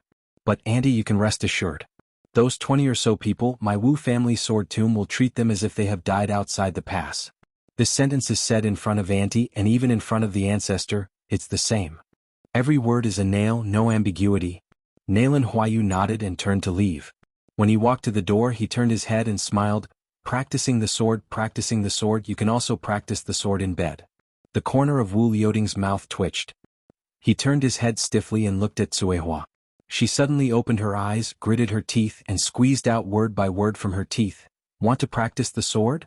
Get the hell out of here. Wu Liuding subconsciously picked up the chopsticks and pulled the noodles in the empty bowl. She closed her eyes, and when he lowered his head, the corner of her mouth curled up. Then she heard Wu Liuding say something inexplicable. Suehua, it's not that I can't accept that Auntie Nailan likes Su Fengyin, but I don't want Su Fengyin to be the only one who doesn't like her. Suehua didn't know what to say, so she could only say, I'm listening. Finally, Wu Liuding said something unlucky. Suehua, I said you can't be angry, but even if you are angry, I have to say it this time. If one day in the future both of us are destined to die on the battlefield, I must die before you, because if I see you die before me, I will feel worse than death. Suehua thought for a moment and said slowly, actually it's nothing, because if I die first, I will also wait for you on the road to the underworld. I will wait for you to follow me so you don't have to be sad. But if I die first and you die too late, I will be really angry. Wu Liuding's eyes were moist and he held Suehua's hand. Suehua tilted her head and asked, you want to die now? Wu Liuding shook his head, but this time he didn't let go of her hand. And this time she didn't break free. You are called Suehua and I am called Liuding. 6 big cauldrons, how many pounds of pickled cabbage can they hold? So, the two of us are the best match in the world. Even Nailan Yujin, who was close to them in the sword tomb, didn't know that sword crown Wu Liuding and sword attendant Suehua were actually born on the same day, month, and day. Even the time was almost the same. Chapter 1788. But presumably, the entire Wu family sword tomb believed that these two people, regardless of whether they were young now or old in the future, would die at the same time. Many years later, many years after the Great Battle of Liangmang, a white-haired old man lay on a sickbed. When the oil in his lamp ran out, he could no longer open his eyes. He could only mumble, "Suihua, I want to eat pickled vegetables again." The old woman who sat at the head of the bed and gently held his hand, leaning over his ear with difficulty. In reality she could no longer hear clearly, but she knew what he was saying. So she said gently, "We don't have any more pickled vegetables at home, but when we get underground I'll make some for you." He was dead. She was also dead. There was no deeper love in the world than this. A travel-worn man first traveled from the border between western Shu and southern Zhao, all the way north to the prince's mansion on Mount Qingliang. Then he hurried to north resisting city. He had no choice but to go to Qingcang City in Liuzhou. Finally he went straight to Linyao military town, which was even closer to the western regions. Only then did he finally find his fellow disciple, who was carrying a wicker basket and picking up cow dung. Looking at his fourth junior apprentice brother, who was much older than him, the young man heard the general story. He held back his laughter and said, "It's really been hard on you. Even my legs feel like jelly when I hear about the trekking of mountains and rivers." This inarticulate man who had taken countless wrong paths was Lu Huang of Martial Emperor City, who had escorted the Yin sisters out of the western region. He looked at his eldest senior brother, Groom Yu, and asked, "Why have you come to northern Liang?" Yu Groom hesitated for a moment, but he still decided to be honest. "I might disappoint you if I tell you the truth, but I didn't come here for revenge. At that time I went to Liaodong with green-robed man, and for some reason I wanted to come to the northwest to take a look. I probably didn't believe that the northern Liang cavalry was the best in the world. Of course, I also had the intention to vent some of my anger on behalf of the Central Plains. The target of this anger is both the northern Mang and northern Liang. There's no need to say much about the northern Mang barbarians. As the saying goes, those who are not of our race are bound to have different intentions applies to both the grasslands and the Central Plains. 1,000 years ago, it was a dead knot that couldn't be untied. As for Bailiang, I also have some resentment. Why do you think only your Bailiang frontier army can guard the country's gate? We Jianghu people are not necessarily inferior." Unexpectedly, Lu Huang, who was originally the most stubborn of the same sect, did not get angry. He only nodded.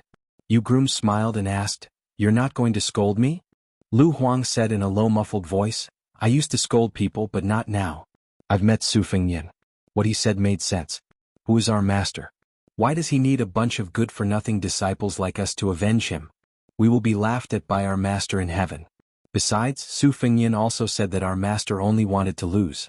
It's not that Su Fengyan really won. I still don't understand. It's similar to what master said about Li Chungang. I'm afraid this is where I'm not as good as you, senior apprentice brother. I can't let go of what I should let go of. I don't know how to pick up what I should pick up. I can't understand it in this lifetime. In the end I even threw away my sword. I don't even have the courage to find it back." Yu Groom was silent. Lu Huang pulled the corner of his mouth and said bitterly, "I carried master's body to Mount Kunlun and buried it at the top of a mountain. You can go and pay your respects when you have the chance. I'll lead the way." Yu Groom sighed, "Fourth junior apprentice brother, you've changed a lot." Lu Huang did not deny, "It's not a good thing. Maybe I won't even have the heart to practice martial arts in the future. If there really is such a day, senior apprentice brother, I hope you can treat it as if Martial Emperor City never had such a person as Lu Huang." Yu Groom smiled, "I don't like to hear that." Lu Huang said self-deprecatingly, "I'm not good at saying nice things." Yu Groom carried a wicker basket and brought Lu Huang. The two martial arts masters walked and stopped on the grassland outside Linyao military town. Yu Groom did not speak and Lu Huang was a taciturn person. The two of them walked in silence. As the disciples of Martial Emperor City's Castellan Wang Xianji, they should have the deepest understanding of Jianghu. Before Su Fengyan appeared, the Central Plains had already recognized that the Jianghu they lived in was unprecedentedly grand. Compared to Gao Shulu and Lu Songtao's era, although their teacher Wang Xianji also won for 60 years, people like Chao Changqing, Dong Tai, Gu Jiantang, the white-robed monk Li Dongxin and the sickly tiger Yang Taisui, these people from the three sects did not have all their glory stolen by Wang Xianji.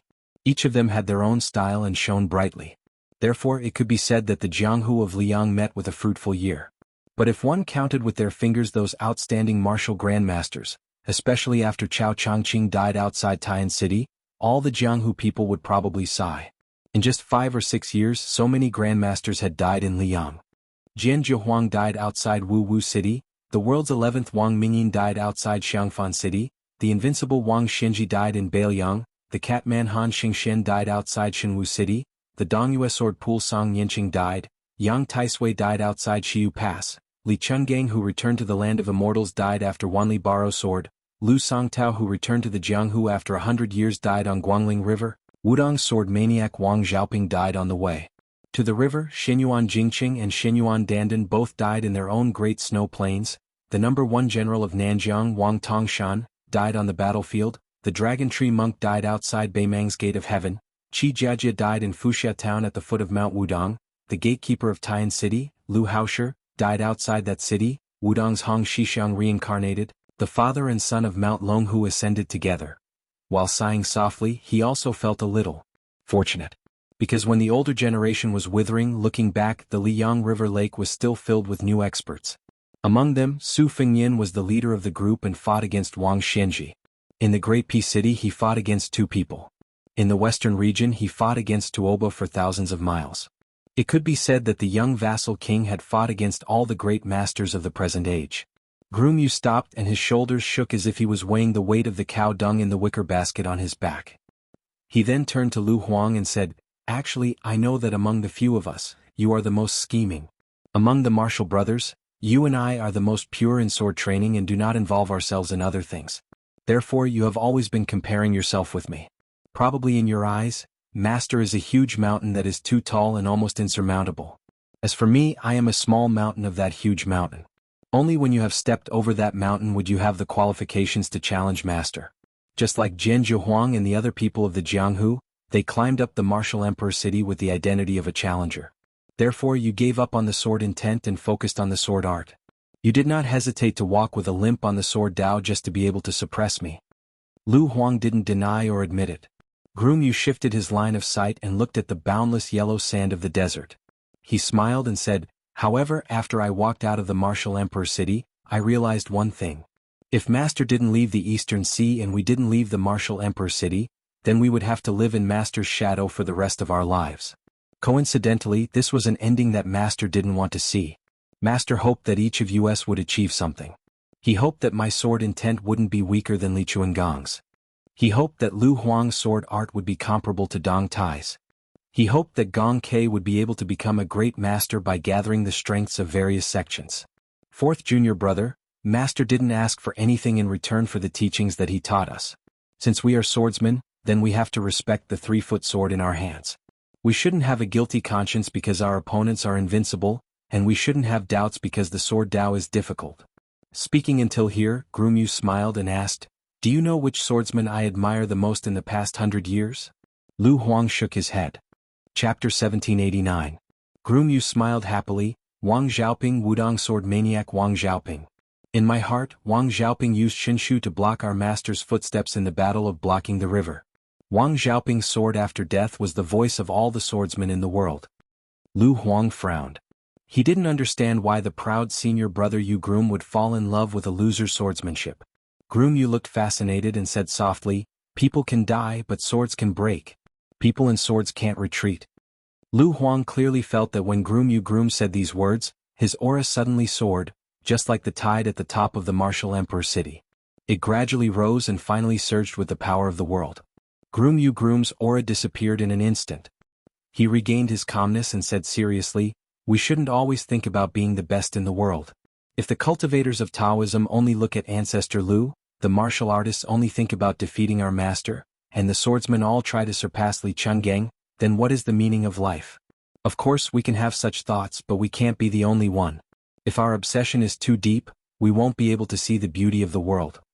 Lu Huang sighed, "My sword heart is pure, I won't lose to you. My sword heart is deep, I'm not as good as you." Groom smiled, "You're wrong." Lu Huang was curious. Groom stretched out a finger and shook it, "You're the one who's not as good as me." Lu Huang was stunned for a moment and then laughed. Groom suddenly looked to the north. North was Beimang's southern dynasty with millions of cavalry. The young man smiled gently, "Junior brother, you're already in your 40s, when are you going to find a wife?" Lu Huang followed his gaze and looked to the north. He rarely joked, "I'm also worried." Groom was silent for a moment and said, "It's strange. Master is willing to give the greatest kindness to the people of Liang Jianghu. No matter who comes to the city to challenge him, he will be the whetstone to sharpen his martial arts. Master doesn't care about it and is happy to see it. Only Beimang Jianghu has never shown any kindness. Even Tuoba looked down on him that year. Therefore, I thought that one day I will fight with Bodhisattva Tuoba and let him know one thing. My master looks down on you, Bodhisattva Tuoba. You have no choice but to accept it." Lu Huang said somewhat helplessly, "So you came to the northwest to pick up cow dung?" Groom narrowed his eyes and said, "Fourth junior brother, you don't know, but this place is vast, with thousands of stars like candles. Even the artistic conception will be different if you poop in this place." Lu Huang sighed, "After you left the city, you have changed a lot." Groom dismissed it with a laugh. Lu Huang smiled, "But I like it. The bridegroom in the past was extremely talented. He was once called Li Chungang by his master Wang Xianji. He was handsome and elegant. Which woman in the martial emperor city did not admire him? But at that time, Lu Huang was never close to the groom. Lu Huang still liked the guy in front of him who carried a wicker basket and spoke vulgarly. Therefore Lu Huang coldly snorted, "Although my sword Dao is not as good as yours, when it comes to killing people on the battlefield, you may not be able to beat me." Groom said carelessly, "Then let's compete when the time comes?" Lu Huang smiled, "Let's make it clear first. If you surrender, you lose half of the battle." The two of them looked at each other and smiled. They didn't need to say anything. Lu Huang suddenly said, "After I escorted a pair of sisters to Western Shu on the way back, I accidentally met 4 people. I only know the name of that Nanzhao number 1 Wei Miao. There was a middle-aged man with the surname Qi. He carried a sword case and his sword aura was quite heavy. There was also a young man and woman. The woman carried a guqin and should not be underestimated. However, the young man seemed ordinary." Groom said softly, "I also heard that Lin Hongyuan, Ji Lu, and Qing Baishuang came from Nanjiang's Dragon Palace. There was also a master of knife skills, Mao Shulang. The Central Plains is full of storms in the northwest."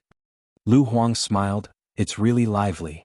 On Mount Wudong, an old Taoist named Yu Xingrui went down the mountain with a sword on his back. The chief Li Yufu and the little Taoist boy Yufu sent him off to the memorial arch of Wudong Dang Xing. In a dilapidated ancient city that had appeared in countless poems, there was a person in white sitting on the low wall where foxes and rabbits roamed. In the sunset she was Luoyang. She was looking at the former capital of Deqin, Luoyang City. Once missed, you will miss it forever." Suddenly, another person in white appeared behind her.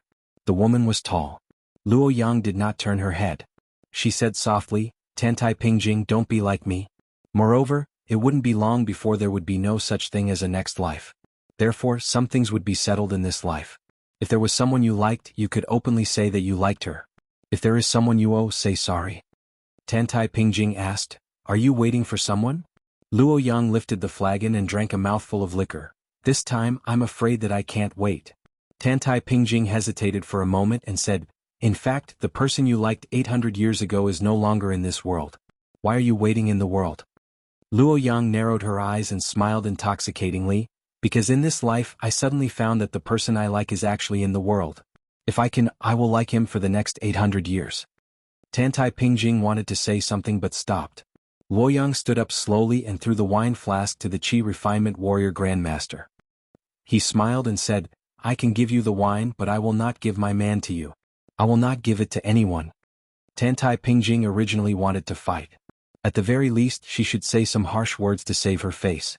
But somehow, in front of this domineering woman, Tantai Pingjing couldn't say anything. Luoyang looked around as if she wanted to take a good look at this city for the last time. This ancient city was named after her by the great Qin dynasty's emperor. She smiled and said to herself, "What North Rejector City? Luoyang City sounds so nice. When I reach the border, you can change your name." Tantai Pingjing felt strange. "He's willing to listen to you?" Luoyang asked. "Does he dare not to listen?" Tantai Pingjing was speechless. That day outside North Rejector City, Beimang staked everything on one throw. 400,000 cavalrymen pressed the border. Su Fengnian, who was wearing a king's robe, rushed down the city wall alone with a cold saber at his waist. Jiang An, who was wearing a white dress, climbed up the city wall and placed the red sandalwood sword case under the war drum. After taking a deep breath, she picked up the drumsticks with both hands and started to beat the drum. When the first Beimang war drum sounded between heaven and earth. Outside the city, Su Fengnian stood alone in front of the northern Meng army. His sideburns fluttered in the wind, and his sleeves fluttered in the wind, making him look like a celestial being. A figure landed on the battlefield like a meteor.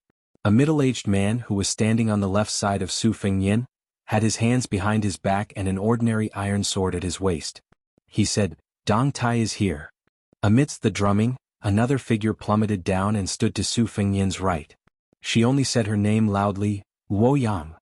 A man wielding a spear descended from the sky and landed heavily on the battlefield. He shouted, "Su Yambing of Northern Liang." A woman in a purple dress jumped down and said coldly, "Mount Hui Snow Meadow Xianyuan Qingfeng." A blood-red robe flew down. Suing. War drum after war drum. Meteor after meteor fell. They lined up on the left and right sides of the young king. Suixia Valley. Dongyue sword Pool Chai Qingshan. Wudong Yu Xing Rui. Wu family sword Tum Wu Luding. Sword servant Cui Hua. Shuesong official Shuesong. Dragon tiger mountain Qi Xianxia. Martial emperor city Yu Groom. Lu Huang. Dragon palace Qingbai Shuang. Nanjiang Mao Shu Lang. Nanjiao Wei Miao. On the line between Beimang's cavalry and North Jebei City, 18 people, 18 martial arts masters, gathered outside North Jebei City. This had not happened in the past 1,000 years, and it would not happen in the next 1,000 years. What was invincible in the world? This was it. The sound of the Beimang cavalry's hooves and war drums sounded so heroic. Outside the Northwest Pass, in front of the army, those people announcing their names one after another, how could they not show off the style of the Central Plains? Jiang and I beat the drum like thunder and shouted, "Kill!" She was as elegant as the king of Beimang's concubine Wu Su. Su Fengnian held his cold sword and said, "Kill." Almost at the same time, all the masters on the line said the word "kill." They wanted to fight against 400,000 cavalry with 18 people.